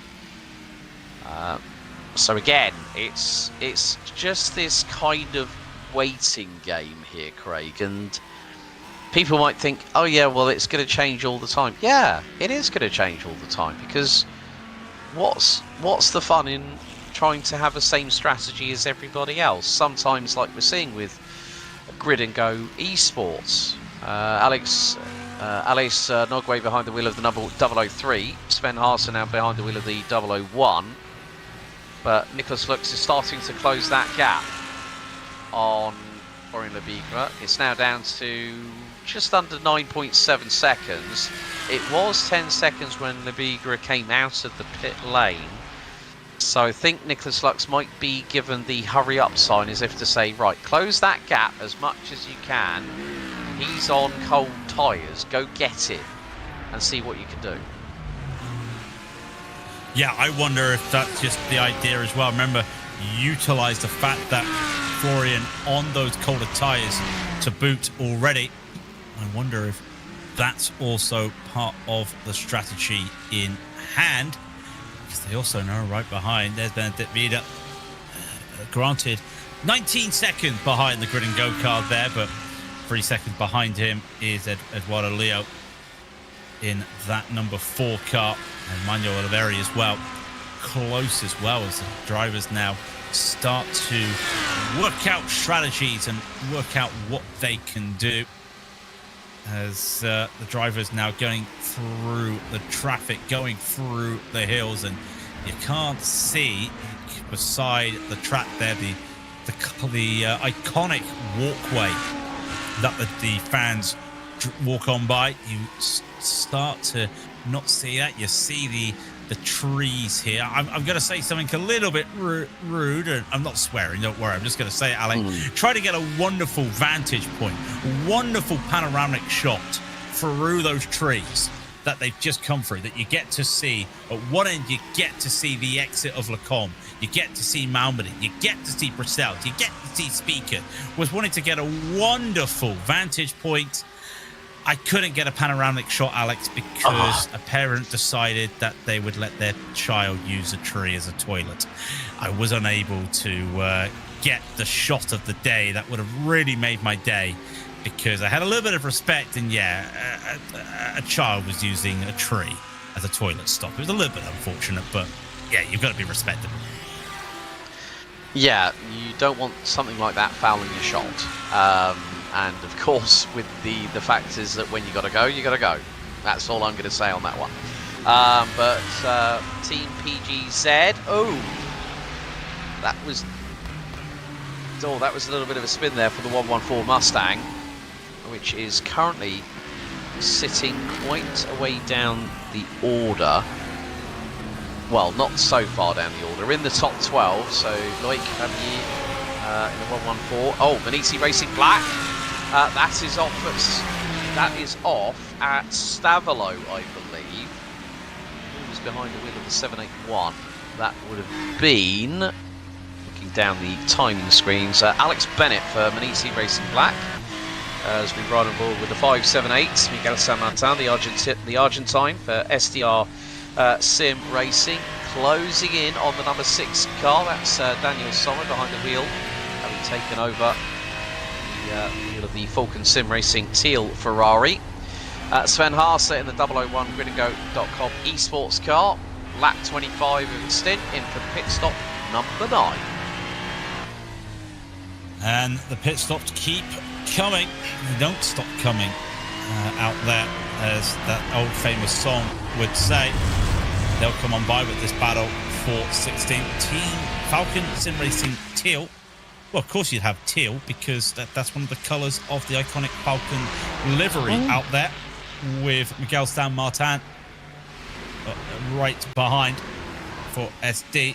And they'll be making their way through. I wonder if we're going to see these drivers battle it out now. For a while they've taken their pit stop a few laps ago, and they'll be looking to just do this. But behind them, 6 seconds behind, Dominic Hoffman. Now there's a name you don't talk about a lot nowadays, but Dominic out there in that number 2 BS Plus competition car right there, looking to try and attack on. The gap there between these cars are 6 seconds. Dominic, though, having another pit stop as Sven Haase back in the car, as we see there for the 001 Grid and Go kart. I did notice as well some drivers getting ready to look at getting back into the car, as I saw some of the Grid and Go drivers back in. Out there, I think I saw a Sean Campbell getting himself ready. Yeah, he's in the 001 with Sven and David. He'll be looking to get back in that car. Not in the car at the moment. He's just come back from Porsche Esports out there that Jake's been on the call with iRacing. These drivers now would love to just get some of these drivers back in the car after having those moments. And I tell you what, it's one thing for us, Alex, to juggle commentating in different series, you know. But imagine the likes of some of these cars, and in fact, this is one of the reasons we were talking about maybe why Coanda, because they've got so many drivers in the North American Porsche series. But the idea that you've got to go from driving this car to then going out and then driving the Porsche Cup car and then coming back in is very tough. And I wonder if that's one of the reasons why that Sean Campbell hasn't done any laps so far in the race for the 001, because of that moment, because he's had to do a little bit of Porsche Esports. But could you imagine that, juggling these cars, then going to do a cup car and then back into these? That's a very tough juggle. Well, especially when you're going from a Porsche Cup car into a Lamborghini Huracán GT3, in the case of Sean Campbell, who was also in action quite recently for the 6 Hours of Aragon for the 24 Hours Series Esports, alongside Alessandro Quintai, the Go Esports team. One of their members also is currently racing in Porsche Carrera Cup Brazil, Jeff Giassi, who is another driver that has made the transition from sim racing to real life, and currently is battling for the overall title at the moment. So yeah, I think it's I have to say, I've just been having a look at the chat. Thomas Woods 93, are there rookie teams on iRacing coaching that? I asked earlier but had to leave LOL at the end of the sentence. Well, there are teams out there that are looking to bring drivers on. I mean, that's one of the beautiful things about the sim racing community, that we do sometimes get the opportunity to talk about, Craig, that there are teams out there that are not just rookie teams, but also established teams that are looking for drivers. Jeffrey Lehmans, that is not, the back end of the Lamborghini, number 17 for Undercut Racing Team Black. That is a big, big moment. That was coming out of the first part of Double Gauche, and the back end of the Huracán is a shade of its former self, I'm afraid. Oh, Speaker's Corner. Yeah, I was going to say, yeah, it was Speaker's Corner, and one of the things is you open up the corner there. You try to open up the corner. God, that was lucky for that car, avoiding that as well. You open up the corner a bit there for Speakers. You try and run over the curbing, and he just took a bit too much curbing there, and But we're talking about teams like this looking for new drivers. I think they'll be looking... they're not looking for a new driver. I'm not saying that. I'm saying that they'll be looking for a new wing, because the rear of that car is absolutely gone, and that's unfortunate for them. Already a couple laps down, and I wonder if they might decide that could be their race done as we head into... we're starting to head into the night. 45 minutes left before we get to 15-hour mark, and of course in 45 minutes we will be calling it ourselves, and from me and Alex will be jumping away into the night, and I believe it will be David Haynes and Howie Burrows will be joining you for the next 3 hours. I will confirm that, because I don't want to give anyone false information out there as much as I probably don't want to, but you know, I have said things that aren't correct before, and well, those things can happen again. But no, there are drivers, there are teams always looking about that. There's always people, not just in the pros, in the amateurs side, because, you know, I would say that us that don't do this at the top split, we are the amateurs.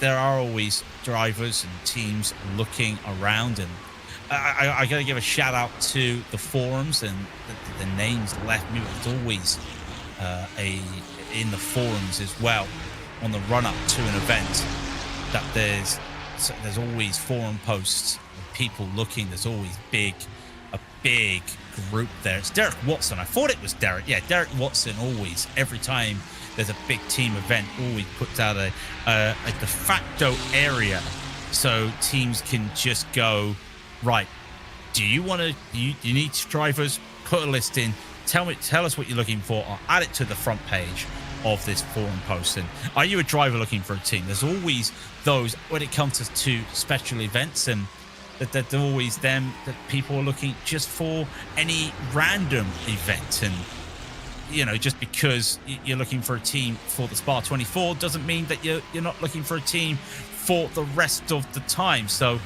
it's always drivers looking, always teams looking, always just got to find it, right place, right time. At the end of the day, that's what some people want to do. They want to build not just a team, Alex, but also a community. And you look at Falcon, they've been around for a while. Maniti Racing, they've been around for a while, and they're not one of the powerhouses, but you look at how many teams they put in this top split, they've always been a team that everyone talks about. When you talk about the sim racing teams on iRacing, you look at your Coanders, you look at your Grid and Goes, you look at your Verstappen sim racing, now you gotta look at your Blue Mercures, then you gotta look at your your Ligios, and then everyone always knows that Maniti Racing, they're always going to be there. They're always going to put a team out. So there are those teams that are always there. You want to build a community first before I think you build a team. Yeah, I mean, speaking of some of the drivers that do race for Maniti, of course, at the moment we've got Tim Matska in the 780 green car, Freek Cook, both have been quite regular in the outfit. Ryan van der Kuyp, Dan Bunsen is also a fellow commentator. He races for them. They do get some really good drivers on board, and I think it's also, like you said, it's about building the community, and it doesn't necessarily have to be something as grand as the event we've got going on here at the moment with the iRacing Spa 24 powered by Falcon. You know, it's like other leagues, other communities where, and I've, over the last 6 years since I started doing sim racing commentary, funnily enough, which was on a completely different sim, but was still GT3 related, which was rather enjoyable.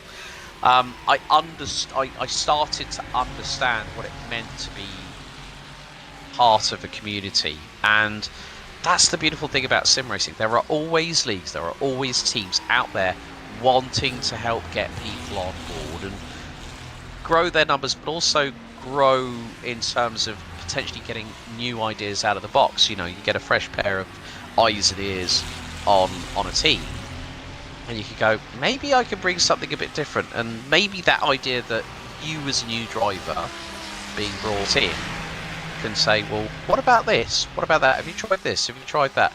And there's always that great thing that when you add more members to your community, you get so much more it's learning for everybody. You know, a new personality that comes in, a new dynamic comes on board, and then something quite special comes out from that. And you make friends. You make friends for life through this community.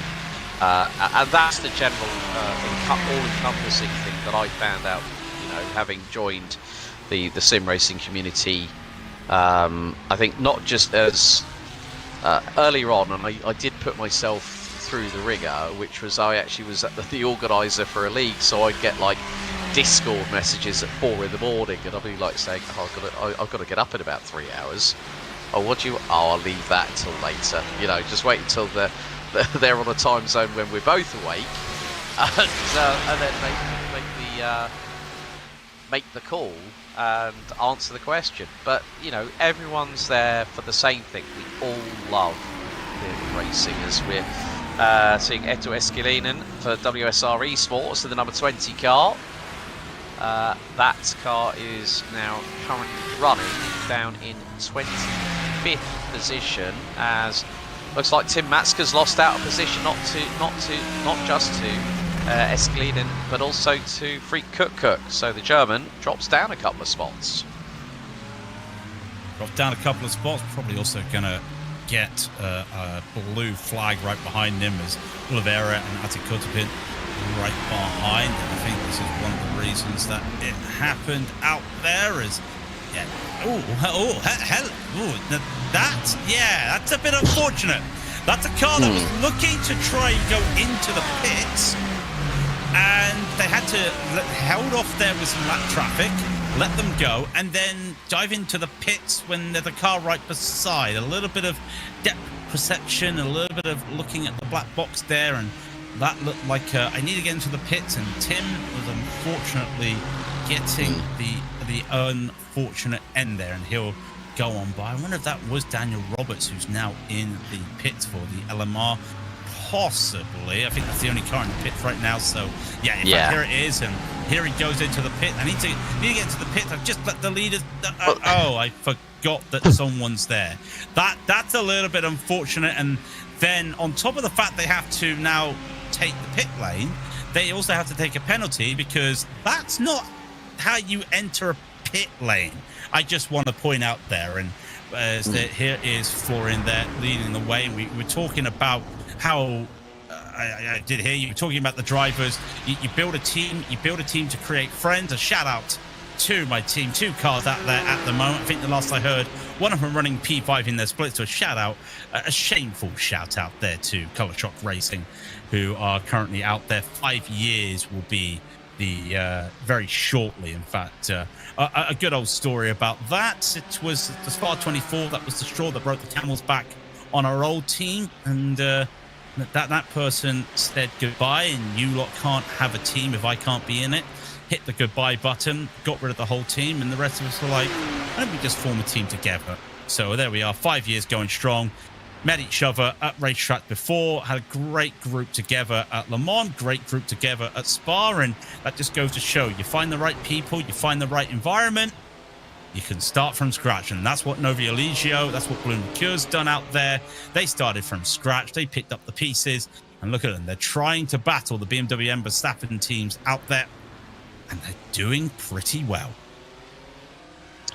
Yeah, I think what Daniel Roberts should have really have done, he might have seen a car trying to go up the inside, but maybe he should have just completely backed out and waited for space, because their pit stop was 1 minute 20.5. So that means that Daniel Roberts did serve the penalty for not exactly going in at the the right point, but a real shame there for Tim Matska, you know, caught between a rock and a hard place, and then it just all goes Pete Tong. And that is some, you know, you have to take the rough with the smooth in this game. It is racing. Sometimes these things do happen. Matska will probably be seething, but that'll give him a little bit of extra motivation.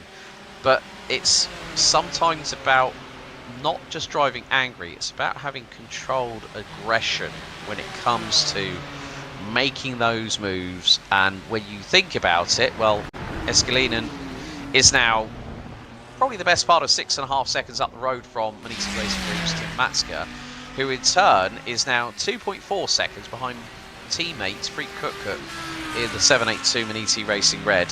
And Manisi Racing Green haven't had the best run of luck in this race. They're down 12 spots already, so starting from 15th and now run 27th, ahead of Joep de Vos for Solpec Precision, Josgat Aleo in the 07 Racing, and then Xavi Sierra for Zenith Esports in the number 12 car that rounds out the top 30. And we were talking just a moment ago about teams that have formed, new teams that have formed. Novo Ligio, and they are looking to beat Verstappen and Eduardo Leo, now on the back of Benedict Vida. And remember, Vida pitted 10 laps earlier than this Verstappen car. They pitted lap 198, they're on 218. You do the maths, and that's 20 laps there, give or take. Maybe 19 if you realise they came in as they into 198 and then crossed the start-finish line before they got into the pits. So give it 19 laps, so they'll be into the pits shortly. So that lighter Audi, in terms of dry weight, because they've got less fuel in the car now, is going to be a little bit faster than that Ferrari of the Verstappen Sim Racing number 4. But when it comes to the strategy, remember that 002 in P2 also lap 198, so they'll be looking to dart into the pits in about the next 3 or so, or even 5 or 6 laps. Sorry, where am I getting those numbers from out there? As they'll head on down, as now they're getting into this stage.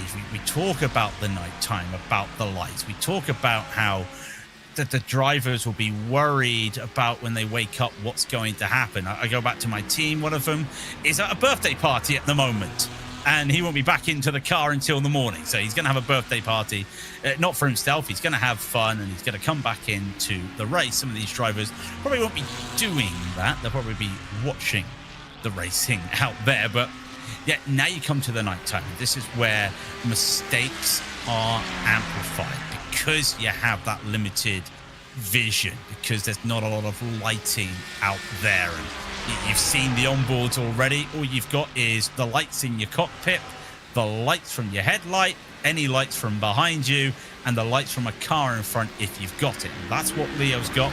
He's got a car in front giving him some lights. They come to the pit lane, the start-finish area. There'll be a little bit of lighting from the pits and from the fans, but when Vida comes around off the straight, up Eau Rouge and Radion, Alex, all he's got is just the lights from behind. There's Dominic Hoffman into the pit lane.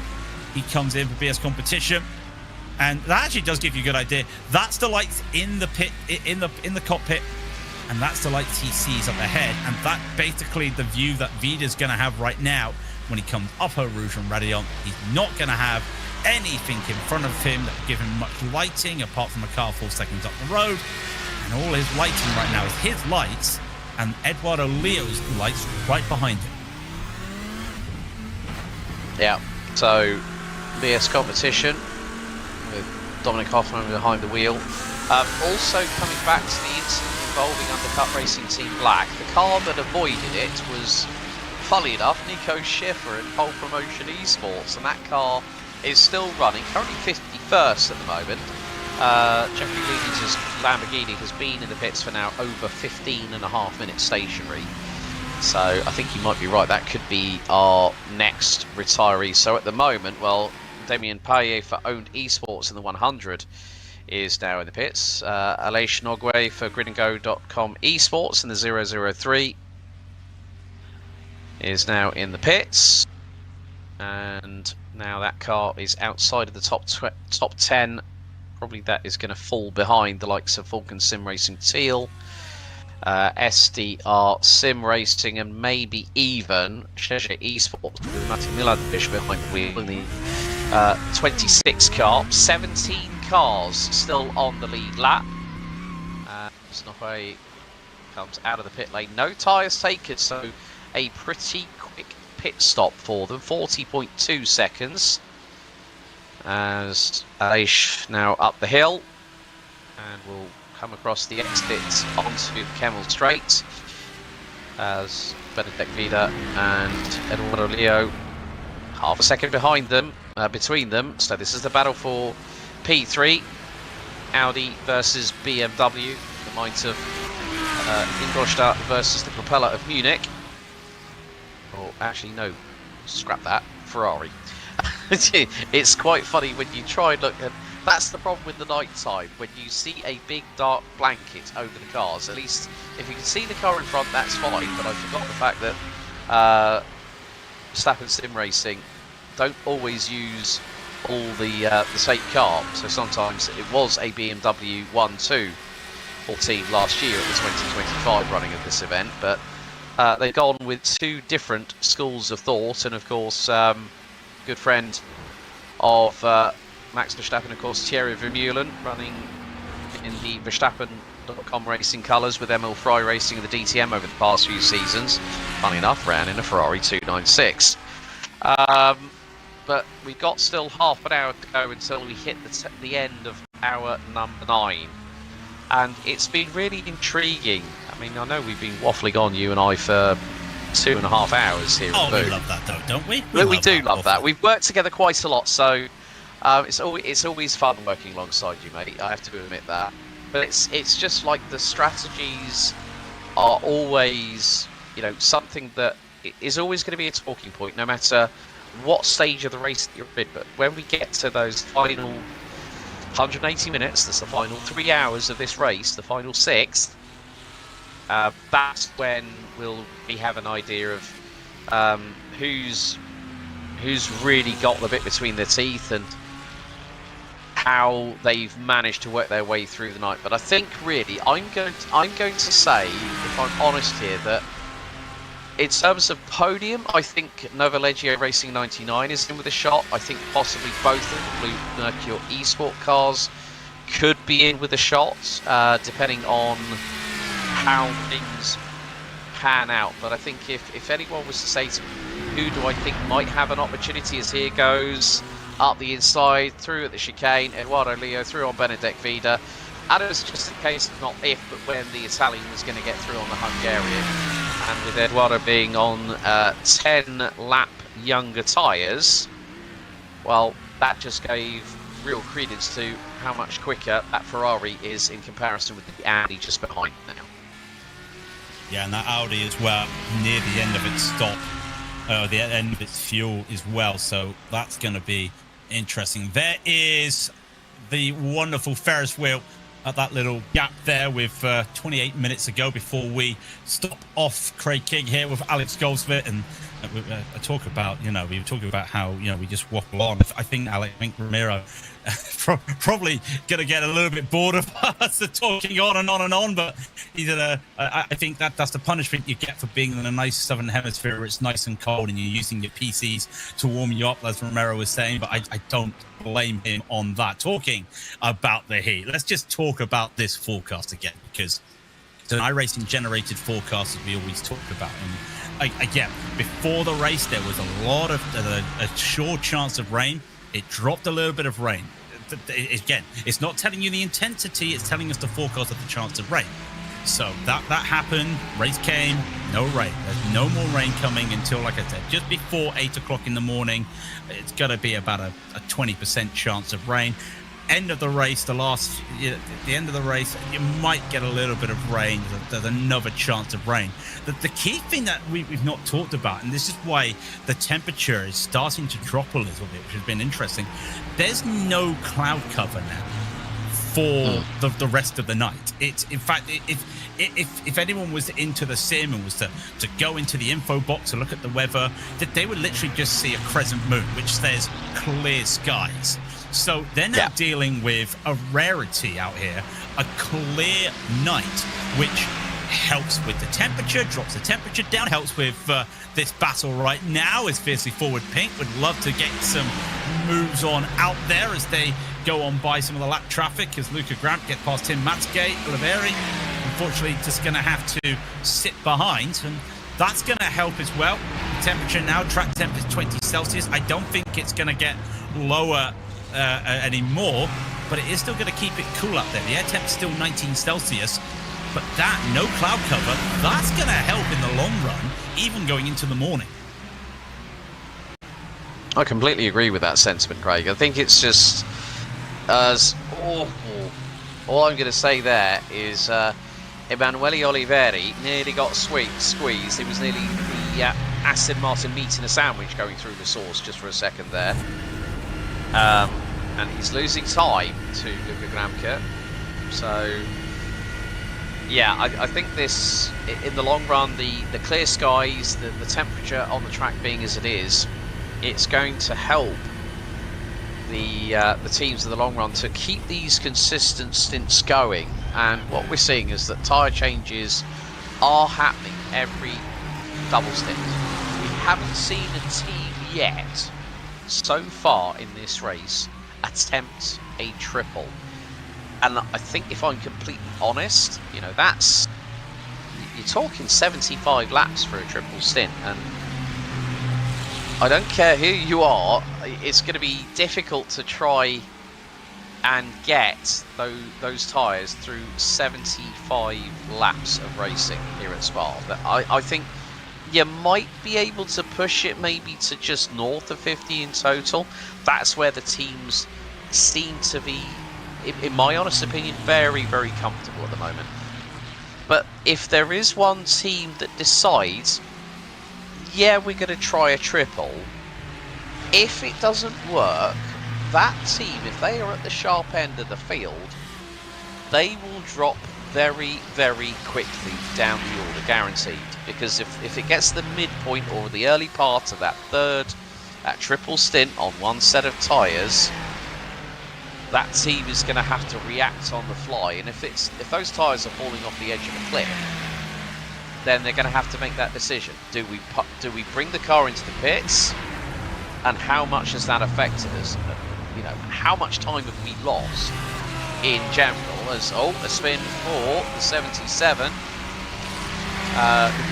Vlado Diaz behind the wheel of the 7707 Racing Right Red Ferrari takes a little bit of a turnaround, and that would have been at Bruxelles.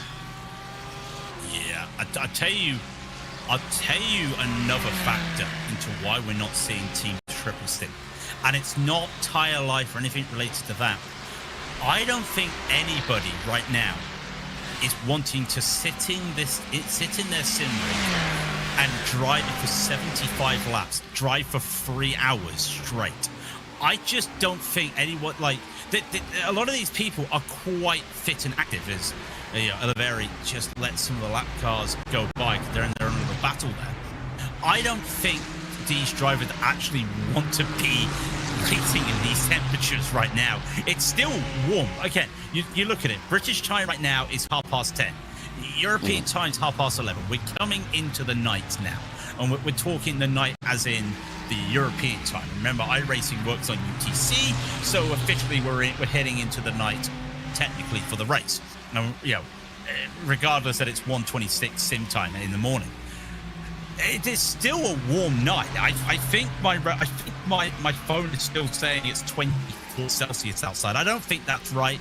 I'm not going to torture people listening to my Siri. I'm not going to torture anyone through that. But it's going to be those sorts of temperatures. And if I look down at a temperature reader downstairs, it's probably going to say, yeah, you're in the 23. Doing that in the day in the sim race, that's fine. In a rig, that's fine. Doing a double, triple in that, it's a pain, that's fine.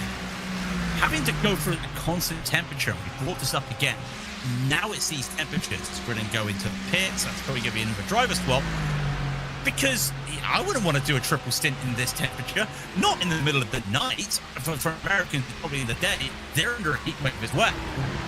This is more of a health-related thing. I know that sounds a bit weird, and someone's probably going to say that I'm a bit, someone's going to call me a snowflake there, Alex. But would you want to sit there for 3 hours in a seat in a rig all on this time altogether? I wouldn't. I would be sweating after 1 hour, let alone 2. Well, I think Benedek Vida's just done 4 hours. He's just, I know Benedek really, really well. I have to give that man a shout out now. He's competitively karted for quite a few years. I've got to know him very, very well. he's going to be, you know, when you think about it, karting is quite a lot of core strength, and that's something that you also need in the world of sim racing, because it's, you know, I get this kind of,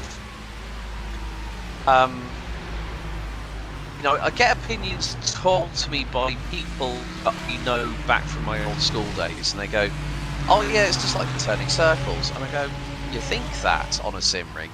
No, like, you should see some of the setups that these drivers have, and I show them pictures, and like literally, it's like Jim Carrey in The Mask clapping eyes on Cameron Diaz for the first time. The jaw hits the ground, and I go, these guys, they take it really, really seriously. Some might say it's a hobby, but they're damn serious about it. You know, Benedek Vida, having been a karter for a number of years, there is that core strength, that muscle memory, and it's kind of like riding a bike. But Johan Hart has taken over from Benedek Vida, so good run by Benedek there, the man from Hungary. Johan Hart now takes over the Nova Leggio Racing number 99 car. That will rejoin in 15th position, so 8.5 seconds behind SDR Racing's. Well, no, actually it's Aleix Nohue for GridandGo.com Esports in the 003. But yeah, I think it's, you know, I would not. In answer to your question, now that I've gone around the house a little bit, my answer would be, oh hell no. I would not want to be in a sim for that amount of time. I think probably maybe 2 hours at a push, but you talk 3, I'd be like, no. Family Fortunes buzzer comes out on that one, mate. I have done 3, but it was the winter. It was Daytona time. That's the difference. That's when it's cold, and like Ramiro was saying, that his room at the moment, our director, his room is being warmed up by his computers. I mean, if I just put my foot right next to my computer, oh my word, it's starting to burn. Now you've got the heat of the computer, you've got the heat of the not that many sim peripherals produce heat nowadays, but you've got that. You've got the exhaustion that there. It's different doing it now than it is, you know, at this time of the year for the northern hemisphere. I know Ramiro's southern hemisphere.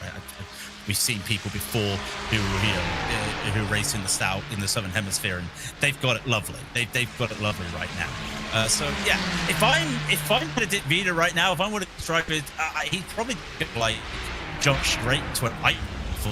I don't know how you start to cool down right now, but you know, the old joke of it is a 24-hour sprint.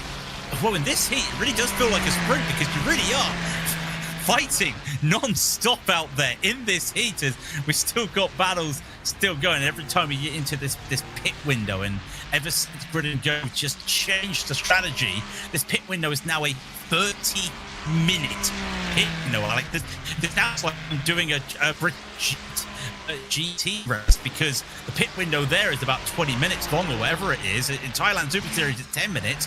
No, pit window's now 30 minutes wide, just because of what's happening with Grid and Go, and we just have to keep attention that this is a battle right now. Is it a battle on position because of them on the pit cycle? This one we can officially say yes. The exact same thing. Daniel Sommer in the number 6 Falcon Sim Racing Teal, and the STR Sim Racing 578 being driven by Miguel San Martin. Yeah, also keeping an eye on some lap time up front at the moment. Look at that in the fiercely forward pink, who took over from Gianni Vecchia, who now is in it on their 25th lap. So that is a car that's now going to move out of the top 5. So from many respects, again, just seeing that pendulum shift, it's a bit like the Chuckle Brothers, you know, to me, to you, to me, to you, kind of thing. But we've still got a few more laps before Florian Lebigre, Eduardo Leo, Atte Kalpinen, Emanuele Oliveri and James Boney make their pit stops, and you're looking anywhere between another 7 to 9 laps. Yeah, 9 laps to go, and that's it. The number really here is 25. 25 is the number that people will be looking to aim for out here, and we are into this window now, and a lot of it is because some teams were struggling to get there at the start. The key thing is an hour-long stint, but that first stint was so vital at the start of the race to set up this whole platform, because if you don't get that extra lap in, because you're going to lose a lap because of the formation, if you don't get that extra lap in at the start of the race, that puts you on the back foot. And we go back to Grid and Go with their weird strategies, and I'll say it's a weird strategy. Sean's going to message me saying it's not a weird strategy. We're still on schedule. Probably not still on schedule right now. He'll probably going to send me a message in a minute saying, no, we're off the schedule now. And I know what Sean's going to be like. But for some of these drivers, that they're on a different schedule because they've been unable to do that fuel saving, because of how massively split the field has been ever since those first couple pit stops. Yeah, that's the thing. It's what we see with a lot of teams, that they will have to react on the fly, and it's never easy. You just like think, okay, how are we going to play this one out? Let's just throw caution to the wind, shall we, boys? Let's just go for it. And yeah, I think it's, you know, obviously with that moment that we had for Blue Mercury Esport very, very early, and then also them having the moment with missing the box on one of their recent pit stops. It's kind of like, as I said earlier on, it's having to look at the situation and decide, okay, what's going to be the case of how we can make the strategy work? What can we gain from it? Is it worth putting ourselves out there and try and make it work? But it is, of course, as I said, it is the longer game. You cannot count any strategy out, whether it be something unusual, like with Grid and Go Esports, which I've told months in the broadcast so far. It's like you said about when you know, Grid and Go said, you know, a team went to you and said, do you want to know the strategy we're playing? No. This is the beauty about being up here in commentary, is that we get to find things out like you folks are watching at home as we speak. Yeah, but by the way, Sean hasn't come back to me to say anything, and that just shows that he's probably not watching the broadcast. I know he likes to. I don't know why Sean listens to me. I don't know why anyone listens to me, but that's just me. That's just me talking out loud. But no, earlier in the race he was giving us that information, and I think he really would have just gone and said something. And like I said, like the idea that if this is the honest truth, if a team told me what their plan was, I'm a commentator. I'm just going to blurt it out. In all due fairness, don't tell me your plans, because I'm going to tell everybody. That's my job. So that was one of the reasons I said it. And yeah, it was just a case of let's work this out. And still, to this day, I don't know what the plan is. We still don't know what their plan is. What we do know is that the Verstappen Sim Racing team, both the BMW M Verstappen Sim Racing team and the Verstappen Sim Racing Team 4, they're on the same strategy. They last pitted lap 208. Other teams also pitting lap 208. Was that battle we were looking at earlier, and I think we're still looking at it right now. Yeah, Falcon Sim Racing Tilt battling against the SDR. So they're still on that same strategy, and they're trying to go every 25 laps or so, trying to make that work as another car comes into the pits. And of course, with 15 hours, 11 minutes, and 53, 52, 51, you get the idea if you just want to make sure you know where you are. Yeah, we are just in that way. And you brought up something, Alex, that I've always loved to say. You said it earlier, you probably can't remember you said it. We're not going to know exactly the right plans or who's battling for what, really, until like 2 hours, an hour to go in the race when we come to those final pit stops. We might have an idea, especially right now. The number 3 is 30 seconds in the lead. Granted, pit different cars on strategy, but until we come to those final pit stops, we won't know. So you're going to get up for the breakfast in the breakfast show in the morning. You're not going to have an idea. You're going to hand it to me and Jake, We're going to have an idea of what's going to happen, though, because you're going to tell us, and because the drivers are going to tell us. And also the fact that probably that myself and Paul, we're going to be scratching our heads for the best part of 3 hours, working it out. But yeah, I think that's the beauty of endurance racing. It is an endurance sprint. Yeah, you can say to people, yeah, okay, take it easy on your next stint, take care of the tyres, and you know, as soon as the driver gets out of the pit lane, they disengage that pit lane speed limiter. It's like, yep, okay, see you later, guys. And now, with 3 hours and 10 minutes to go, we have got 14 cars on the lead lap as RDV Competition Unity's Paul Jouffreau pits from 21st position in the number 86 and takes the long trundle down into the old school pit lane here at Spa.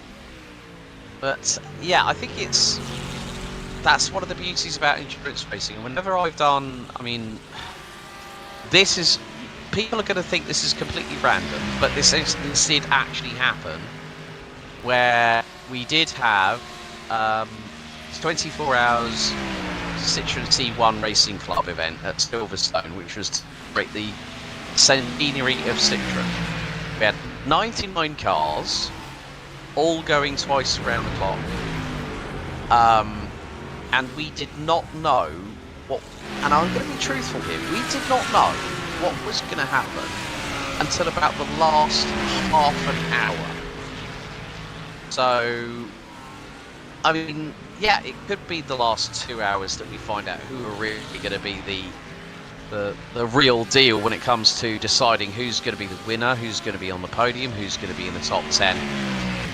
But we didn't know until about 20 minutes before, and this is a race where every single car was a Citroen C1, 68 brake horsepower, 1 litre, 5-speed gearbox. All of them with roll cages, all of them really nicely fettled out in livery. Some were shaded them for themselves after twice around the clock at Silverstone, with front and rear windscreens being blown out and drivers having to worry about the buffeting coming through the car. And they're all MOT road legal, and it was only until we got to about 15 to 20 minutes, 20 minutes to go that the race leader was indicating by hand signals to the pit lane, to the engineers, as if to say, I've got 3 bars of fuel left. And then we knew that second place was going to start catching, and the second place car, this is how crazy this race was, took pole position by 6/10, was found to be 3 kilos underweight, was thrown to the back of the grid, started 99th and ended up winning. Wow. Wow, and I have actually seen, they do the 2CV races, they do it at Snetterton now, I think. The 24-hour race there at Snetterton, yeah. It is, I mean, it sounds, I'm sorry folks, it does sound quintessentially British that we take a wacky car like a Citroen 2CV and do endurance racing. This is also the country that gave you lawnmower racing. So, you know, I'm sorry, and I'm also thank you. We do deliver some fantastic racing. What we don't deliver is we never made iRacing, but we bring you this fantastic product. We're getting close to the end of our stint in the booth, as it really is nighttime. We brought you, I wouldn't say we brought you the golden hour as the sun goes down, because the sun was already setting when we were getting here. We were just starting to get out of the nautical twilight, or the astronomical twilight. I never understood that myself, because it's not really my wheelhouse. My wheelhouse is here right now, as drivers will be looking shortly. We're still in that window of pit stops here, and I think we're still, well, basically the top 10 still yet to pit. Even I would say most of the top 15, just 14 cars now on the lead lap. But remember, some cars have gone into the pits, and cone to cone about a minute 50 if you're taking tyres, and a lap time around here is 2 minutes 15.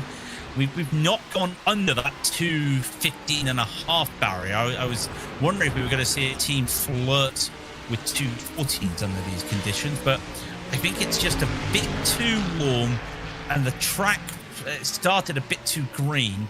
I don't think we're going to see drivers pushing for those really intense times, but I think we're at that peak now of lap time to temperature ratio. We're at that 55 area that everyone was doing. I think we're there now. Everyone's just happy enough to stay where they are in terms of pace.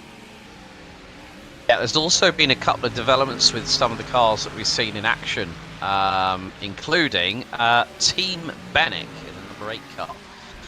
Remy Gilbert showing behind the wheel of that car. That car has been off somewhere and has ended up in the pits for over 6 minutes stationary. Pole Promotion Esports back in the pit lane. RC Car Shop Esports we saw a little bit earlier on, of course, undercut team, Racing Team Black with Jeffrey Lehmans going sideways backwards into the barriers off of Speaker's Corner. That car has been in for over 42 minutes. So we are now under the 50 car mark as Brad Leonard now is going to go behind the wheel of the number 89 BMW M Team BS competition.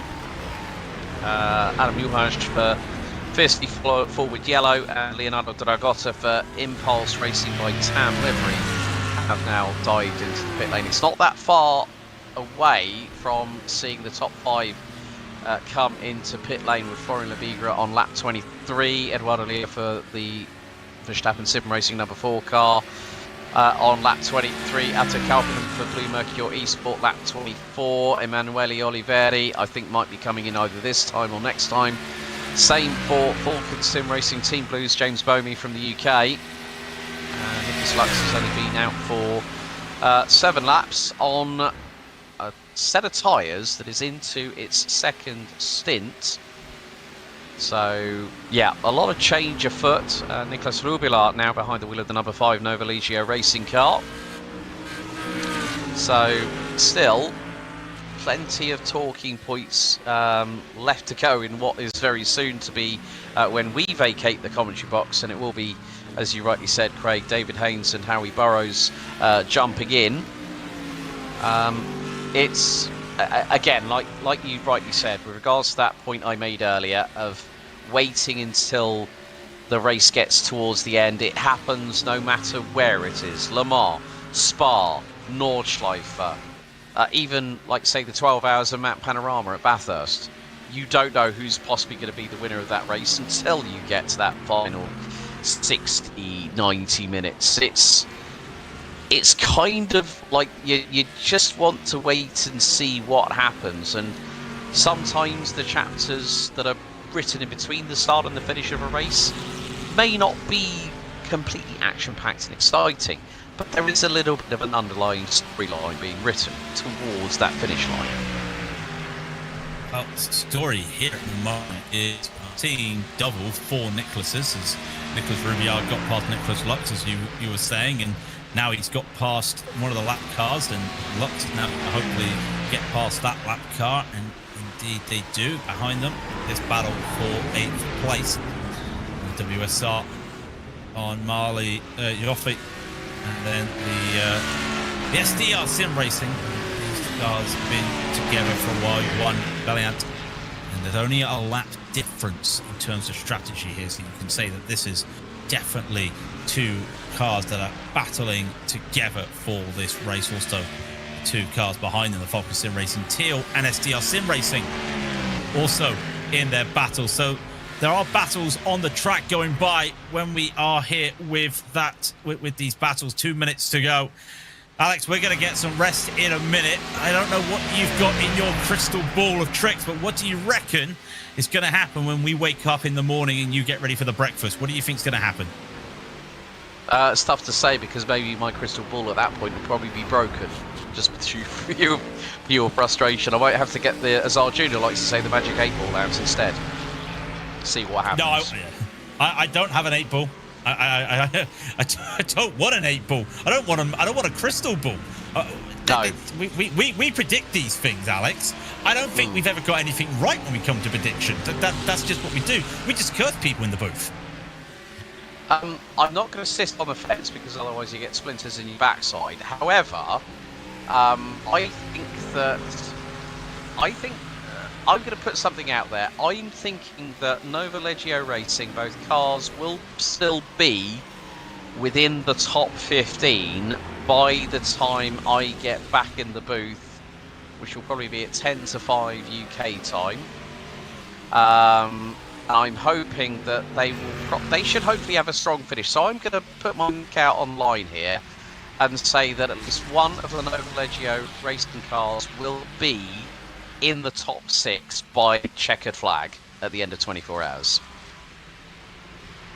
Yeah, that's a real good thing. I know myself, I'm probably going to be waking up and having the breakfast show, as Paul has dubbed it. And I love that terminology, the breakfast show. I'm going to be listening to Paul and Alex in the morning as I get myself ready to gear up with myself and Jake for the final 3 hours. There's some cars diving into the pit lane. The 23 comes into the pit lane, and one of the Blue Mercures, the 33 into the pit lane. Falcon Sim Racing 2 into the pit lane as well. But as the clock will roll down to the top of the hour 15 hours to go, sorry, not hour 15. That's a long endurance race for sure, but what it does mean is our time in the box is over. So for myself and Alex, thank you very much for enjoying our walk down memory lane for the last 3 hours. We will be handing over to the fantastic combo of David Haynes and Harry Burrows out there for the rest of the next 3 hours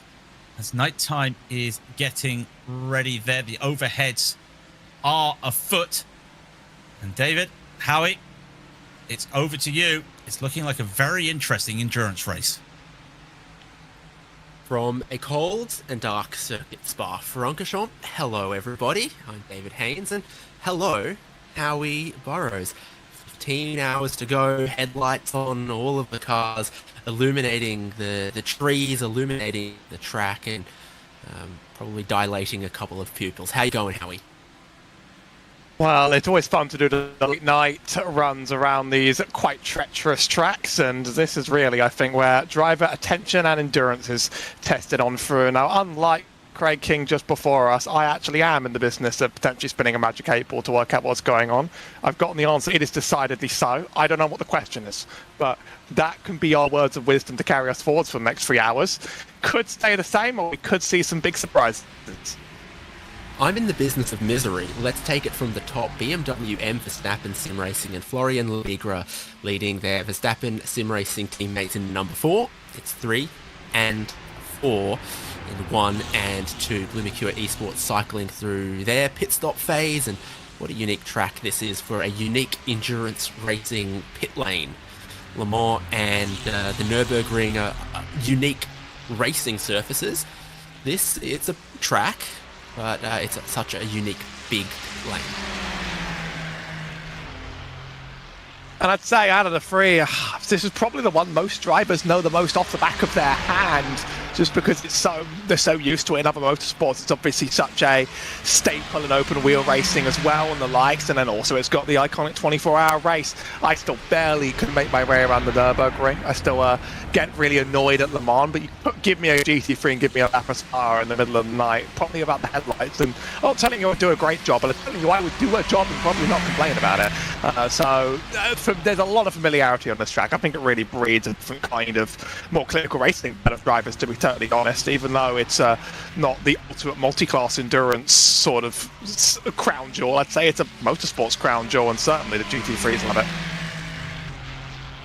More pit stops just past the top of the hour, so that dual battle there of Falcon Sim Racing team and SDR Sim Racing look to move up a couple of spots. Your race leader is on the pit lane, and it's a long trundle down the lane to find your pit stall if you qualified anywhere in the top 20 or so positions of the 59 cars that are in this top split iRacing 24 Hours of Spa.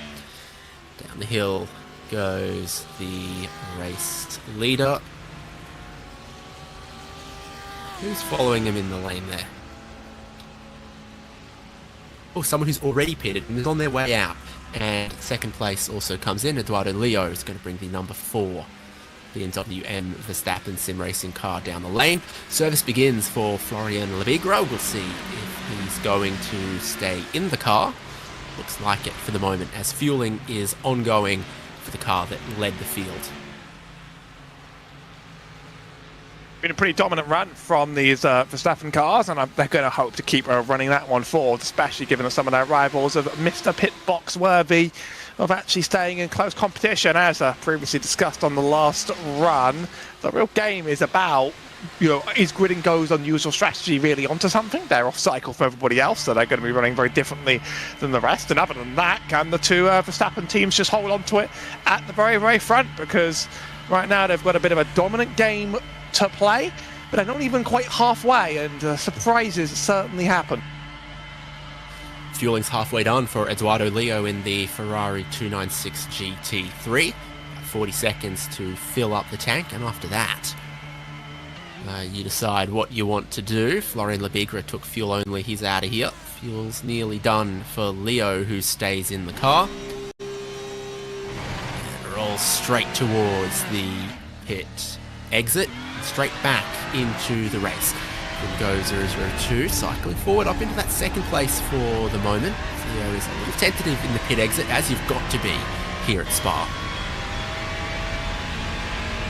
Obviously the endurance pit lane, as you see, we run on the other side of Eau Rouge and Radion and sort of rejoin the racing surface closer to the top.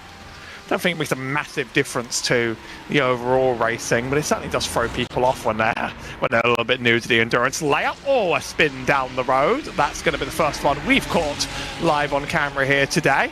Looks like it was a lap car in front of the 4, but I guess more of those happen than we can probably catch our eyes on throughout the whole event.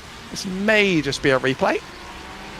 Yes, it is. So on the outlap for Eduardo Leo, just in front of him, 86 RDV Competition Unité, spin around going into Lecum, was just far enough ahead of the number 4 that it doesn't seem to have impeded them, but Lamborghini just losing the rear traction at the change of direction at that chicane at the end of the Kemmel Straight, and maybe just giving Leo a tiny heart attack.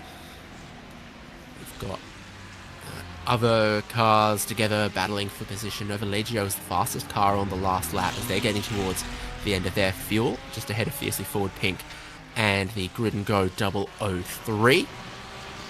Track temperature is 20 degrees Celsius, so about as cool as you're going to get, as it's 1:55 a.m. in session.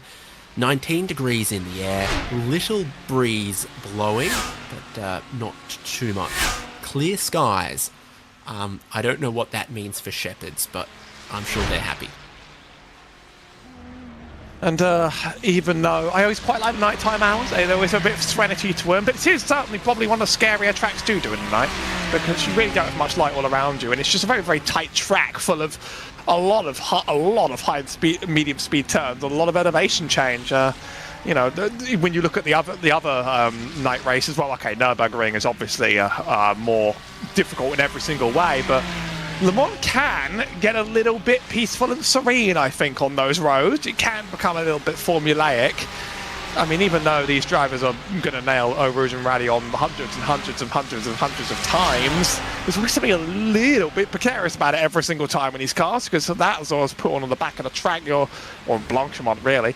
I'll get my corner names correct by the end of my time, I promise. But Blanchimont near the end, you're such at the edge of grip that some of those high-speed turns, they're terrifying in this, and you sort of have to be committed every single time. A lot of commitment this car really needs around it. And traffic is challenging in the Spa 24 because it's entirely GT3 cars. So every traffic you come up to is another GT3 car. You're not a prototype zooming by GTs. In this case, we're focused on third place, who's got another Ferrari just in front of them, and you're catching them, but not that quickly. And then when you do get there, it can be difficult to get past if they don't immediately jump out of the way. So here we are on board with Eduardo Leo, seeing where his Ferrari has pace that another doesn't. Just how close you get before it becomes, impeding and frustrating. And I'd say the answer is about now. And how many passing opportunities are there really in these cars around here? It's not too many after the Eau Rouge Radion down the Kemmel Straight. Actually a big one. Around here, it's so high commitment that you can go side by side if you want an epic still, but it's always a very scary thing to do, because so much on the limit of their grip and downforce, they'll often go out wide. Into the chicane is the next best spot. The two are going to try and take that at one go. And it's a little bit touch and go on the exit of that chicane. Not quite cleared on the way out, but for our P3 car, that car's out of the way. Time to get moving.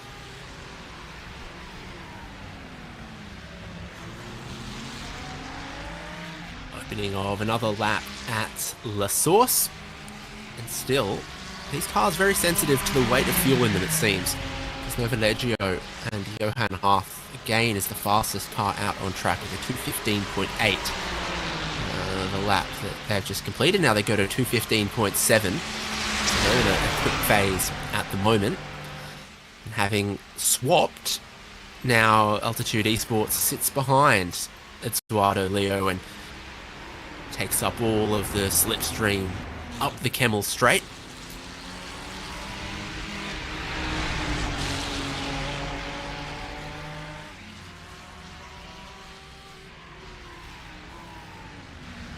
It's very interesting. These aren't particularly slipstreamy or drafty cars, so really you get a lot out of your exit out of that first turn, and up early on, you get a little bit behind another car down that straight, just barely enough to sort of gain a little bit of an advantage, but it's not quite like high downforce car where you're going to gain so much from the slipstream and you're going to punch by someone. It's almost inevitable down that straight. Yes, you do have to set it up and earn it. You have to set up and earn so much in the GT3 class around this track, really. I don't really know if anything is quite given to you for free. It's just the limitation of a car like this around the track, perhaps, but it almost feels just right for it. Like some of the corners that you only just about get away with running flat, it almost feels like they were designed to be runs this close to the edge of grip.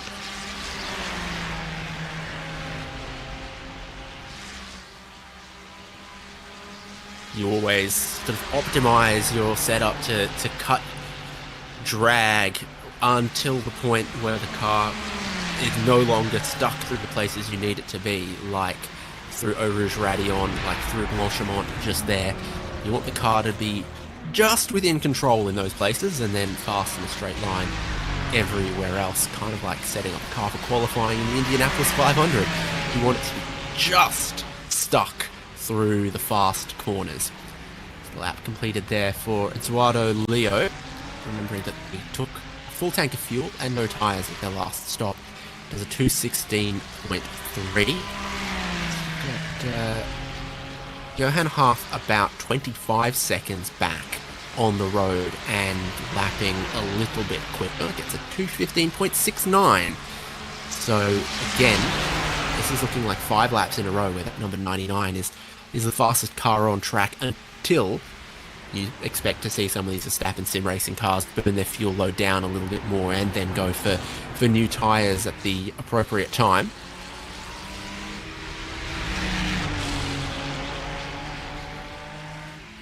Obviously, that some of these grid and go cars, 002 and a 003, are gonna very much be ones to watch on the road, just because they're the ones running the most alternate strategy on the track, and you know, we're not really sure what's going to work. They're not really sure what's going to work. But sometimes it takes one team just throwing something very, very different at the ball and seeing what happens. Is your P9 runner through Blue Mercure, and you're running such a low downforce set, you can always hear the tyres squeal, just try and get away from you. And if you got a good enough run up those turns, you'll be gaining and gaining and gaining in time. Certainly looks like he's going to.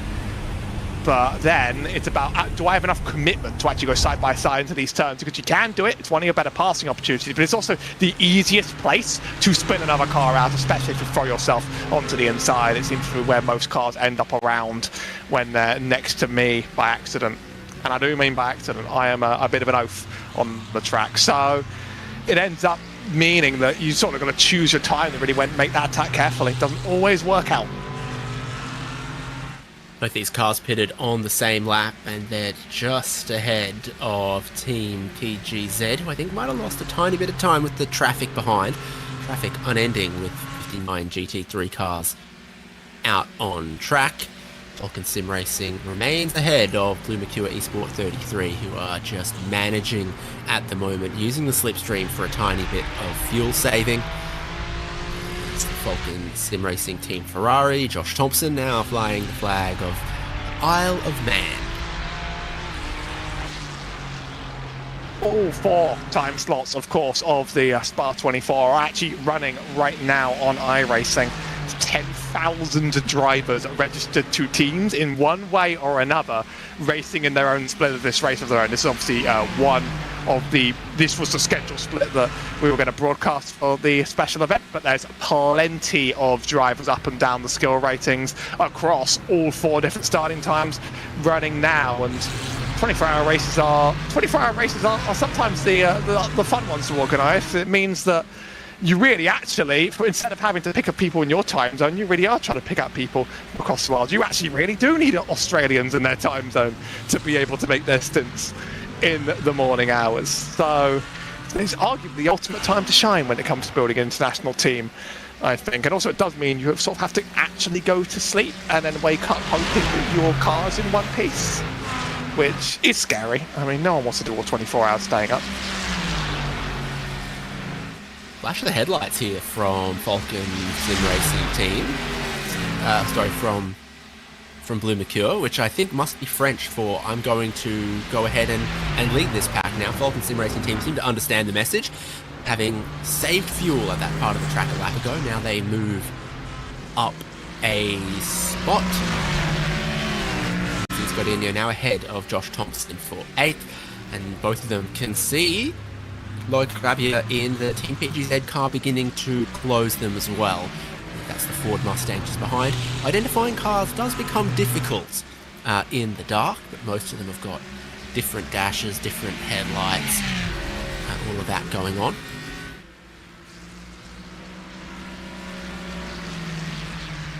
Nothing like being flashed in the middle of the night. I think it's sort of, for me, I always get like slightly tipped off by flashing in general, but it sort of turns from a small little act of a reminder to an outright aggression in the middle of the night. Like I am indeed going to illuminate your entire world around you and tell you that in some way or another you must know of my existence. It can be useful. It can be very, very useful, naturally, but certainly, do you want to overdo that one in the night time? You might get me defending harder. That's just me.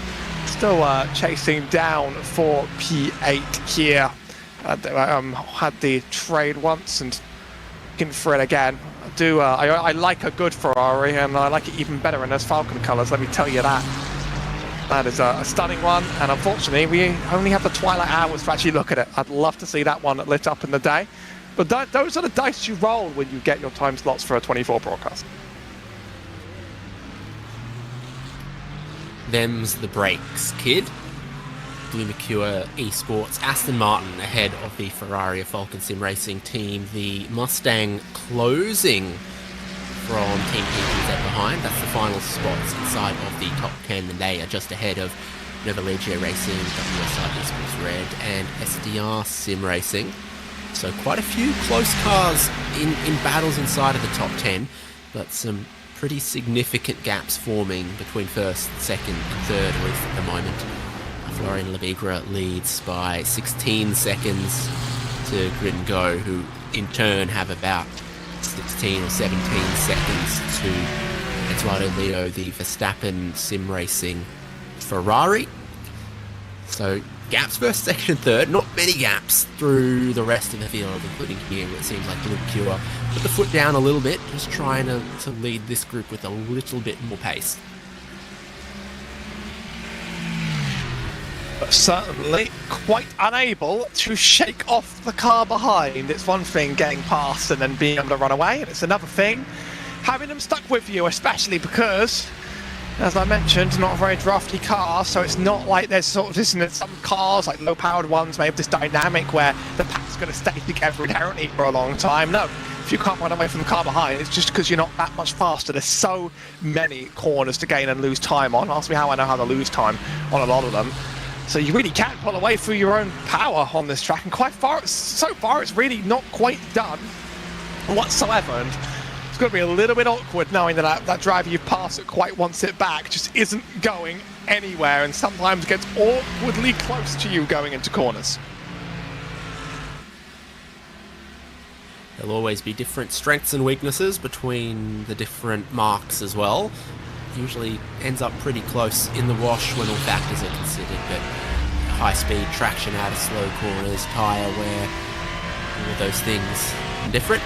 There is the flag of the Isle of Man for Josh Thompson, who we go on board with. Josh Thomas is an Australian comedian. Josh Thompson is driving the Falcon Sim Racing Team Blue Ferrari. I'm not going to look it up, I'm just going to embarrass myself. I believe that 3 legs is called a Triscadelia. I'm just going to go with that. I mean, I'm afraid I'm not an Isle of Man expert. Good exit here out of the uphill, and that usually means there could be a chance of advantage. No, it's just going to be a bump draft for now. Maybe I figure that both drivers are just sort of fine, maximise their lap times right now if that's going to be the approach for a big enough run. If you do have a nice advantage behind them, you're both going to gain and get away from more threatening targets. Could maybe sort that one out in the pit stops, but that definitely seems to be the strategy right now between these two cars if that run wasn't taken of all of them. Still so far to go in this. Things to manage, not just fuel, but tyres as well. As you look forward to this stint, what do you carry over into the next stint? How do you preserve it? You go to a replay of Vesta Sport, and the rear just lets go, exiting Puon. They are broadside in the racetrack, heading down to Lafania. Jacob Hansen. I'd suggest that could be second stint on a set of tyres, because through the fast and long left-hander, they have run out of grip at the rear, and it's snapped around on them. Going to encounter so many cases of ran out of grip on the rear and lost the car behind us, unfortunately. When you're that close to the limit, it's going to happen time and time again for many times for the next 14 hours. Probably happened many times for the last, I can do the maths on this one, 10 hours. And there could even be some lingering damage on that 252, because the Vesta Sport, that's the last car running, and they are 2 hours behind the race leader, 50 or 60 laps behind. So I see that they had just exited the pit lane. It's actually possible they'd done some repairs to that car, gone out, done an outlap, lost it there. So either damage, cold tyres, something like that. It's especially painful when the tyres aren't cold and it happens to you anyway, and sometimes it just feels random. It just feels like, why'd the car do that? And the answer is, well, probably it was something very subtle to do with the tyre heats over the course of several laps, and that's not an answer that gives you all too much comfort, but it's just a result of running so close to the limit. If there was any lingering damage, that just makes the situation worse. These are the two closest cars on the track, and they're still very, very content with pushing each other down this straight. Behind him is team PGZ, who are in the 114 Mustang behind. They're just trying to make up difference on that car, I figure. And the Ferrari, the number 11 from Altitude Freem Esports, Zane Khan loses the rear almost. Collects another one, exiting Stavolo there.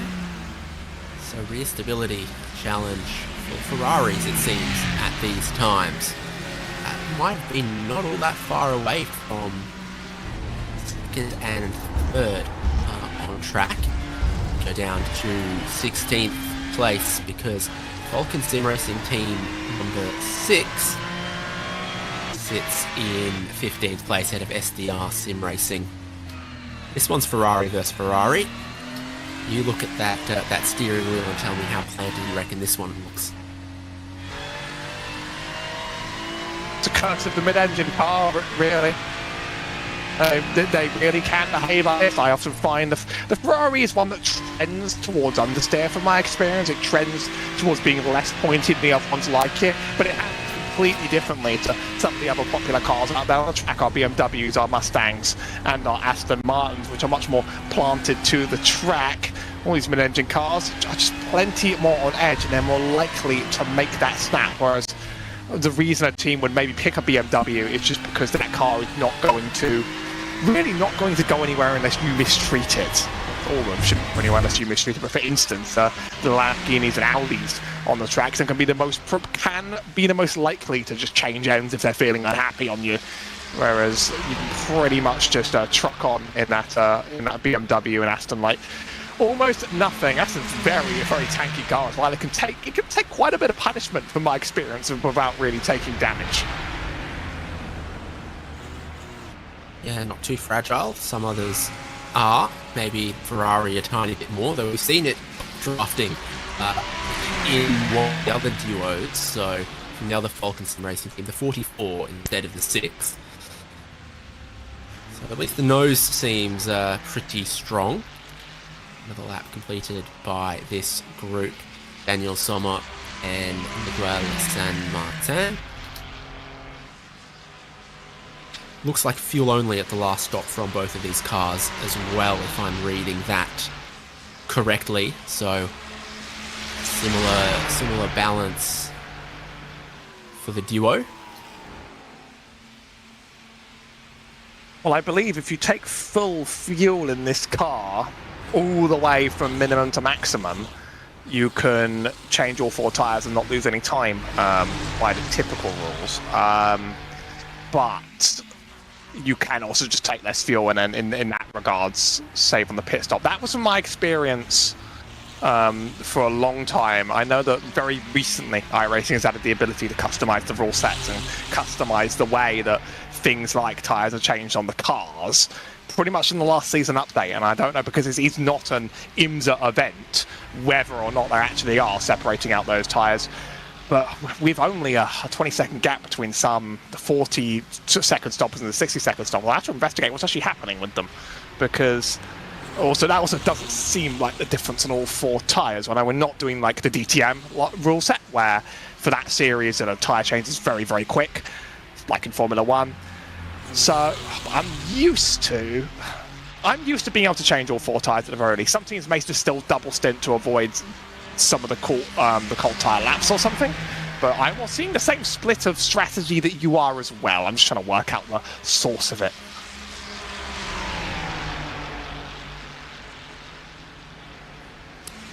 Lowdown for Blue Mercure Esport number 1. Atse Kalpinen has left the track somewhere, and he was not that far behind, 3rd place, so that could be costly. The typical place, of course, here at Circuit de Spa-Francorchamps is running just a little bit wide, up Radion, cutting the runoff, and they don't let you get away with doing that too much.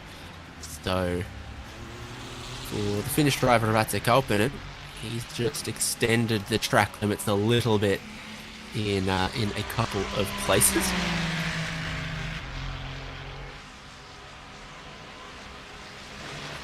Not that forever, because every 100 incident points is a drive-through in this event, and a drive-through is very, very painful at this circuit configuration. So you do need to spend the whole of the 24 hours minding your track limits a little bit, but it becomes so tough when you're in the heat of the battle. Concerns with incident point preservation kind of go out the window. Battle down through Puon. There's a big fight here around 7th position. It's often more common that you can get your little slowdowns from going wide as well on a track like this. So there's a few real flash points where it can happen. First one is if you don't quite make it through Radion properly, you cut it way too much of the curb. That gets you a slowdown, and that's usually quite a brutal one because you have the Kemmel straight right there. It has to be served during. As well, if you end up missing the turn at the end of the Kemmel straight and just sort of going right over it, that's quite the mistake. We usually get a bit of a slowdown from that. And then on some of these turns on the back part of the track, if you go wide out, you are going to gain quite a bit of time, and iRacing might have a problem with that as well. Obviously that system's an automated one. There are just spots on the track that are considered slowdown spots, and if you take them, you'll be able to give some of that time back, and you really don't want to let that one escalate.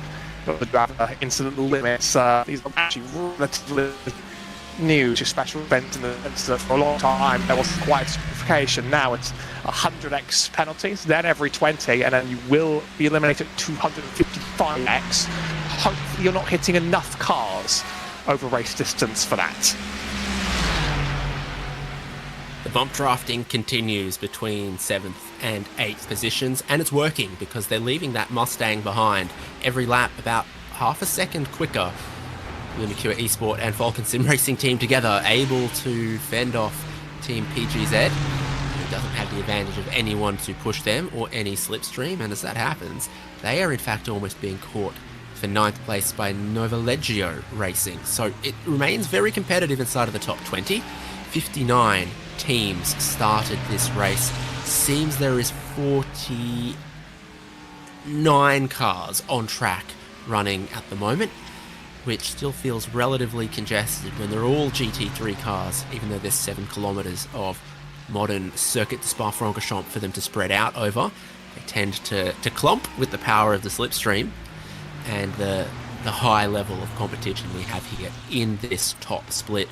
Howie was investigating many of the other servers, and there is huge demand, appetite, participation in these iRacing special events. This top split has a strength of field 8,260. It's creme de la creme stuff here. I think I have actually found the rule set. I'm just double checking because there would have been quite a recent change. iRacing are actually running some of the special events under the non-IMSA rule set when they're not IMSA races, and nowadays that I believe does have an impact on the tyre changes, and that would affect the strategies. It's really nice that when probably someone's talked about it all of 10 hours ago, then we're just coming in and trying to refresh ourselves back into it. But indeed, different special events, they are actually running different rule sets now, and I'm still trying to. They're a lot in the past. It's all happened last season. Previously, every series for the GT3s had to run the IMSA rules, which involved changing the tyres and fuel at the same time. Now there's variation that is available between the drivers and between the series. As you customise things like your pit stop rules, things like the available settings on the cars, like that. So it would make sense if this was one of the first to not quite run that rule set. It's maybe the closest 2 cars on the track, but they certainly have a pattern at this point. We've worked it out. They're certainly enjoying doing the same thing to each other back to back to back. So maybe when the next pit stops come, we'll see if anything changes to any of them. And it's working. Like I say, they're pulling away from the car behind. They're closing up a little bit of time to fiercely forward pink with still more than 20 seconds up the road from them, which is a lot of time when everyone is so close and evenly matched across all their GT3s. And still, Novalegio Racing 98 consistently on my timing screen is the fastest car on track. They keep going quicker and quicker every lap to 15.5 for Frenchman Johan Harth. A lot of French drivers. I think we've got 4 inside of our top 10. Other nations: Monaco, Italy, Finland, Isle of Man, and Chile, and Brazil.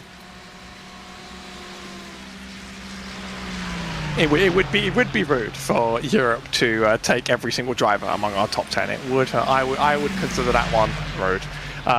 Good to see some of the international representation. Even if the French are on top right now, there still are plenty of talent all across the world. I have my doubts about the authenticity, though, of Owned Esports claiming that their current driver is running from Antarctica. Part of me just thinks that one might not be the case, but I'm willing to believe everybody else on their claims. You're not going to believe that Twan van den Belt is from South Georgia and the South Sandwich Islands? Well, I don't know, and I wouldn't dare make a claim about another person like that. I just don't think you can run iRacing in Antarctica. So that one I'm comfortable ruling out. Penguins have got a sim race too. Now, don't get confused here. This is a different Falcon Sim Racing team, Ferrari, and they are ahead of SDR Sim Racing at the moment, 14th and 15th.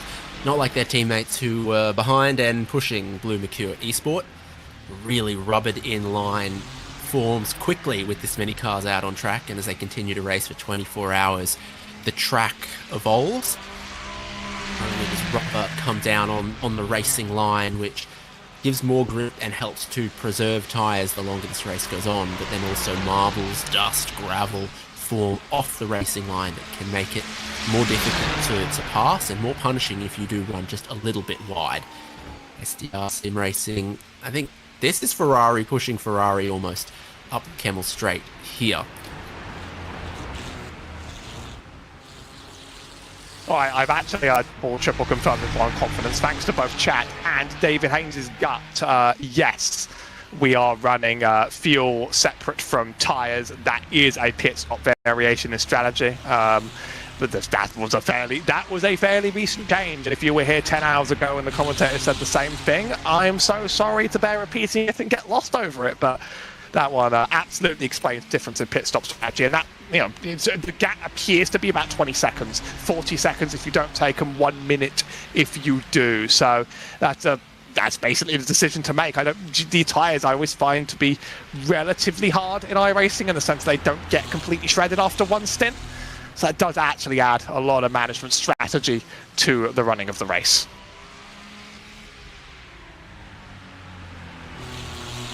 Particularly now as the track is, as I say, very rubbered in, which treats the tyres nicely, and also very cool, 20 Celsius track temperature, but the weather is clear.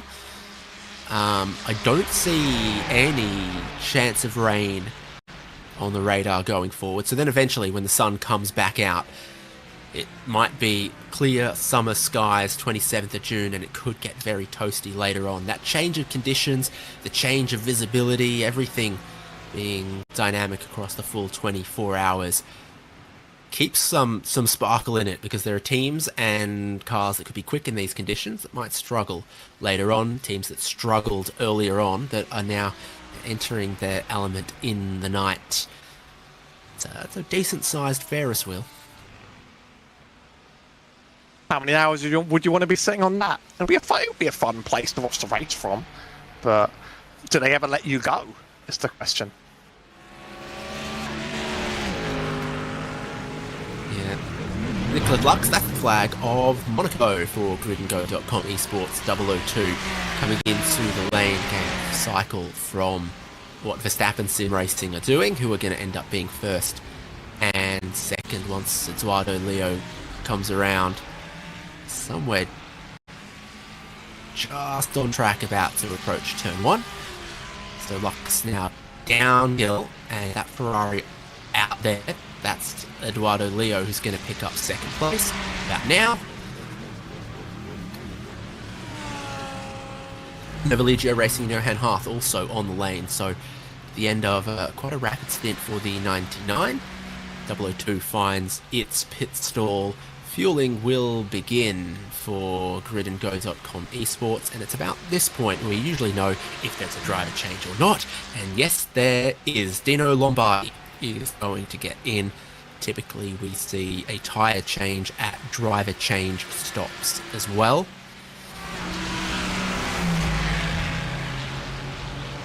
Yeah, at that point, it's definitely worth changing the tyre, just because the driver change takes quite a bit of time by itself. So at that point, you just sort of counterbalance it back out. You use the time that you're taking to get fresh rubber on the car. Makes a lot of sense from a strategical viewpoint. Obviously, they're going to drop quite through the order, but that's an offset from the rest of the field, and I don't even know if we're going to find out quite how it's going to play out for them. Getting a little bit closer, some of these cars in the battle for what is now 5th on the road after some pit stops further ahead. Still quite close in line, Blue Mercure and Falcon Blue. And then behind them, there's about 6 seconds to PGZ and Nova Leggio just doing the same thing. Well, Nova Leggio caught PGZ as the two in front ran away. PGZ had no one to stream. Nova Leggio a little bit more speed across the last 5 or so laps, and here they are right behind the Mustang. Nicolas Ribillard is the Chilean driver I mentioned inside of the top 10 earlier, driving the Audi R8. Miraculously, spares and support still available.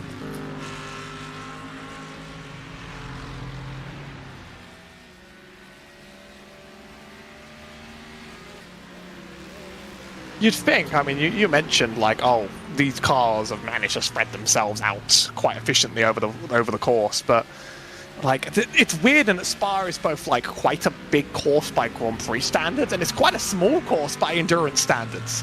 Certainly the smallest of some of the most legendary 24-hour tracks.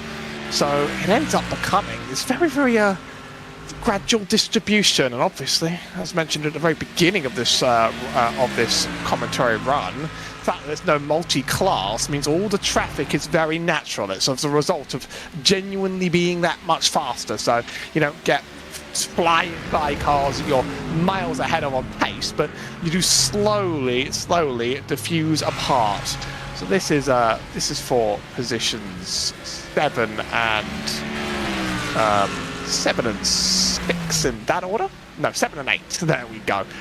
It's just behind the Falcon group, who are pretty much gaining through their bump draft in about 7 seconds down the line. Novalegio might instead choose to take this. We're not sure, but I think like drivers are getting a little bit worried and a little bit conscious about how some of these sections is a little bit hard to force passes. They're just going with the flow and going with the rhythm of the strategy rather than overly going for it. That said, there's the side-by-side. I willed that one into existence. The PGZ Mustang actually just sort of seems to give it up. Novalegio going quite a bit quicker. We've seen the advantage that a slipstream can give. Team PGZ will slot in behind because, as that's been happening, both of them have been caught by Automove's racing team. Aaron Vasquez is now the quickest car on track, the 234, just behind them in 9th place at the moment. So that's reason for Novalegio to want to get on with it, and getting a bit of a slipstream is reason for Team PGZ to move aside. That wasn't communicated completely clearly on the Camel Straight, just a little bit of lawn mowing required for the Audi R8 to get by.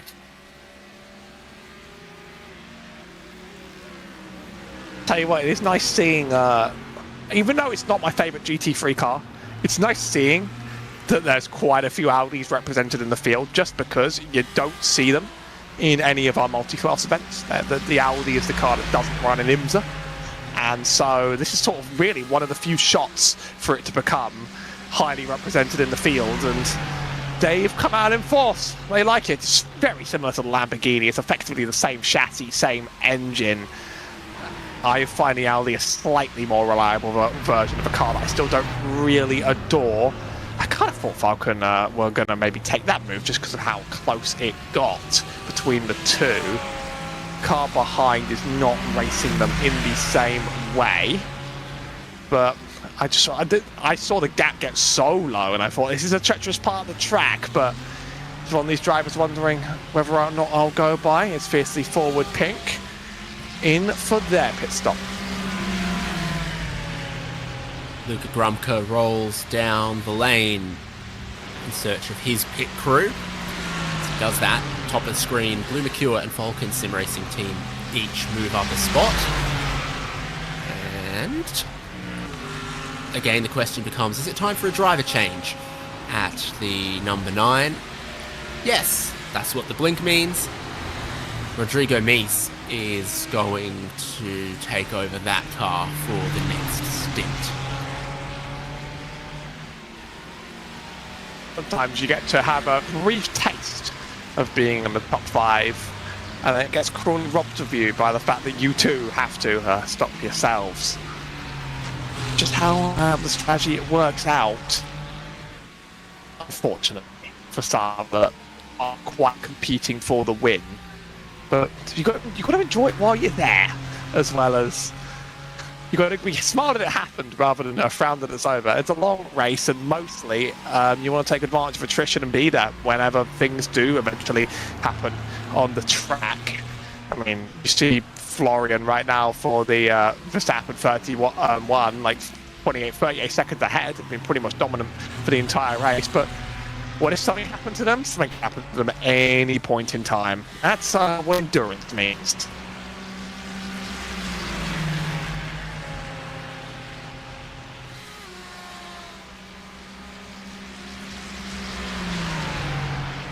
Other cars pitting. MacPerformance.com from in about 43rd place there, Pedro Fernandez in the lane. This group right here, 18 laps, about to be 19 completed on their stint. Everyone looking to get at least an hour if they can. Start finish line there for our duo, as they have managed to put a lap on a few of the cars that they found ahead of them.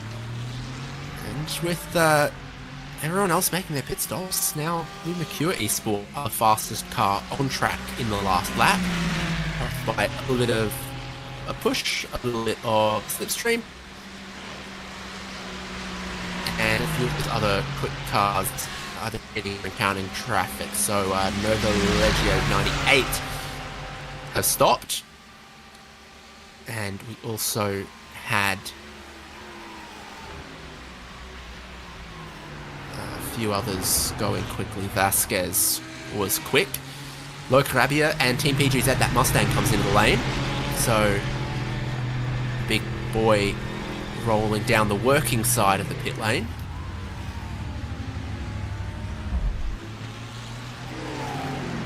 And that'll also be a driver change. Rabia out, Oskari Kakinen is going to take the 1-1-4.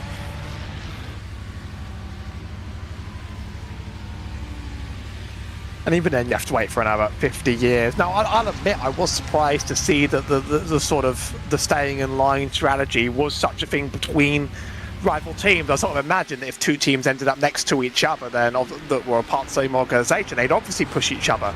You know, I've come into a show where I've realised, oh, rivals are doing it to each other, and I guess it is just a safe. It is just a safe way to play. You've got to lose a lot about that. Perhaps. But it's not on my mind right now, unless I'm thinking about the really obvious one. Oh no! Oh no! It was the one that was briefly on my mind for a second. I still haven't. I don't know if I will. But I guess it's if you trade that position back and forth every single lap, you're going to lose a lot of time. And your goal is to end up getting the fastest time over the whole race. You don't really want to just give it away every single lap, endlessly battling when both teams would serve to benefit from just playing the same game. I mean, that's just how it is. I think in a race this long, we're not even halfway. People aren't truly going to shoot their shot. They just want the best laps they can get.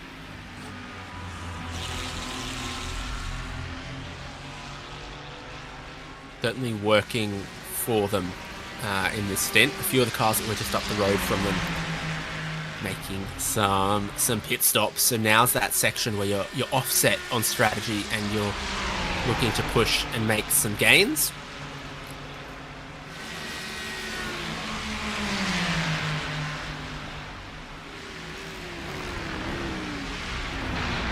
You're talking about the Audi and the Lamborghini. There are a number of parts that are shared between the two, but are stamped with different part numbers and belong to different homologations. So the car would work if you went and put Lamborghini bits in the Audi, but you're not allowed to because that would be parts outside of the vehicle's homologation.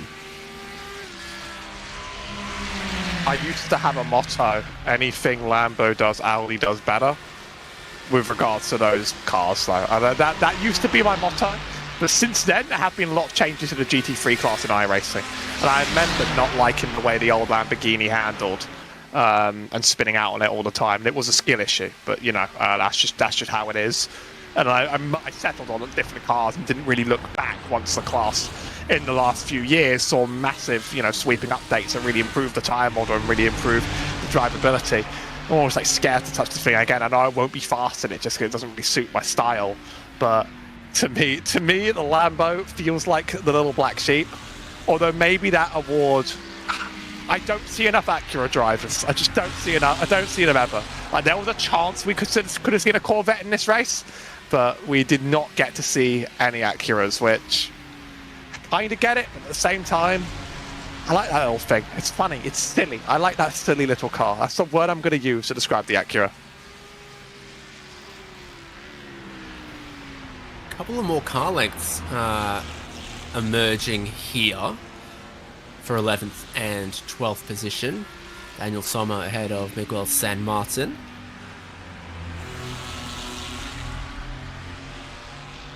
They are both now 18 laps into their stint, where we would expect 25 to 28, something like that, to go to get you to about an hour.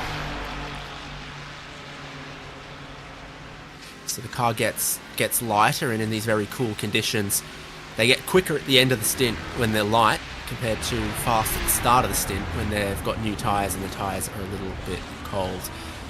Top of your screen, a little bit of contact on the replay, so a checker, and then Vesta Sport get a little bit of a tap from behind. Now, I think that's the Vesta Sport car that is quite a number of laps down.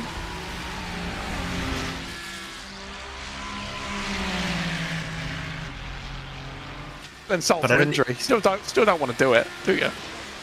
But I don't think they did anything really wrong there. They were just sort of checked up and then a tap from behind as they were in that change of direction in Lecum. Gap closes again between the dual Ferraris, the Falcon Sim Racing team, and SDR Sim Racing, and SDR seem like they are content to either sit a millimetre off the rear bumper or push on the Kemmel straight if they see the need. And as that goes on, a chance that, no, they're not catching Johan Haaf.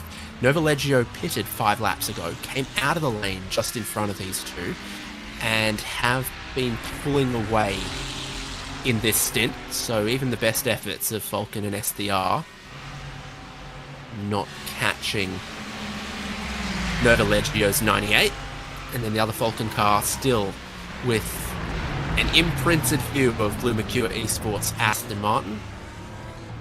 Now 22 laps complete in the stint for Blue Mercure and Falcon Sim Racing, crossing the line in 4th and 5th.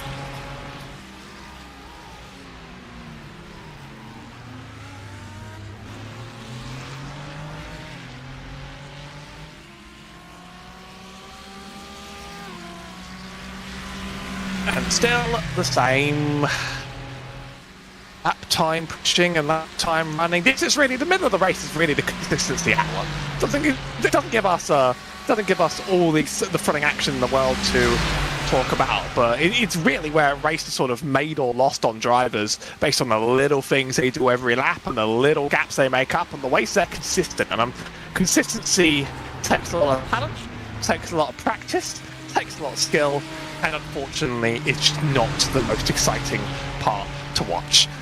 Because it's just being the same every single lap. But you gotta be impressed by the drivers that are out there, that are pushing, that are getting it done, and are racking up the nighttime hours. It can be treacherous to step away from your team halfway through the race, and I hope everything's good when I come back.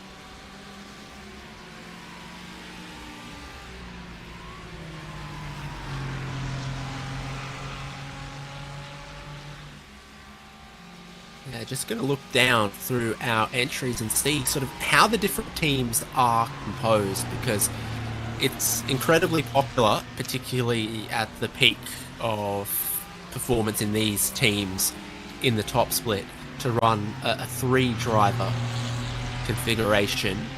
But there is quite a handful of teams with 4 drivers, but there are 2 teams with just 2 drivers registered for their 24 hours. Core Racing by GV Controls and Nova Leggio Racing number 98. So just Johan Haaf and Benedict Vida for the number 98. 2 drivers for 24 hours. They are going to get their reps in for sure. Johan Haaf's already completed 154 laps. Benedict Vida's done 102. And for Core Racing by GV Controls, they're still running. The dual French drivers of, this is in very small font and difficult to read, Benoit Lepezenec and Pierre-Etienne Chalmin. So 130 and 125 laps, respectively, for those drivers. They have still got 14 hours to go and a lot on their plate.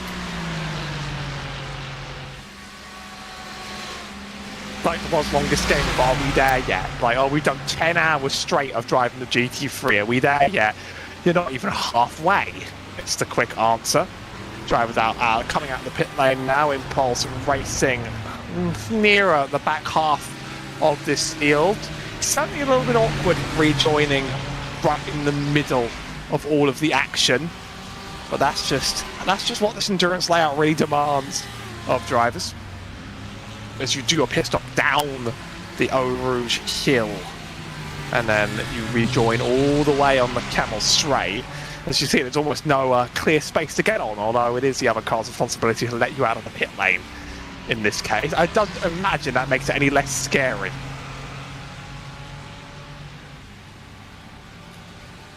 Ross O'Connor behind the wheel of the 13 Impulse Racing there, with their pit stop underway. On board with the Aston Martin, just wiggling the steering wheel a little bit, as I think there's tyres going on at the moment.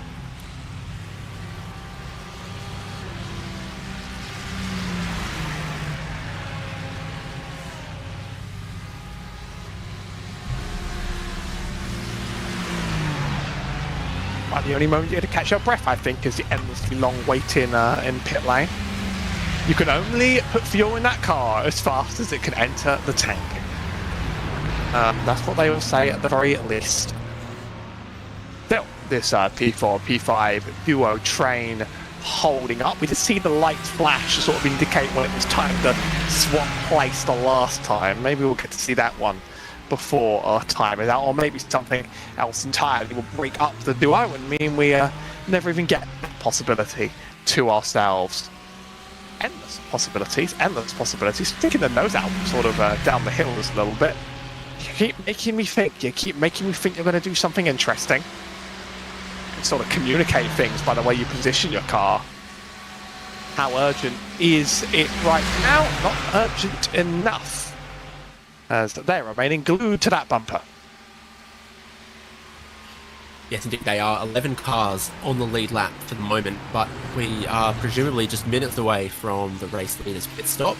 It was past the top of the hour an hour ago, where we did see cars that are trying to run to that top of the clock schedule come in for their pit stops. Includes cars like these, again, into the 25th lap of the stint for Blue Mercure Esport and Falcon Sim Racing team. They are one lap shorter than some of the cars in front of them. The two Verstappen Sim Racing cars are 23 and 24 laps to their stints. So these two we expect to see come in, and then the lap after our race leaders. That's a Lamborghini very wide through Pouan, just in front of the cars we're following, and that's one of the few remaining pieces of jeopardy in these conditions for these drivers. Is what happens if you're catching a lap car and they lose it? Can you avoid their accident? Thankfully, there's quite a few corners sort of self-clean around here, where a car flying wide is going to end up well out of your way. But if it's on the wrong side of the track and they spin in your way and you're going at high speed, then oops. Not the most manoeuvrable car to really force and throw your way around somebody. The very, very first time slot, by the way, so in case you're not really aware of the way iRacing handles a special event, there are 4 opportunities, 4 starting times to sign up. I believe we're doing the 3rd time slot, but there are people that started their race about 14 hours ago. Their group's actually about to wrap up right now, and I'll be sure to try and grab the name of the winning team of that top slot, even if we're not able to quite watch the end of all these races live or even track how they went. As I mentioned, there are up to 10,000 people that signed up at the peak to be a part of the team over all sorts of skill slots in the Spa-24 and iRacing. We're only watching the highest skill drivers from the 3rd time slot available, but pretty much everyone takes a shot at this one at one point or another if they can fit it into their schedules, and why wouldn't they? Even if you're not a GT3 lover, even if you're not a Spa lover, to me it's sort of a rite of passage to try it anyway. It's the 54 car, by the way, making a pit stop on the bottom of the screen. Oh, there's Looks the like car. it's made. Top of picture. Could be the in-lap for Blue Mercure and Falcon Sim Racing team if Falcon Sim Racing team have gone to the lead. Cannavaro Racing Team are just checking the steering wheels attached before they go and leave the pit lane. I was saying earlier about the teams that only have 2 drivers. Well, there's one team with 6 drivers. 07 Racing 77 have 6, and all of them have driven. So Alessandro Torchio is in the car at the moment for his first stint of the race, having done just 5 laps. All of his other teammates have done a double stint, 53 laps apiece. So 6 drivers have driven that car. There are 5 registered for Blue Mercure. And Aston Scodinho is in his first stint. But Corinne Lassina, this is incredibly small font, hasn't driven yet. So 5 drivers registered, 4 have driven, and it is a race into pit lane and a checkup on the entry for Falcon Sim Racing Team and Blue Mercure. That Lamborghini that was wide earlier was also then slowed in the pit's entry.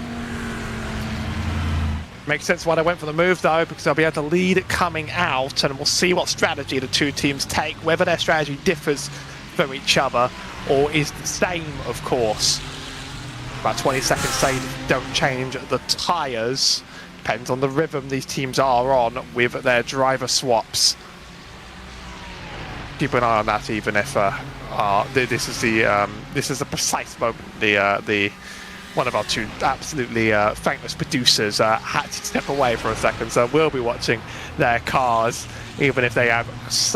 actually, they're dropping in right there. Okay. I always forget the camera angle is actually correctly there. So, no, we were saved. As I said, the producers are ahead of the game. They know what's about to happen, and they're locked in with the result. I mean, once we hit 40 on one of these 2 pit stops, that's when we'll actually find out how this is going to play out.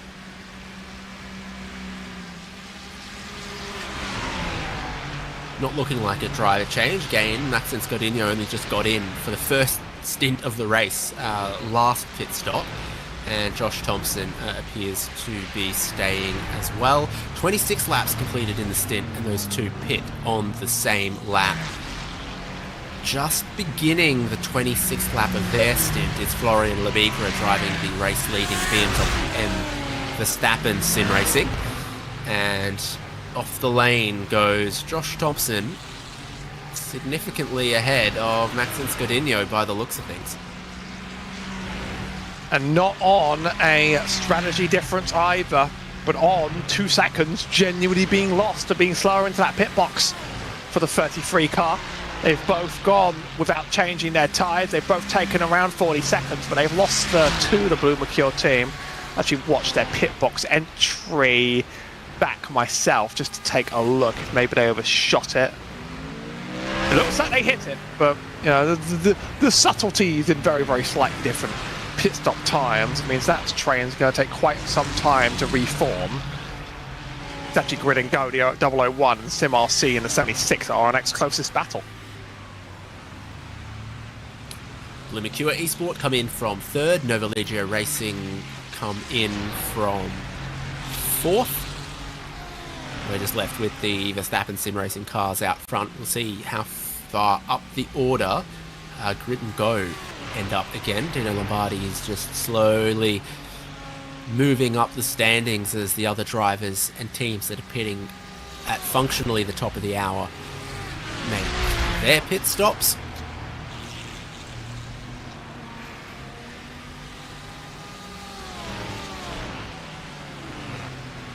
And on cue, your race leader is in 26 laps completed from the leading BMW. I'm in the whole pit lane. Takes around 1.5 to 2 minutes, so they will temporarily lose this lead. But who will they temporarily lose this lead to? Teammates that are just behind and rocking and going to stop relatively soon to give it back, really. So nothing ever really happens. You know, this is one of those cases where it always will end up traded on back. And here would be a fun challenge. Unfortunately, I feel like the pit lane speed limiters, they take all the jeopardy out of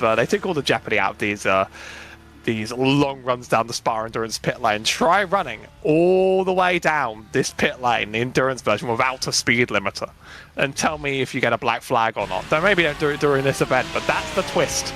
That's the twist I'd want to see, I think. The curiosity can be with that downhill pit lane, if you engage the clutch, then there's no engine braking and the car can overspeed with the engine off. I've seen that happen before in previous years. Pit lane speed limiters also have engine braking to hold the car back a little more. And driver change in the leading car. Diogo Pinto gets in to take over from Florian Lebigra. And in their teammate car, we are going to find out if similar happens. Looks like Eduardo Leo makes way for Gustavo Ariel. So, change for Verstappen Sim Racing, number 3 and 4, the BMW and Ferrari. And as they see their teammates leave, there's still about 30 seconds of service still to happen for the Ferrari that Gustavo Ariel has just gotten into. You have results on the first top split of the time slot. There's actually a lot of time slots that just wrapped up. I believe 13 splits in the first time slot ran. It was actually a Logitech GODBM Marks that won the first Spa 24 of 2026 in the top split. 3 Australians, Sam Sutton, Lockhart Brownlee, and Connor Nixon took it home in a Ford Mustang, starting from 24th on the grid, making it up in 24 hours to the top.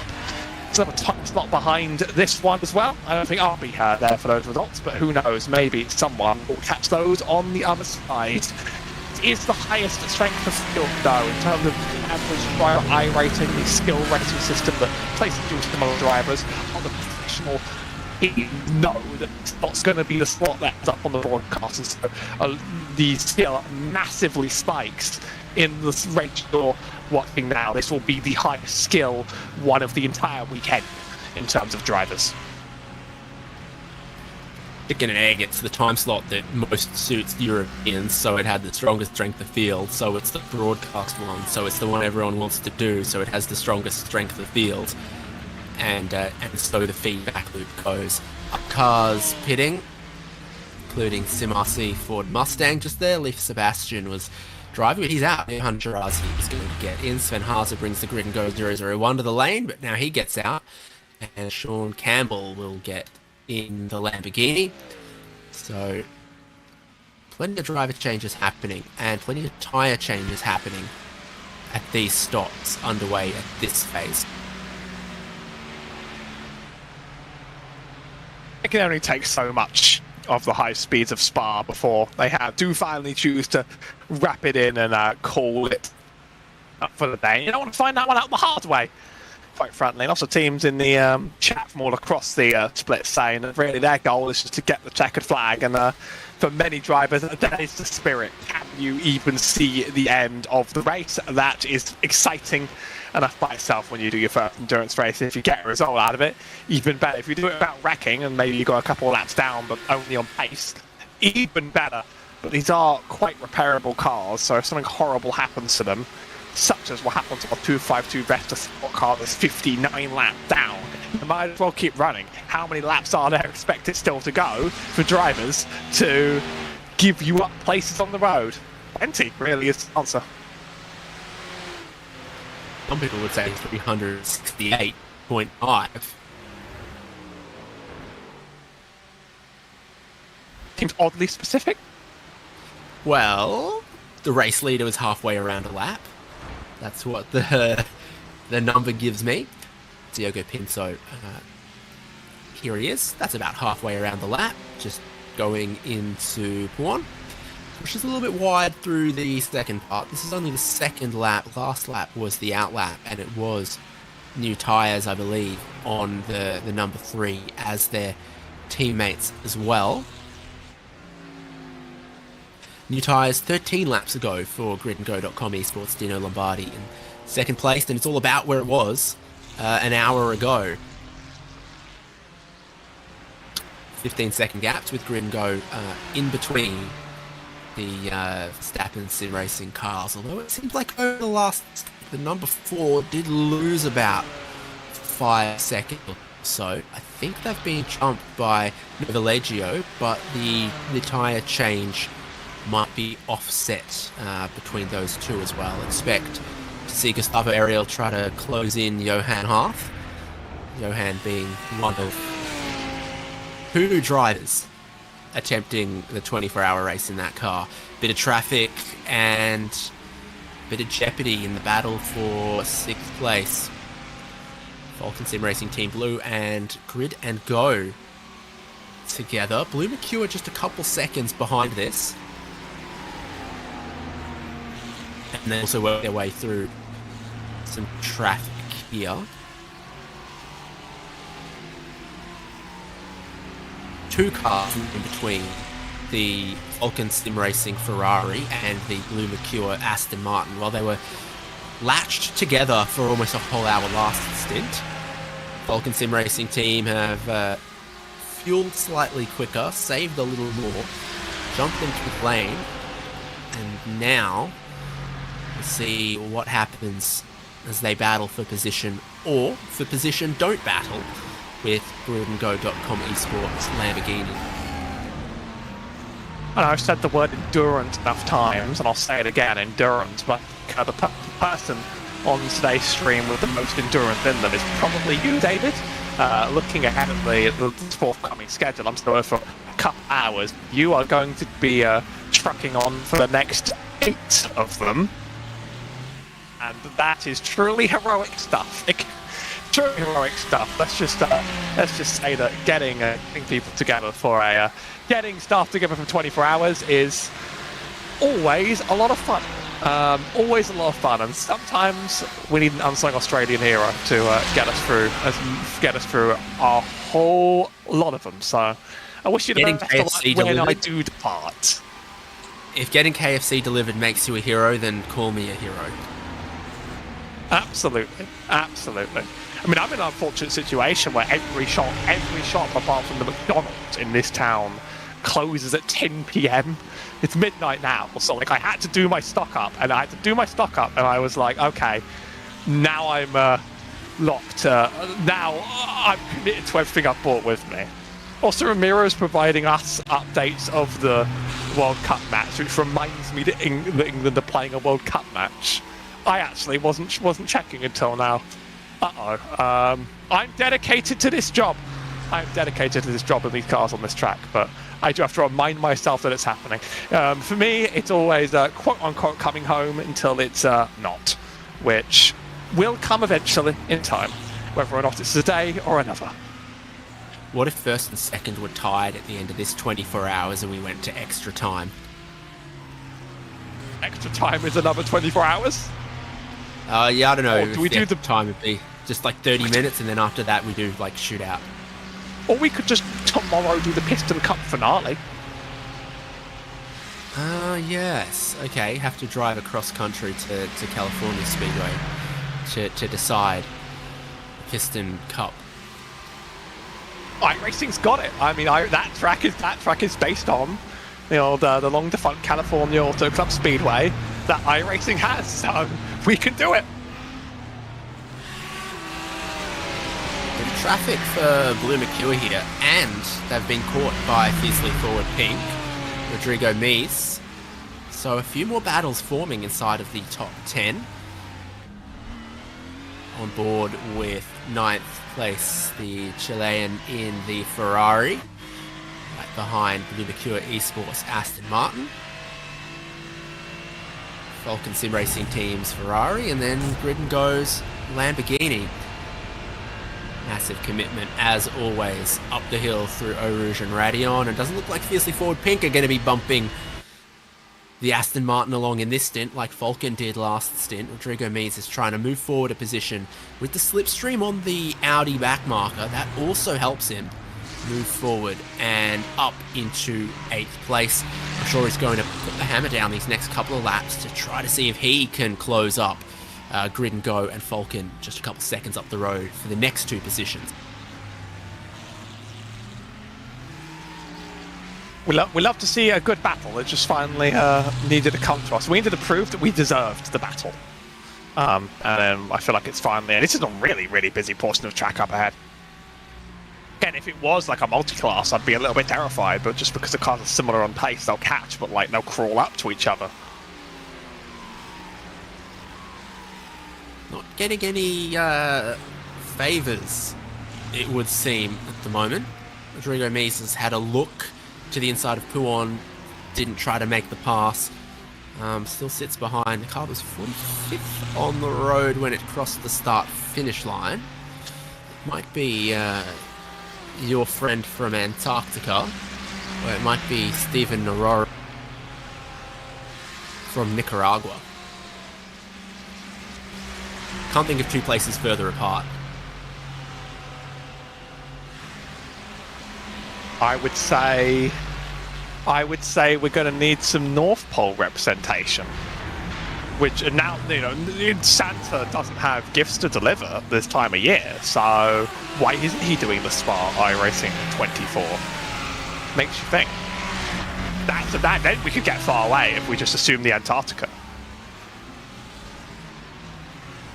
I think Rudolph the Red-Nosed Reindeer would be very good in a 24-hour race. If you need him to light the way on a foggy night, then stick him in for the night stints. I think that's how Santa could win the Spa 24. Once again,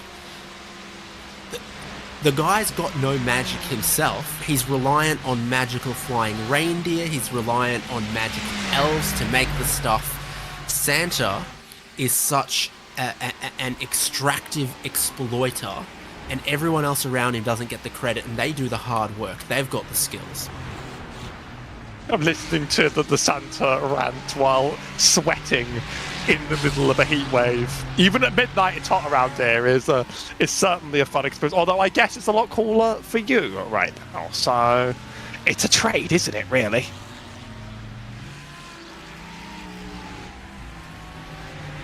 And I'm enjoying quite a lovely day. Yesterday was 26 degrees in Brisbane and clear skies and sunny in winter.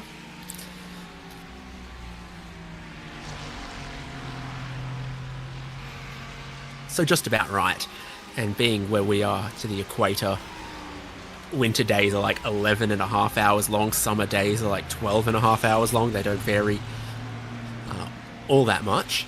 Now, Rodrigo Mies has gotten past, and Blue Mercure have not been able to do so. I mentioned this is Maxence Godinho's first go in the car. He looked competitive in the first stint, but the pace in that Aston Martin on the second stint of the tyres is not looking near as competitive. He's been jumped by Falcon Sim Racing Team. Now he's been passed by Fiercely Forward, and he's struggling to hold on. My gut tells me that the front engine car is already sort of prone to understeer. I mean, you control brake it right, you get it to turn, but it doesn't turn like a Ferrari. Is going to understeer a whole lot worse on old tyres. There's going to be more worn up front, and it's sort of slowly going to compound on itself over time. Talk about places where it is cool, by the way. This track, we are in the middle of the summer, 27th of June track date.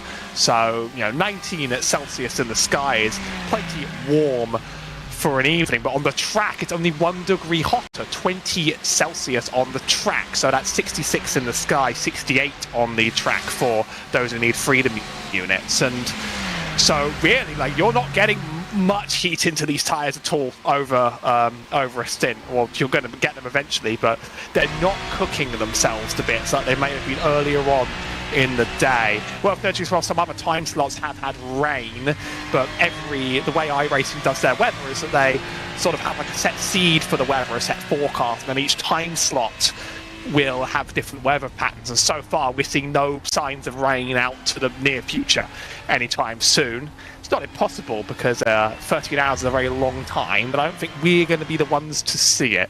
But yeah, the very cold track conditions are going to... They certainly have an impact on your early stints, and they may also sort of lead to more spins early on in the stint, but you're not going to get those overheating problems either, so you take the trend. Francisco Camillo in the Capivara Racing Team Ferrari. Pretty new tyres, and I think he's He's just stuck the move on Chessa Esports just there. And they're not far ahead of BMW M Team BS competition, Bradley Linard's there. So with more than 45 cars out there and still running, battles for position to be found everywhere. And Capybara Racing Team get themselves another spot. Someone in the YouTube chat has asked where's the hydration break.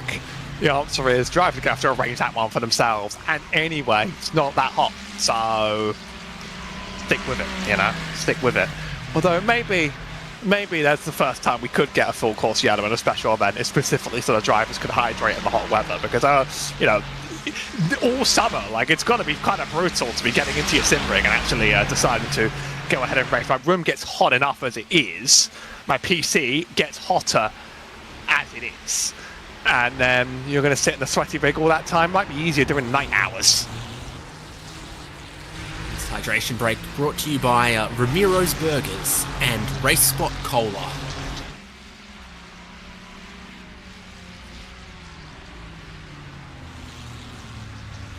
For me, a lot of caffeine. A lot of caffeine in the form of various energy drink brands. I've got myself a litre thermos of vanilla chai tea. That's the good stuff.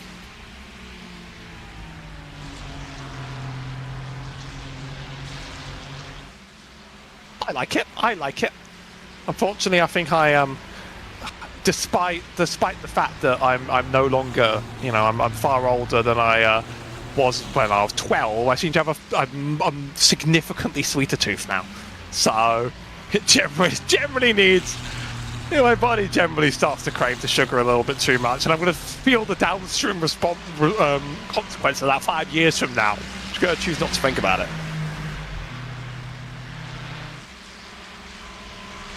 Expecting a couple of pit stops in not too long from gridandgo.com esports 003. On board with Lorenzo Manfredotti from WSR Esports.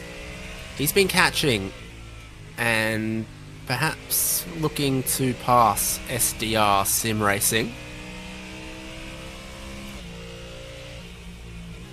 So we're on board with 14th. I believe we're looking at a lapped car, and then 13th is SDR, the next Ferrari up from that. So on board with the Mustang. You can tell for a couple of reasons. One, the dash has got the Ford oval, and two, it sounds like a Mustang. I always think about the giant. Is that like an air outtake on the right-hand side there, in that blue? I think it's there for calling. I think that's there for calling, but it's distinctively round and distinctively stands out. And for some reason, my eyes just get obsessively drawn to it whenever I have to race the Mustang. It's what it is. It's a voice tube from the bridge of the battleship down to the engine room, so you can yell more power, more power. That makes sense. Ford would build it that way. So it looks like Impulse Aston Martin is in between and a lap or so down to the battle 13th and 14th. SDR Sim Racing not pulling away from them and being caught, it seems, by WSR Esports.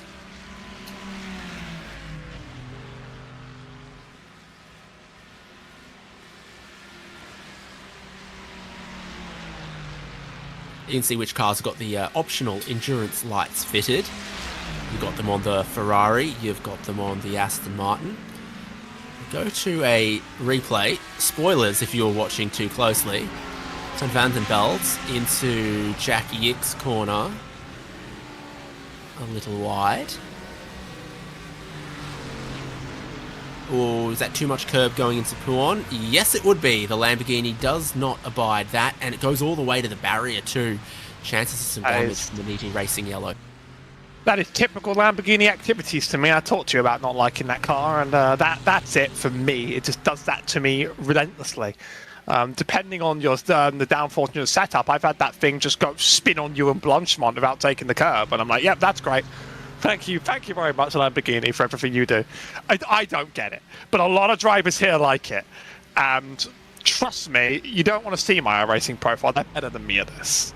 So, in fact, I'm stunned to see so many drivers with 10k I rating. I remember when there was like 1 or 2. Like, our entire top 5 have 10k I rating. So, the skill has gotten there. I probably shouldn't be telling them which cars they should be driving, by any means. Just feel it deep down. Aleshinogwe pits from inside the top 10 for the gridandgo.com esports 003.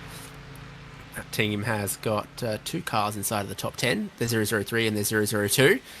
And the 002 is actually taking a little bit of time out of the race leader as well. So that's preventing a Verstappen sim racing lockout. And there is 003 just a little bit further back, but still inside of the top 10. And on an alternative cycle of fuel and pit strategy. And is it going to be a rotation of driver? Doesn't look like it.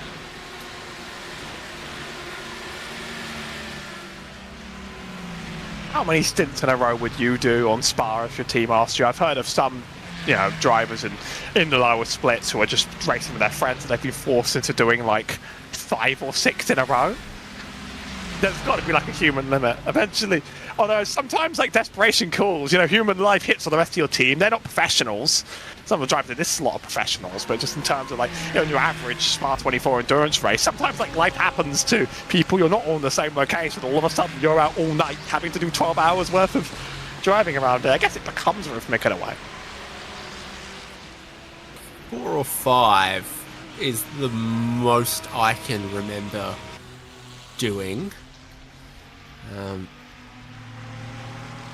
So across these strategies, the next cars inside of the top 10 we expect to see pit is the 002 Grid and Go and Novoleggio Racing in about 5 laps or so. They've now worked their way up into 2nd and 3rd. And the pace right now is phenomenal. The track is cool and clear. And the fastest lap of the race is a 2:15.2. Gridandgo.com just did a 2:15.3. So we're right at the sharpest end of the knife for lap times at the moment. A little bit behind them, 6th and 7th, Falcon Sim Racing Team Blue and Fiercely Forward Pink. So that Fiercely Forward Pink car is doing well. We saw them pass Blue Mercure, and then they've come up to catch Falcon Sim Racing Team Blue. And then they're not that far behind making more inroads thereafter. And they're looking to make the move on the Kemmel Straight. There's no Ferrari bump drafting here. Fiercely Forward are going to stick their nose in front of Falcon Sim Racing Team Blue, who will lift out, give them the line into Lacombe. Fiercely Forward Pink are up into 6th. Lacombe's a scary corner to go side by side in. You do it if the position really matters to you right now, but if you don't, it's very easy for the car on the inside to just overcook it a little bit, turn you around. It's actually very, very common. I see it all the time. Probably even happens to the best of drivers out there. It's just GT3s are quite big, and so the one on the inside often can't really maneuver around you particularly easily. So I understand why drivers are sort of giving it up when someone has the ambition to get on through. Got to think about self-preservation, really. There is still so long to go in this race, 13 hours and 30 minutes, and a predicted 359 more laps. Multiply that by 7 for a predicted distance. Fastest car on track, 2 laps in a row. Gridandgo.com esports Dino Lombardi. So he's now only 12 seconds behind the race lead, but with the offset strategy, you look and you go, does Gridandgo.com need one more pit stop to get to the end of this race than BMW M Verstappen Sim Racing? Probably. Could there be some kind of fuel save, stint extending, something else that could help them? Because otherwise it's box seat for this number 3 BMW at the moment. There is the gap between them and second place, slowly coming down, but we're expecting second to pit shortly. I mean, my naive first question would be, how likely is it that a team is planning out 13 hours of stints? And then I realised, yeah, the sort of teams that I hear are the ones that would plan out 13 hours of stints ahead and know exactly what's happening to them over the course of the run. The ones throwing unique strategies at the wall in order to try and win the iRacing broadcast split are probably trying that. I believe the SOS is 7,000, which is one of the highest I've ever seen on a lobby. Mine's calculating, I think, based on the drivers that are in the cars right now, is 8,244 strength of field. Oh, even better. I thought you were going to undercut me and tell me I was wrong by a couple thousand down, but actually no, to find out currently it's even higher on the track. You don't see it that often, but that is just how much you have to put in order to actually get any results here. Looking at that second place Grid and Go car at the moment. Again, fastest lap of the race belongs to them as a 2:15.215. Lombardi's just put in a 2:15.399. The consistency and the speed together is incredible to behold, and that's, with that lap, pulled about another half a second out of the race leader. I'm very happy if you could do that lap after lap, because then it's only a matter of a stint or two and you'll have caught the leader, when you know that there are 14 more stints to go. Slow and steady in terms of the delta can win this race. They can't quite see 12 seconds behind the race leader is the tail lights of the leader in most places. They're racing the stopwatch more than their visibility of any of the other cars. Next fastest car on track is fiercely forward pink, so Rodrigo Mies is moving. Like we've said, he's made 2 passes in this stint, and he's the equal fastest car on track at the moment.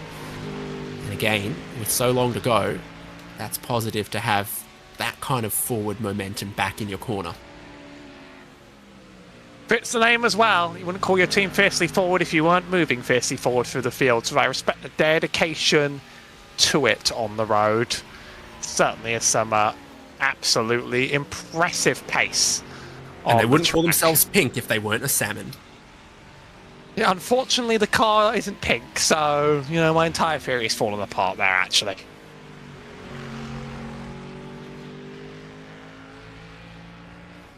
I was trying to research, how don't salmon freeze? And a whole world about how fish stay unfrozen in freezing water. And I think part of that is what makes them so delicious. The 004 is in the pit lane, one of 3 gridandgo.com esports cars. 001, 002, 003, and 004. So they've got plenty of them. And that's one of the other things that drives up the strength of fields, is a lot of teams, while they might want to run 4 or 5 drivers, the splitting is done by the average of the I rating in the car. So you can kind of, by splitting your drivers up into smaller teams, you're more likely to get cars into the top split. And that also then drives up the average strength of field. Also found there's a bit of a humour. I've tried organising one team for a 24-hour race before, and the entire team fell apart, and I didn't even get to drive the car in my own team. But that's not a story for today. That's a story for next time when Daytona 24 comes around, actually. But anyway, I tried organising drivers for a 24-hour race team, and we ran 5, and I found 5 was generally one too many. It became awkward to slot people into stints with 5. 4 felt like a sweet spot, and obviously you can go lower. Every single, it won't be in this split, but every single special event, there is some madman that tries to run it solo. Now, iRacing won't let you get a finishing result if you run solo, though. You'll get a DQ when you cross the line. But that doesn't stop people from doing the whole race, because they can. Every time, it always happens during these 24-hour events. I think it's absolutely mad, but also I've known people that have won their special event splits solo. for 24 hours, which is even madder, in fact. Don't do that for your health. It's not a challenge. WSI Esports have managed to close in on SDR Sim Racing. This is 12th and 13th on track, and on fuel they're just one lap apart as well, so they truly are racing each other to the next pit stop. Lorenzo Manfredotti catching Marcos Saavedra in this group, and then they're just 10 seconds behind Vallejo Racing number 5 and the Team PGZ 114 Mustang. Looks like the Impulse car has unlapped itself on SDR as well, so that doesn't necessarily suggest a good sign for SDR Sim Racing's pace at this moment. And it lets WSR Esports get into position to attack if that's what they want to do.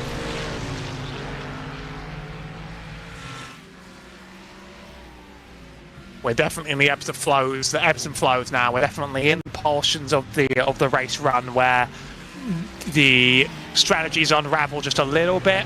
Things aren't quite always what they seem. Teams on very, very split runs and split strategies and styles of racing. But yet they're also not quite pushing to the absolute moon for final positions on the track. They are just trying to consolidate consistency. So it's all that awkward little middle ground. But compared to when we first dropped in, and very much, drivers weren't even passing each other, now things are starting to split out just that little bit more in terms of how different drivers and teams are choosing to tackle the long road ahead. We're going to hit the halfway mark eventually, and that usually is a bit of a point of no return. Indeed, that's how the linear passage of time goes.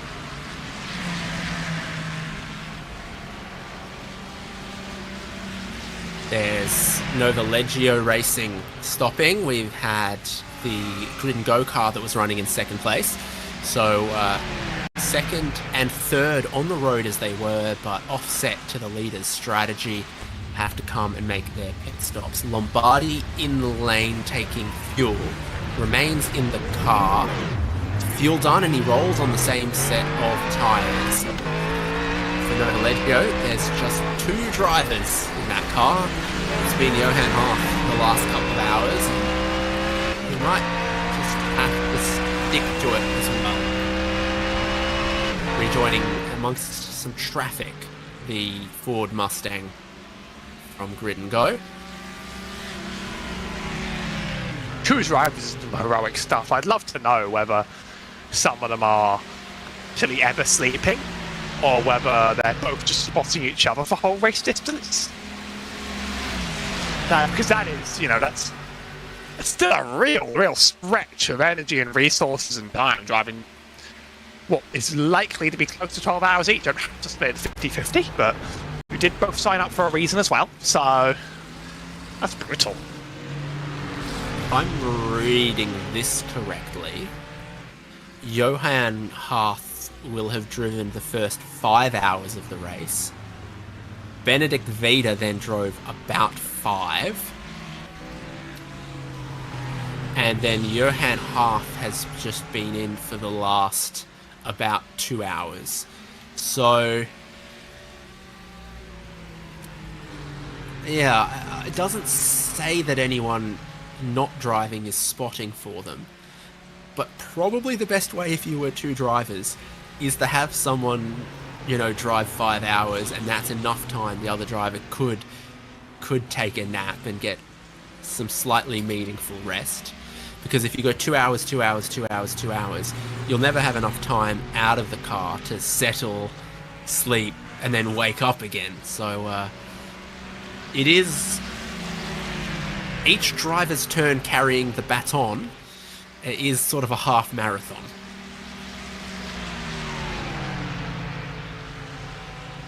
It's not a 4x100, that's for sure. I hear the word marathon, and I probably get traumatized all the times I was made to run cross country in school. I don't know if I could even do 12 hours in a car. It would tire me just as much, even though I'm not on my own 2 feet.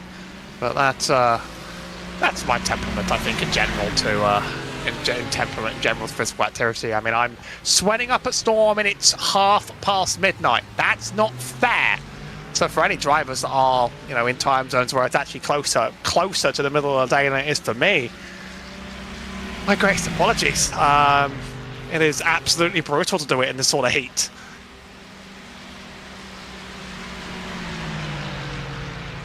SDR finding their mojo a little bit, closing up behind Impulse again and not looking to lap them. Not the first time we've seen a Ferrari pushing an Aston Martin, but then WSR Esports have to make some decisions as the cars are bump drafting in front of them. They just sit behind.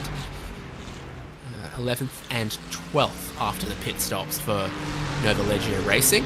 Confusingly, their team name is Nova Leggio Racing 98, but their car number is 99. Nova Leggio Racing 99 are car number 5. Not everyone got the car number they wanted. Although it seems BMW and Verstappen Sim Racing did with number 3. Somebody's going to have to explain this to me. This might just be a thing that you get on the broadcast split or something. Typically, your car number is pre-decided based upon your iRating in the lobby, and it goes from 1 all the way up to what would be 59, and it's firmly in order. No, it's a team event. Yes, you do get to nominate a number, unless a higher iRacing team is running over you. It's been a long time since I've done a public team race. I literally remembered halfway that you can set a preferred number on your team, and that's how that's happening. And I believe, yes, you lose your number if a team with a higher iRating wants the same number. You then get booted to another one in order. So, wow, I solved my own conundrum halfway through. I've not done an endurance official in a very, very long time because I'm not good at it. So, that explains that. Yeah, so Nova Leggio wanted 98.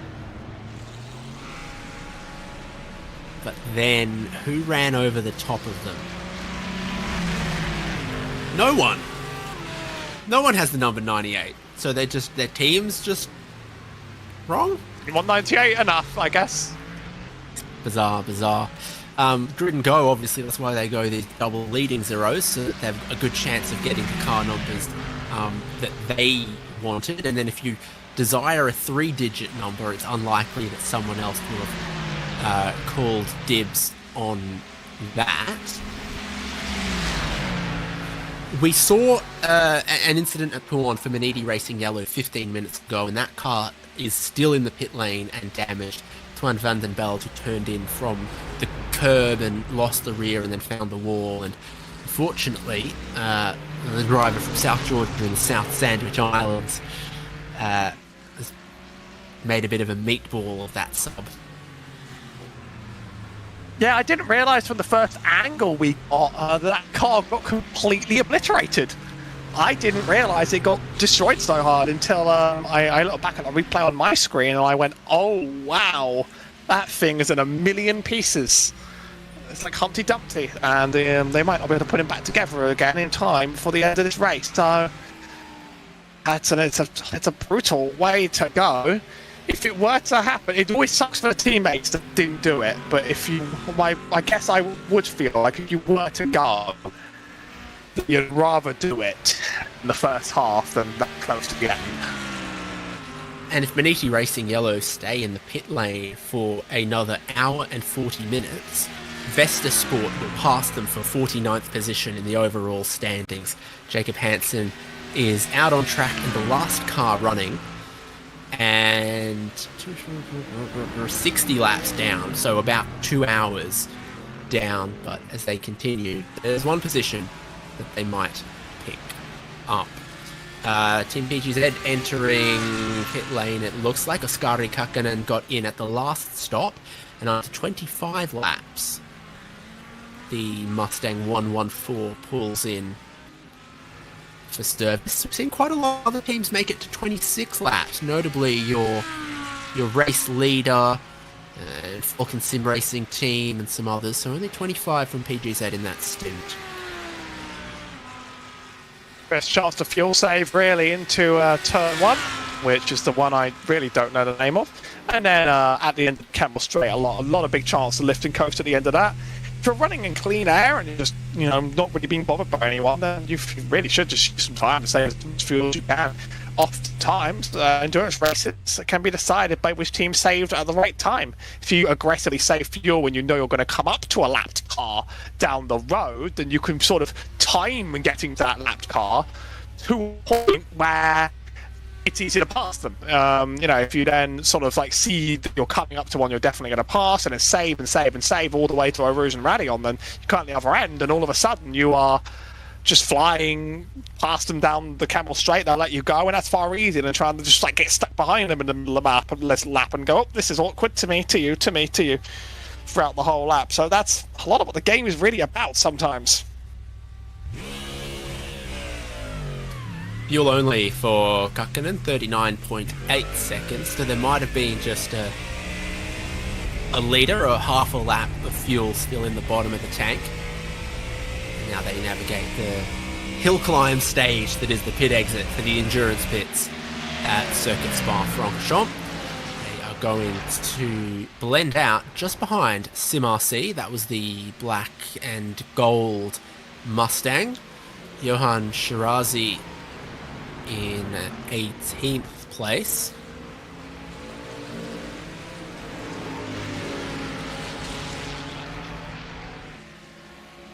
Looks like WSR Esports Red have gone around SDR Sim Racing for 8th and 9th. That was one of the battles inside of the top 10. And, yes, maybe that's gone back the other way. WSR Esports were certainly a little bit quicker.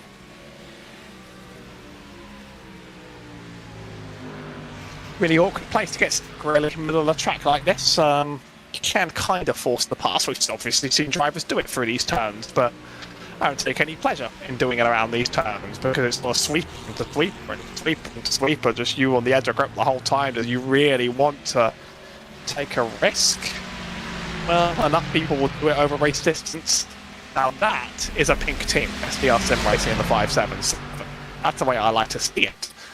Are they going to stick their nose out? No, they're not. They're going to enjoy the train, the car behind, just sort of wondering what to make of all of that, though, from WSR. Yeah, so it is still SDR ahead of WSR, but by a metre there, and Marcos Saavedra is in a challenging position where the Impulse car unlapped itself and on pace was sort of fairly ahead, but now Saavedra is coming back towards it. He's got to balance, is it a help or a hindrance? Is he benefiting from the slipstream of the Aston Martin and the fuel saving behind the Aston Martin, or is he being held up and pushed back into his rival?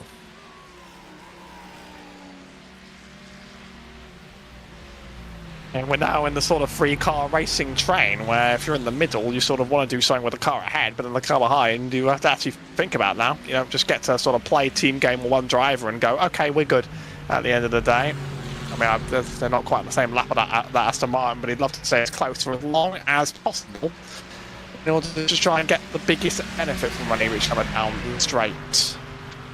They're a lap ahead of it, so could go for the pass, see the 20 on the hood, but they pretty much haven't if they've stayed there for the whole lap. And now under threat, does the Mustang want to make the move? Didn't like it really want to do last time either. Maybe actually we've got some symbiosis going on in this track. Take one more look. You'd have thought that maybe that P20 car would, if you know the Ferrari really wanted to get past, quickly get out of the way, but that just hasn't really happened, and I guess that implies some degree of the three cars. So 29 on the front of that car, in fact. It just implies some level of the three cars just want to work like this for that lap time. So we'll take a look at what they do down the straight though.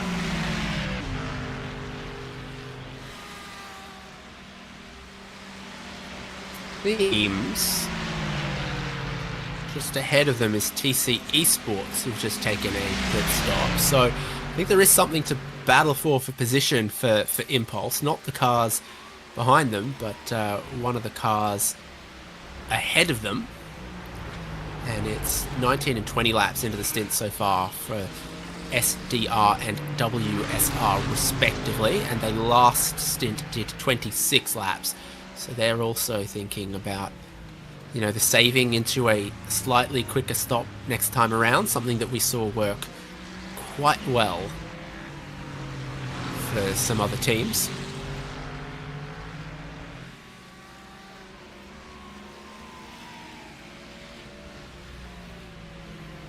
But still, I think that they're happy using the lap car as almost like a little bit of a buffer, a little bit of a push. Not too much else to worry about on the road. And they're trying to get their laps down and done. Here's a much bigger train, though. Around P22, around the middle of this pack, and that is a lot of cars in line. Or 4 of these are racing for position. The lead car up front is the 780, the Vantage Racing Green. And then behind, there are quite a few in range. One just ducked into the pit lane, so make it 3. Duck swimming back home instead of 4, but there's certainly a race on between them. Yeah, and I think Vantage Racing Green there, the Ferrari, also just trying to deal with a little bit of traffic, as well as having now 2 cars for position behind them. The Lamborghini pulling away. WSR Esports staying in touch, and Solpec Precision Racing just dropping back a little bit so far on this. They're going to need a pit stop soon for Welsh driver Lewis Barlow.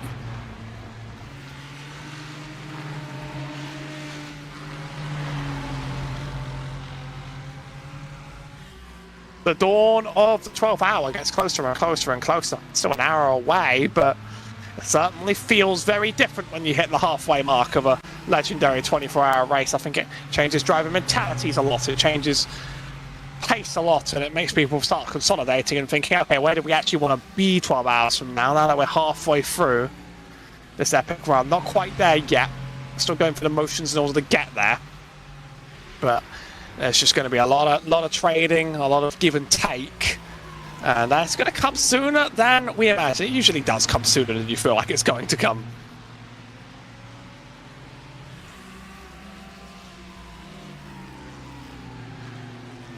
Yes, there's still 3 cars for position here, but a couple of lapped cars now getting between, particularly from Solpec Precision Racing's perspective. BMW M Team BS Competition, Bradley Linard's pits.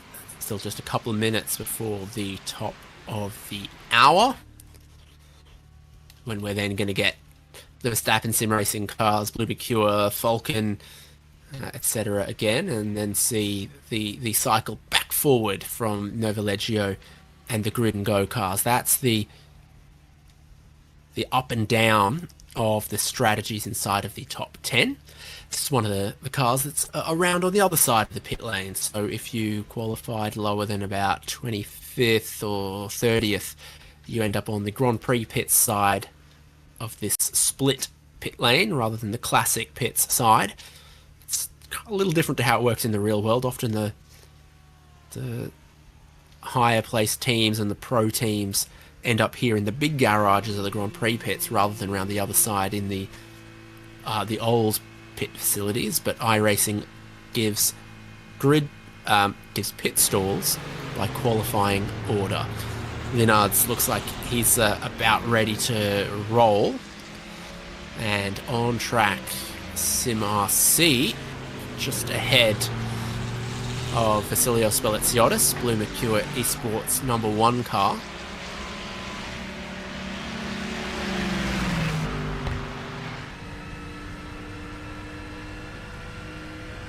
On board the Aston Martin, using the slipstream of the Mustang, and again, benefits to slipstreaming the traffic, but also chance for it to cost some time. So Blanchemont is ahead, and usually those other cars will see that as the signal to, alright, you've pulled alongside, time for me to let you through. Spelitsiotis running in third, not all that far behind Verstappen Sim Racing's Gustavo Ariel.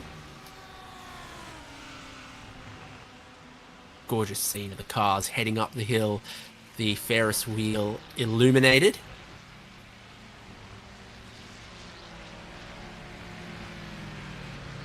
And that's us, Howie. Been asked. Yeah, love to see it. Have been asked in the chat what the fastest lap of the race is. I believe that is by the 002 Grid and Go Esports. 2:15.215. Now running 2:16.2, so they're a second slow. Don't know if the track's going to be at its fastest in the middle of the night. I don't know if we're going to see also, you know, driver plans change, stints plan change. Now traffic has changed. We don't quite get the clean air anymore. But there's going to be a lot of time for maybe that to get challenged for us to see what happens. So for right now, only two teams have gotten a lap in the 2:15s. Blue Mercure Esports very close, 2:15.326. Not quite the fastest. They're the only two teams that have even got one there, very interestingly. Verstappen teams have not done that. They've just been consistent over every lap, and doesn't that matter more than getting a single one? You'd say so. With 24 hours of racing, thousands of kilometers to cover. Second, third, getting closer. So the next car for position ahead of this Blue Mercure Aston Martin is the Ferrari in second place. They're on very similar strategy. This is working out well for Belletsiotis.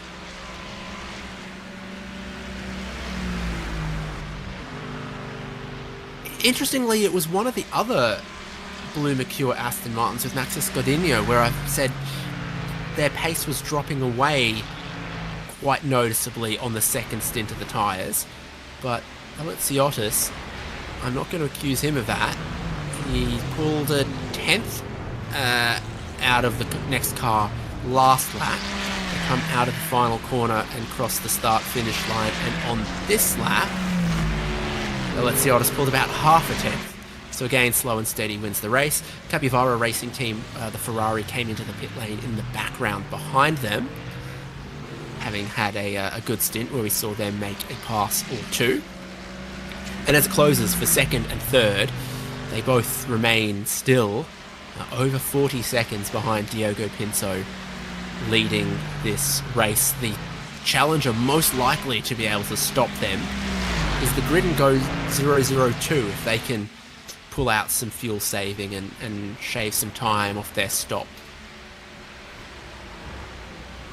Looking at how drivers are sort of moved up and down the grid, of course. So the BMW and Verstappen Sim Racing team that you see in first also started on pole, and their teammate team, number 4, have moved up 4. Most notable mover, SDR Sim Racing, currently up 30 from a start of 38th on the grid.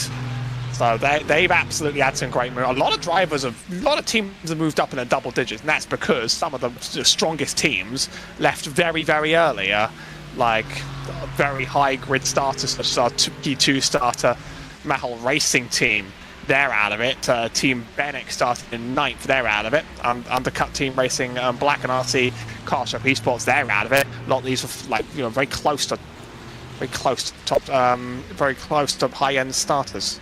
And they've really fallen like a rock. Obviously, actually, second on the grid start's quite accurate. I was looking at the wrong number, but down 47 Mahal Racing Team. So we've started from the top and now we're here, and that's given a lot of opportunities for teams to really fly up the standings. None of us seated our pole star today.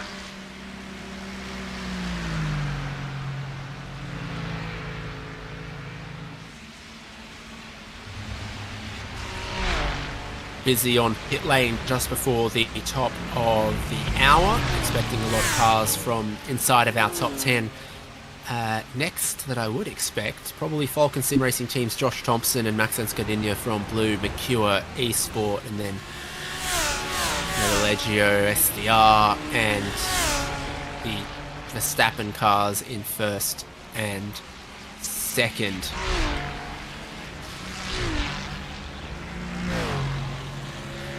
Likely to be too many driver changes this time. It's probably that halfway point that we'll see a couple more driver swaps out of competing cars inside of the top 10. Bottom of your picture, the busy pit lane at Circuit de Spa-Francorchamps. Top of your picture, the battle on track for second and third. A little bit more space appearing this lap though for Ariel compared to Belletsiotis. There's always something happening on pit road, always someone making their change. right on the road. You know, that one car has lost just a little bit of distance in its pursuit. Here's your race leader, Diogo C. Pinto of the Verstappen 3 car.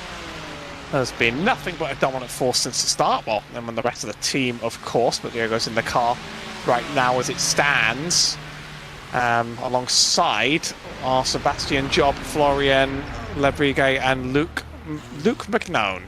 They're the 4 drivers taking on the chance of being so. I think the line is Verstappen dominance. Verstappen.com dominance Maybor fans, but also it's spectacularly consistent out there. Spectacularly.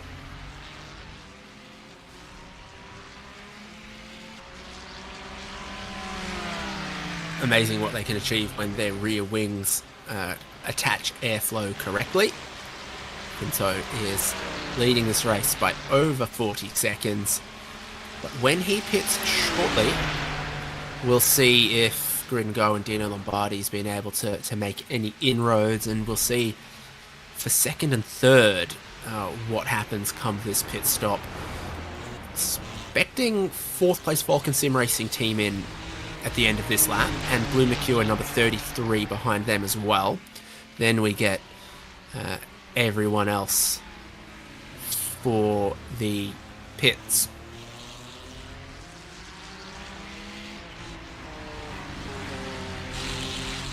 How many tyres do you think they actually have to have on pit lane? I always wondered how they stole that many for a 24-hour race. I mean, there's just got to be stacks and stacks and stacks for every team. There's no way they can actually hold them all in the pit lane at once. In iRacing, we can create as many new tyres as we want all of the time.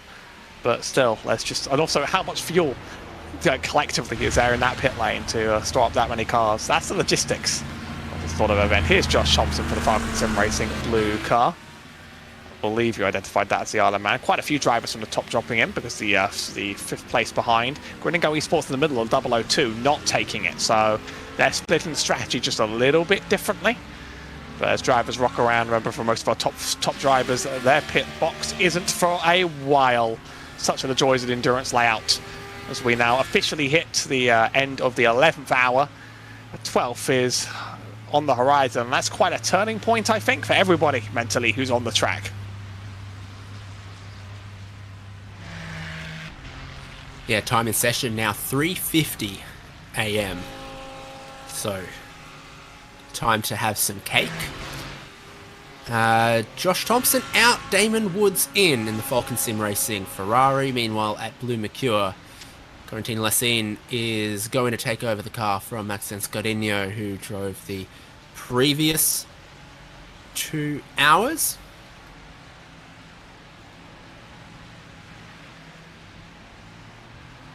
There's all the fans.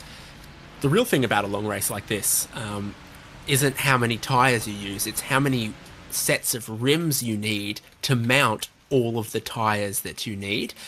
Corentin Lessine is going to get some new tyres. That car just went up on the jacks after the fueling was done. But I don't think you need 24 sets of rims, because you'll, during the course of 24 hours, probably go get some taken off, some new ones mounted, etc., etc. The tyre provider will have their own tent somewhere in the paddock set up, mounting and balancing the wheels.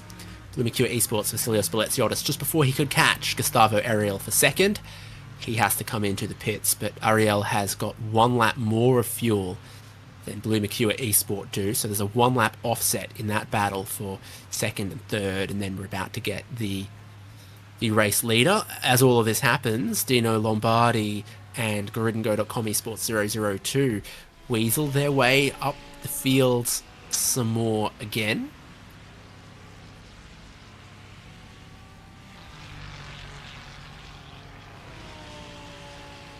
A little bit of give, little bit of take, little bit of drivers going up, little bit of drivers going down as the race evolves for our drivers. Interestingly, iRacing does have more than one tyre brand for their cars, and in these GT3 races, in this branding set, in this set of rules, I've checked it as well.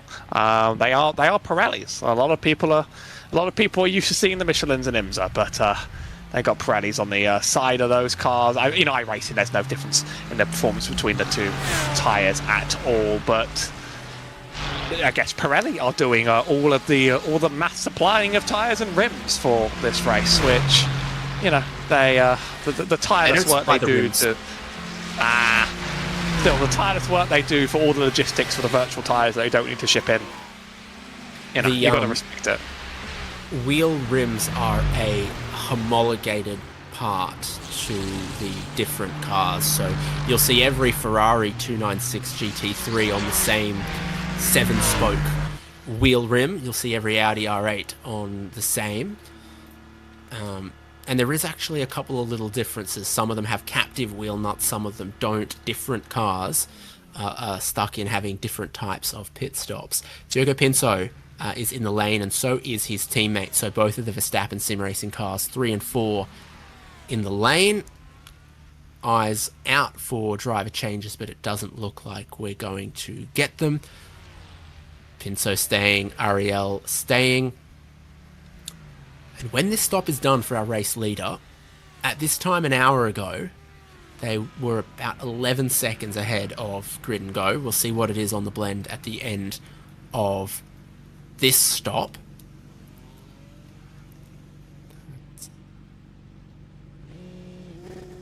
Pinto revving and gone. Very convenient pit exit located pit stall.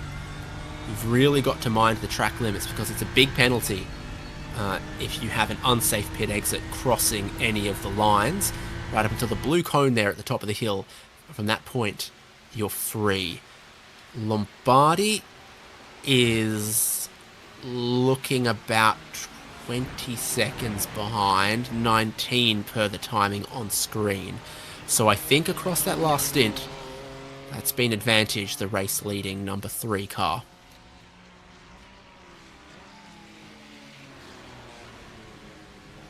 I think it's more about, if anything will knock them down, than if anyone will really catch up. Because, obviously any number of things can go wrong for you leading a race.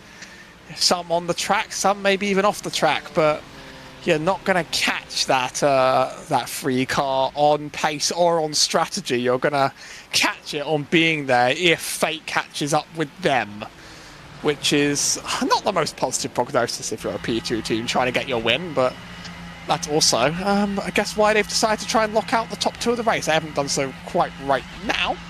Their strategy's still offset, but once Grid and Go Esports stop in around probably 10, 11, 12 laps from now, that will even back out again, is SDR's Santiago Baz Tarixa. I think I got most of that right. Might have gotten the end a little bit wrong, but otherwise, I got fairly close. And he's in for the next scheduled stop in that Ferrari.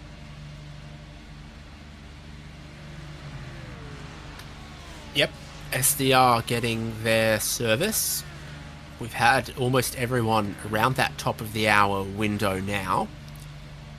A little bit of a larger gap has formed between 3rd and 4th, so running longer for the Verstappen Sim Racing 4 has put them a little bit further away from Blue Mercure Esport 32. Costa Rica stays with the Ferrari and rolls back out into the race. And as that whole hour, rollover phase of the strategy has taken place, it appears it hasn't benefited Nova Legio Racing. Johan Harth has washed back into 5th place.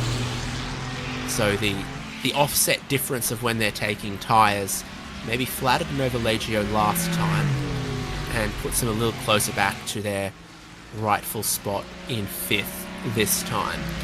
With all of that, the closest cars on track inside of the top 10 is 6th and 7th and 9th and 10th.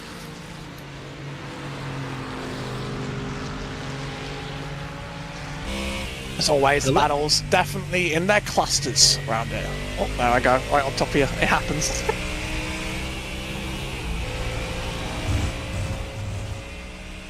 Yes, and 11th and 12th not far apart either, Skadi Kakkonen in the PGZ Mustang right behind the other Blue Mercure eSport car, the 33.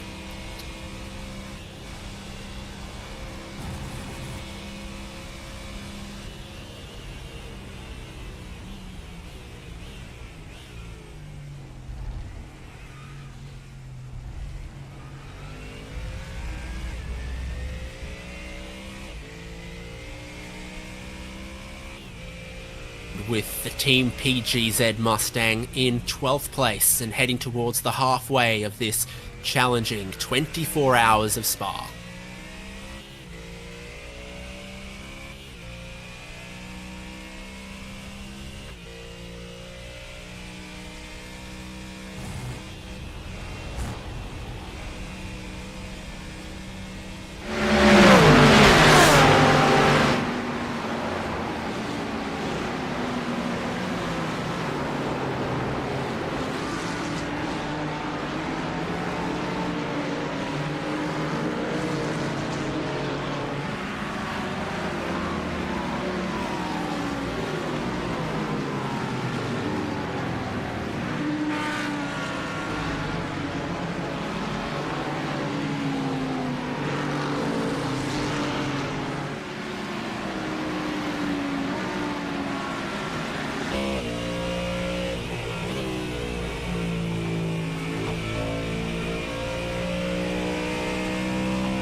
is RaceSpot TV coverage of the iRacing Spa-24 for 2026.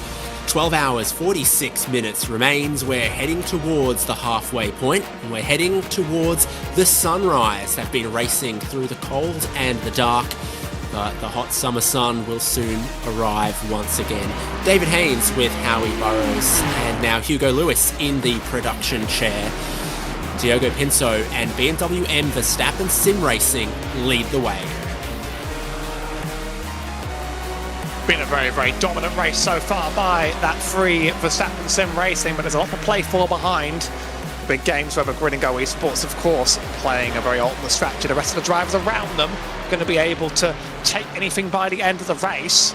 So we have a long, long time to go until there, and a lot of jeopardy and unusual moments that could happen between here and there, and a lot of strategy changes down the line too. But right now it's a bit of a race to untangle this Verstappen spaghetti up front.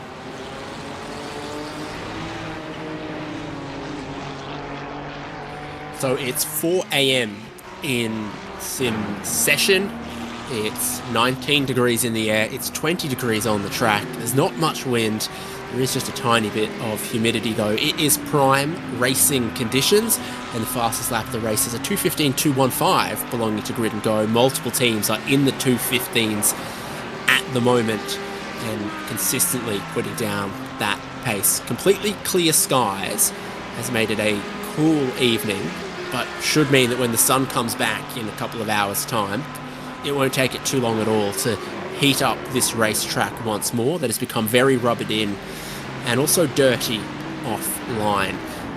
Best battle inside of the top 10 positions at the moment is Novalegio, Ricardo Rico, and Falcon Sim Racing team Damon Woods. It's V10 Audi versus twin-turbo V6 Ferrari as they sit in 9th and 10th at the moment. Very similar strategy between the two. They both stopped 5 and 6 laps ago, so quite heavy on fuel at the moment.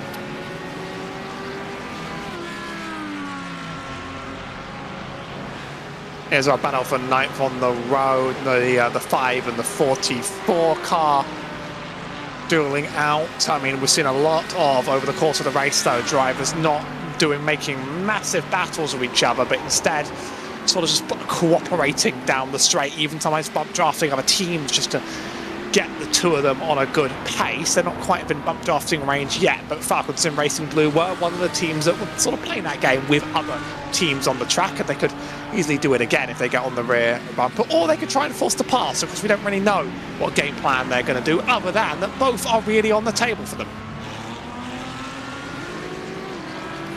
Well, closing up to behind the Audi with the slipstream on the previous lap, Damon Woods was the fastest car on circuit, a 2:15.899. That's also reflective of a lot of the other cars on track have just loaded up on fuel. Quite a few of them have started their second stint of tyres. Double stinting tyres, double stinting drivers seems to be what most teams are going for at the moment, but anything could change with higher track temps later into the day. Always the chance of rain, although we don't see any in the next 3 to 4 hours of the forecast. So that battle for 9th sits at the top of your screen, while the battle between 07 and WSR Esports White is the bottom of your screen. It's the 7707. It's the car that's got the most number of drivers. The 07 less so. Although they still have 5 registered, and all of them except Noel Leon have driven, so Alberto Sigolini in the car at the moment has done 88 laps. Noel Leon is in the server but hasn't cut any laps yet. Obviously you do need to do enough laps over the course of a race to get your fair share, but the fair share requirement is a little bit lower than some people necessarily suspect, because it's a quarter of an even share, that means it's usually for almost all teams basically like a couple hours out of 24, like, you know, 4 at the most for a 2-driver team, and then it only gets better the more drivers you stack in there. So it's not too much of a problem if someone's not done their laps yet, although they will need to eventually in good time. They're not going to be able to just do that forever. There's a Falcon Sim Racing crew getting themselves ahead down the Kemmel straight up into P9. Looks like they want to get that pass done. They want to run away from these Audis now. Yeah, not waiting too long to try to make the move, and then pulling a couple of car lengths through the twistier middle section of the lap. Through Lacombe and Rivage, they appeared strong. Is that a damaged car? That's a heavily damaged Lamborghini on the exit of No Name Corner, heading down to Pouon, spewing gravel everywhere. That's happened just in front of the battle we were watching. Surely there'd be a meatball flag on one of the cars if they're missing the tail lights, but I'm not immediately clear. It's none. There is no meatball flag to any of these cars, which is surprising given how much that thing was grab walking, but I believe the rules in iRacing are sort of based upon certain parts being broken. Oh, and we're trying to work out what car that is. I could see it just crawling around the track from every time I try and click on a Lambo. I see a new Lambo passing. That thing is absolutely stricken.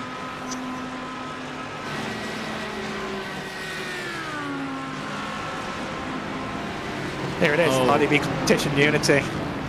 Oh, Lambo moment. Classic Lambo activity. Second time I get to say that line today.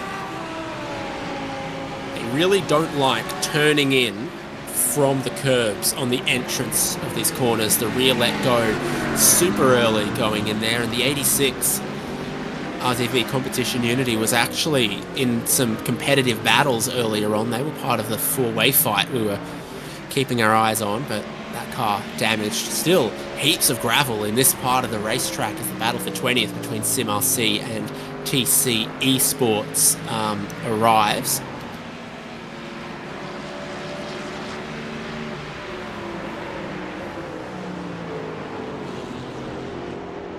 And yet another sort of race that's been untangled just by a snap. I mean, without the meatball, it means the car should be all fixable. I mean, you'll lose loads and loads of laps, but again, we have cars running many laps down. You take the repairs, you get out and you do it. 48 cars, I think, are still actively driving themselves around the track, so still lots of competitors. We've only had a few retirements, including some of those that started obviously up right near the front of the pack. Our 9th place starter Mal Racing team dropping very quickly. Right now it's 1-2 as the 1-2. This is the battle for 20th. Still lots of where we sometimes have to focus on what's going on up near the front, but there's usually something interesting happening to everybody on the field here today.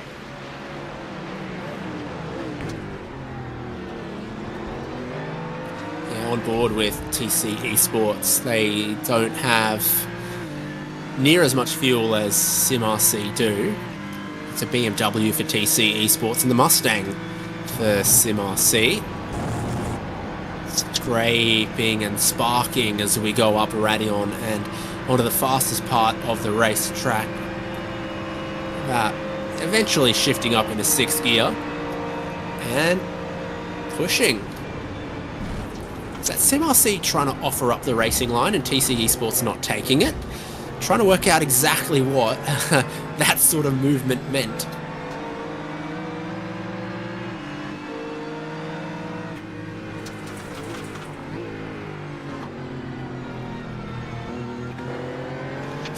From some camera angles, from my screen, I can see the faint glimmer of a sunrise. The very faint glimmer of a very small amount of redness on the horizon when you look backwards, sort of from the top of Radion back down to Eau Rouge. That's in the eye. I see a little bit of a rising sky. So, but the night is rapidly hitting its end. Time flies. Whether or not you're having fun, is the phrase I often like to say it. Some of these drivers are having plenty. This 24 car still sort of stuck in row, but maybe this is just where he wants to be.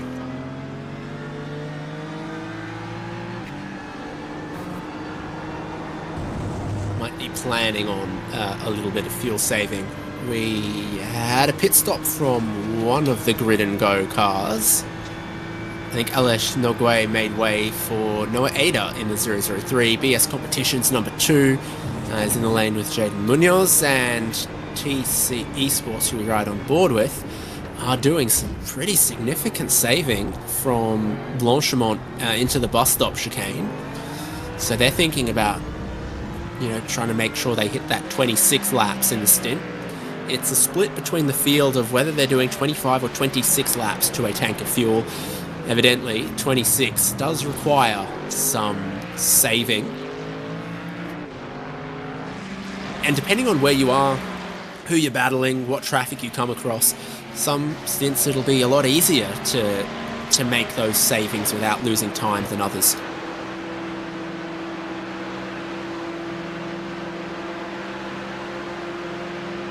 Here's your Camel Straight run now.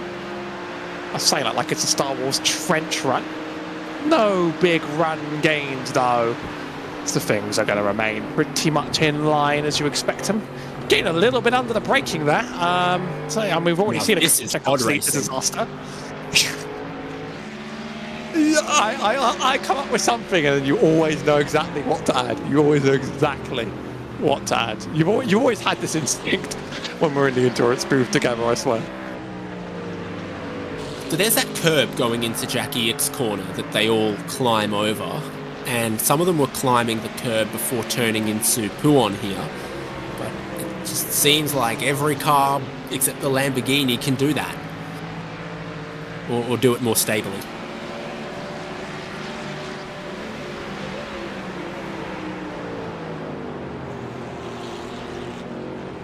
Still rocking in this 3-car train for the P19 position. Just trying to, I guess they're pretty settled in their place right now as it stands. That Ferrari further ahead is on a different lap, but it's just giving them a small little draw, small little push, tiny bit of fuel save. Might as well stay there while you can. We've seen some drivers just sort of accept it and get on by, but I'll say in terms of the iRating between drivers, the current driver in TC Sports may have many more hours behind their belts. Whether they use that to force a pass, whether they use that to sort of play the game and stick with it, that's their choice to make, really. Both of these cars are quite good on curbs. Front-engined, the BMW and the Mustang, they take them quite well, so they might not go spinning out like some Lamborghinis.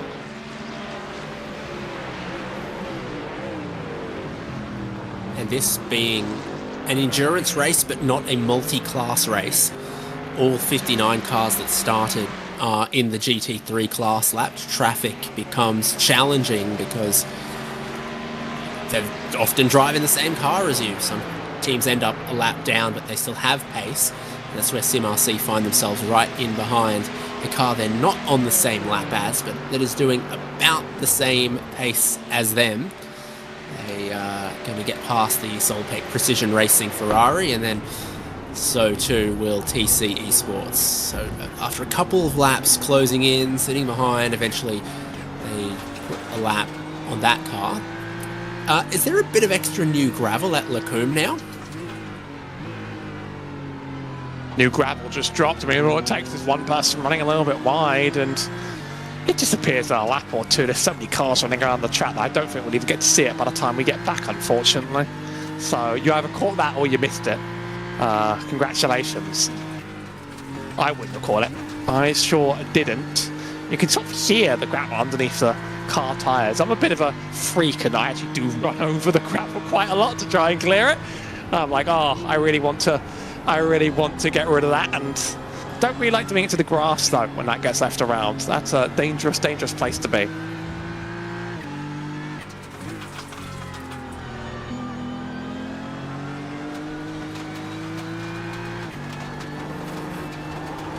These two have moved up a spot with the recent pit stop, I believe, of BS Competition, and looking to move up a spot.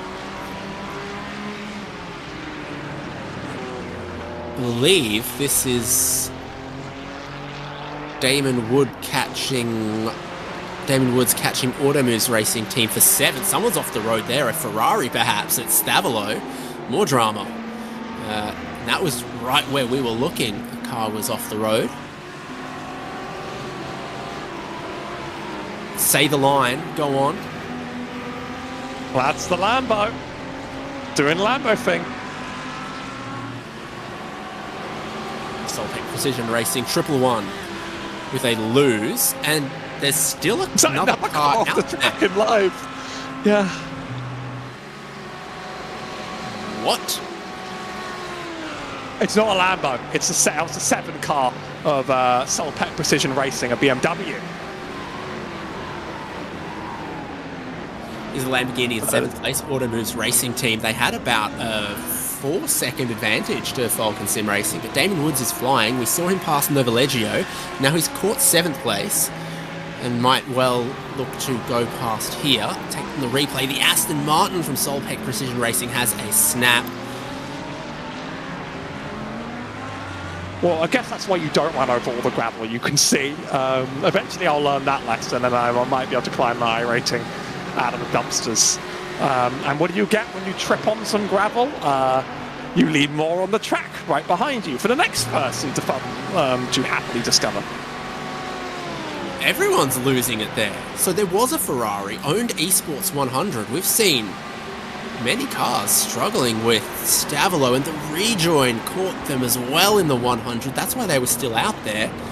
20 seconds later when we looked again. No! Whoa! Even the best risk silly rejoins in front of an audience of hundreds to spook us all. That's the moral of the story, I think.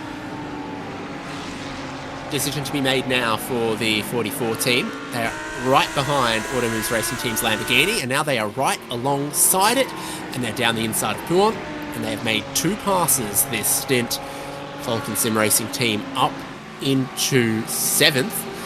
And Novileggio also struggling, having been passed by Falcon Sim Racing Team. They're now being caught by Blue Mercure Esport.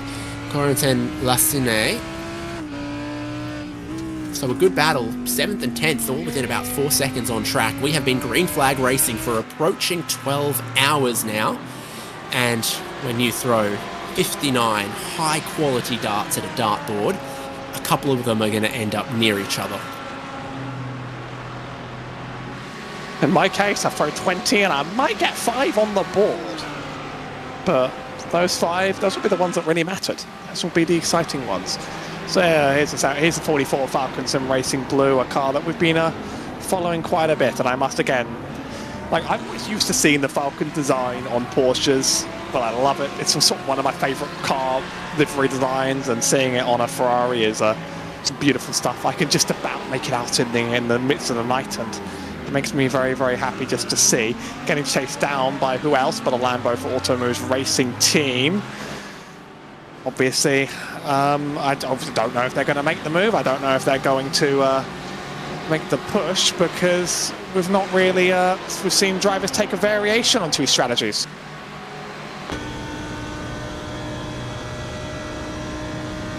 He's on board with the Lamborghini. The nose currently pointing forwards with the rear behind it. That's how you want to keep it. The power of the slipstream on the Camel Straight, easily closing multiple car lengths to try to keep Aaron Vasquez with Damon Woods in this battle for 7th and 8th. Seems like Woods was able to close and pass easily, but not necessarily to pull away with the advantage that the slipstream can give. They're about to both go up a spot as Dino Lombardi pits from 2nd on track. 25 laps completed again for the 002, so they're not doing any fuel saving, and it has put them a little off cycle compared to almost everyone else inside of the top 10, and particularly their key rival for the win, Verstappen Sim Racing's number 3 and number 4. I'd anticipate a driver change for the 002 at this stop as well, but we're about to find out.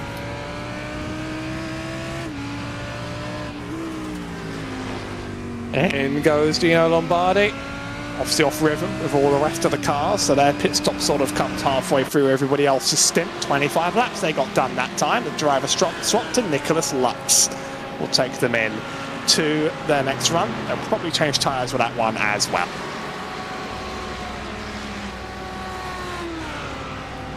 Typically you would expect, and on a similar strategy, Nova Leggio Racing comes in with Johan Harth. And again, we I think also may expect a driver change out of them, but their driver duties, for reasons we've touched on a couple of times, complicated by only having 2 drivers.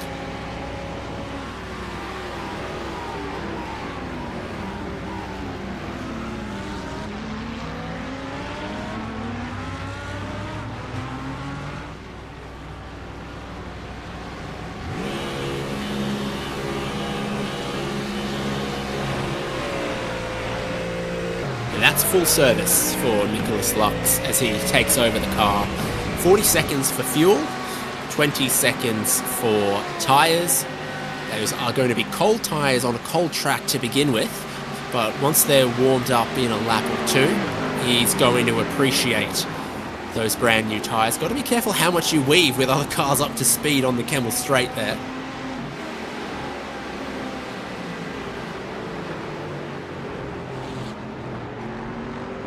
Yeah, you also lose a lot of pace during the weaving, but there's almost like no space out there really on the track, given that you're basically thrown right into pit exit. I would always be a little bit worried trying to get out on that pit exit and immediately trying to heat cycle that. But you would want to heat cycle it just due to the temperature on the track, because it's still just very chilly. There's the signs of sunrise I was talking about. There's a lovely shot showing us that, yes, the night time does indeed come to an end eventually in good time. And soon it will be bright as day again and probably get quite hot by the end, given that you are in the middle of summer, but really still quite chilly on that track. Doesn't really help with the putting heat into those tyres in any meaningful way.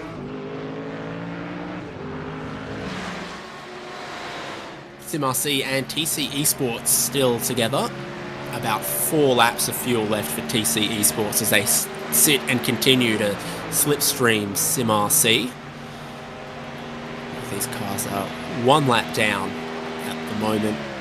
We have 12 cars on the lead lap at this time.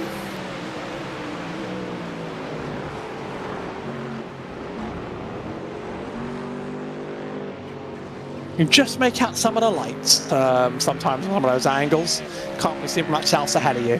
There's a bit of a terrifying forest run, really, in the dark around there, because it's just such a tight track with so much elevation change and a lot of corners that everyone knows every corner at Spa. You know Spa very, very well, but still with fewer visual cues, it's certainly a very different experience taking it on the night. And also it does lead to drivers to be more conservative. Might be why we have had fewer battles going on.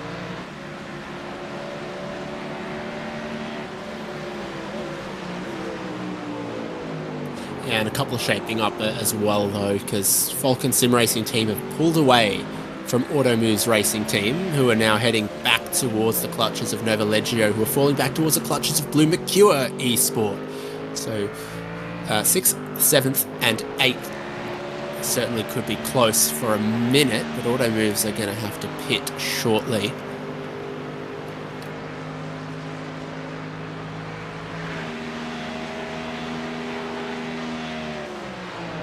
Still for P19, TC sort of on the chase, but they're losing a little bit of ground. I'll be back in the final chicane. Do we call it a bus stop anymore? I think we have this. People have this discussion every single broadcast that ever happens at Spa. Do we call it the bus stop chicane anymore? I just call it the chicane, and it makes about as much sense.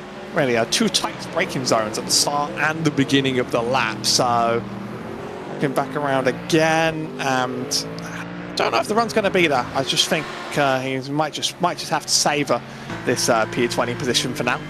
Just take it on board. TC Esports down and up the hill.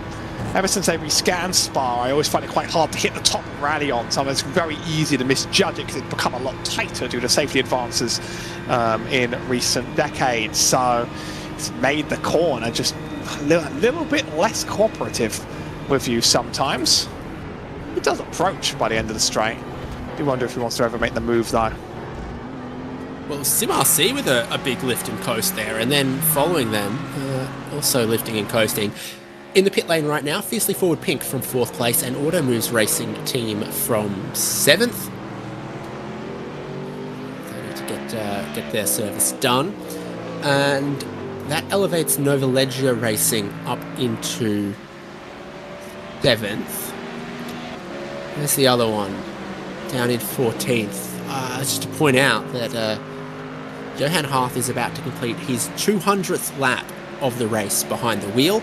No one has done more laps than Johan Harth, because the next is Roberto Rebecchi at Vesta Sport with 148 laps. Benoit Lepezine in 3rd on that with 147 laps completed. So it's Johan the Iron Man today and yesterday at Circuit Spa-Francorchamps. Battle inside of the top 10 has Nicholas Lux, who we saw get into the 002 and get those new tyres going, feeling a little bit of pressure from SDR Sim Racing and Marcos Saavedra at the moment. 9th place, with the 8th place Ford Mustang ahead of us.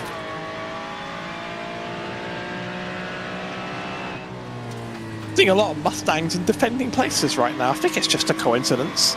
It's a moderately popular car, and it just seems a lot of them are ahead of others. Ferrari's also very, very popular on the road. A few cars that aren't being seen here at all in this split after the iRacing BOP are the McLaren, the Porsche, and the Acura, which I don't see enough of anyway, but I'm surprised to see sort of the lack. I mean, we sort of see it on the screen right now, though. The talks of some of how the cars were affected by the BOP and how that may have affected the runs. I mean, yeah, seeing 95% fuel on the McLaren wouldn't be very fun. I guess the Porsche's power wasn't quite enough. Oh, I've been told there was one Porsche at the very start. Thank you to 10 laps down. I mean, I've not seen him on the track whatsoever in this entire stint. So if he's running 10 laps down, I've actually just not seen the car. The 933. We actually do have the rare Porsche species. Team PGZ's Mustang is in the lane after 25 laps for Oskari Kakkonen. And these cars that we're on board with go up one spot as they pass him while he transits the pit lane. I nearly said trundles down the lane, but that's not accurate. The pit lane speed here used to be 60 kilometers an hour, now elevated to 72 for some reason. Real trundling is Shell V-Power Motorsports Park at the Bend, where the pit lane is 40 kilometers an hour and long. And then Hugo drops in to say, I've not seen the Porsche because he's been in the pits for the last 2.5 hours and I'm gonna miss him. Ain't that just how it's not my favourite GT3 in the south. Sometimes I see too many Porsches and it drives me a little bit crazy, but you know, gotta see one more in the field, gotta see that variety bumped up and up, even though that's been some good variety in the field today, and the rare and extinct species of the Audi has made its appearance very, very known. Up front, I mean, it's the BMWs of Verstappen that are leading the way, but they are the BMW M Team Verstappen, so they're a little bit locked into their choice. So it helps when their choice helps them out quite a lot, I'd say. 40 seconds worth of helping right now. Bit of a twitch from that one behind. That was a lap car, but I almost thought we were about to see a car go around in real time. Yeah, that was BS competition. That might have been... No, based on where they are on track, it wasn't Bradley Linards. It will have been one of his teammates, maybe Jordi Lopez, maybe someone else. Yeah, attention on the leading car. Been leading for multiple hours now. More angles where you can see that sun beginning to peak the horizon. It's 4:30 a.m. in session now, so you get that light around the horizon for quite some time before you actually get the sun. But it's hinting at and tempting us with its presence on track. Behind the leader, Gustavo Ariel has managed to take more time away from Blue Mercure, so that had been closing between second and third. They got as close as about 1.5 seconds apart, and they had a pit stop. Balenciagas lost about 2 seconds through the pit stop phase, and then in this stint, which I believe is the second stint on the tyres, Gustavo Ariel has been stronger, consistently seeing that the Aston Martin is a competitive car, but not as strong on the second stint of the tyres, not able to preserve their performance as well as some of the others. Obviously, the front engine car more liable to potentially understeer on a track that really hates you when you understeer. Really, you need your car to be pointy enough to get through some of these high-speed turns on the track. I look at Gustavo Ariel though, getting some good laps done. I mean, the one is not actually miles away though from Blue Mercure. I mean, 7 seconds is both a lot of time and not much when you consider everybody else's gap around this top 5. Like, it starts to wrap back around to being incredibly interesting.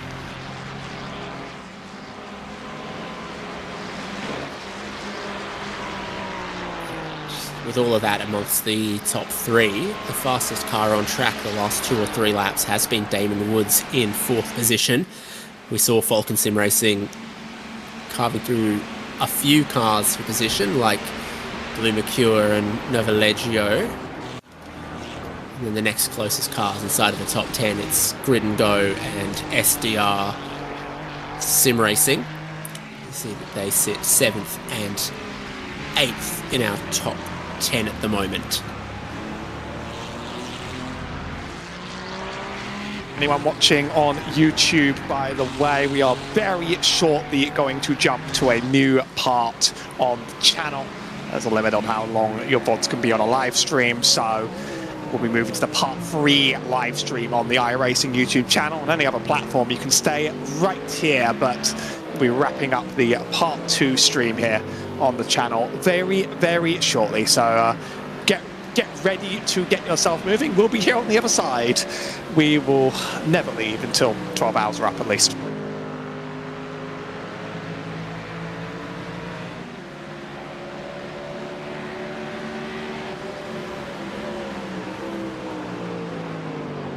David Stradamus is going to tell you that this is the in-lap for that BMW of TC Esports, just behind the Sim RC Mustang. It is the 26th lap of the stint for Vicente Aparicio.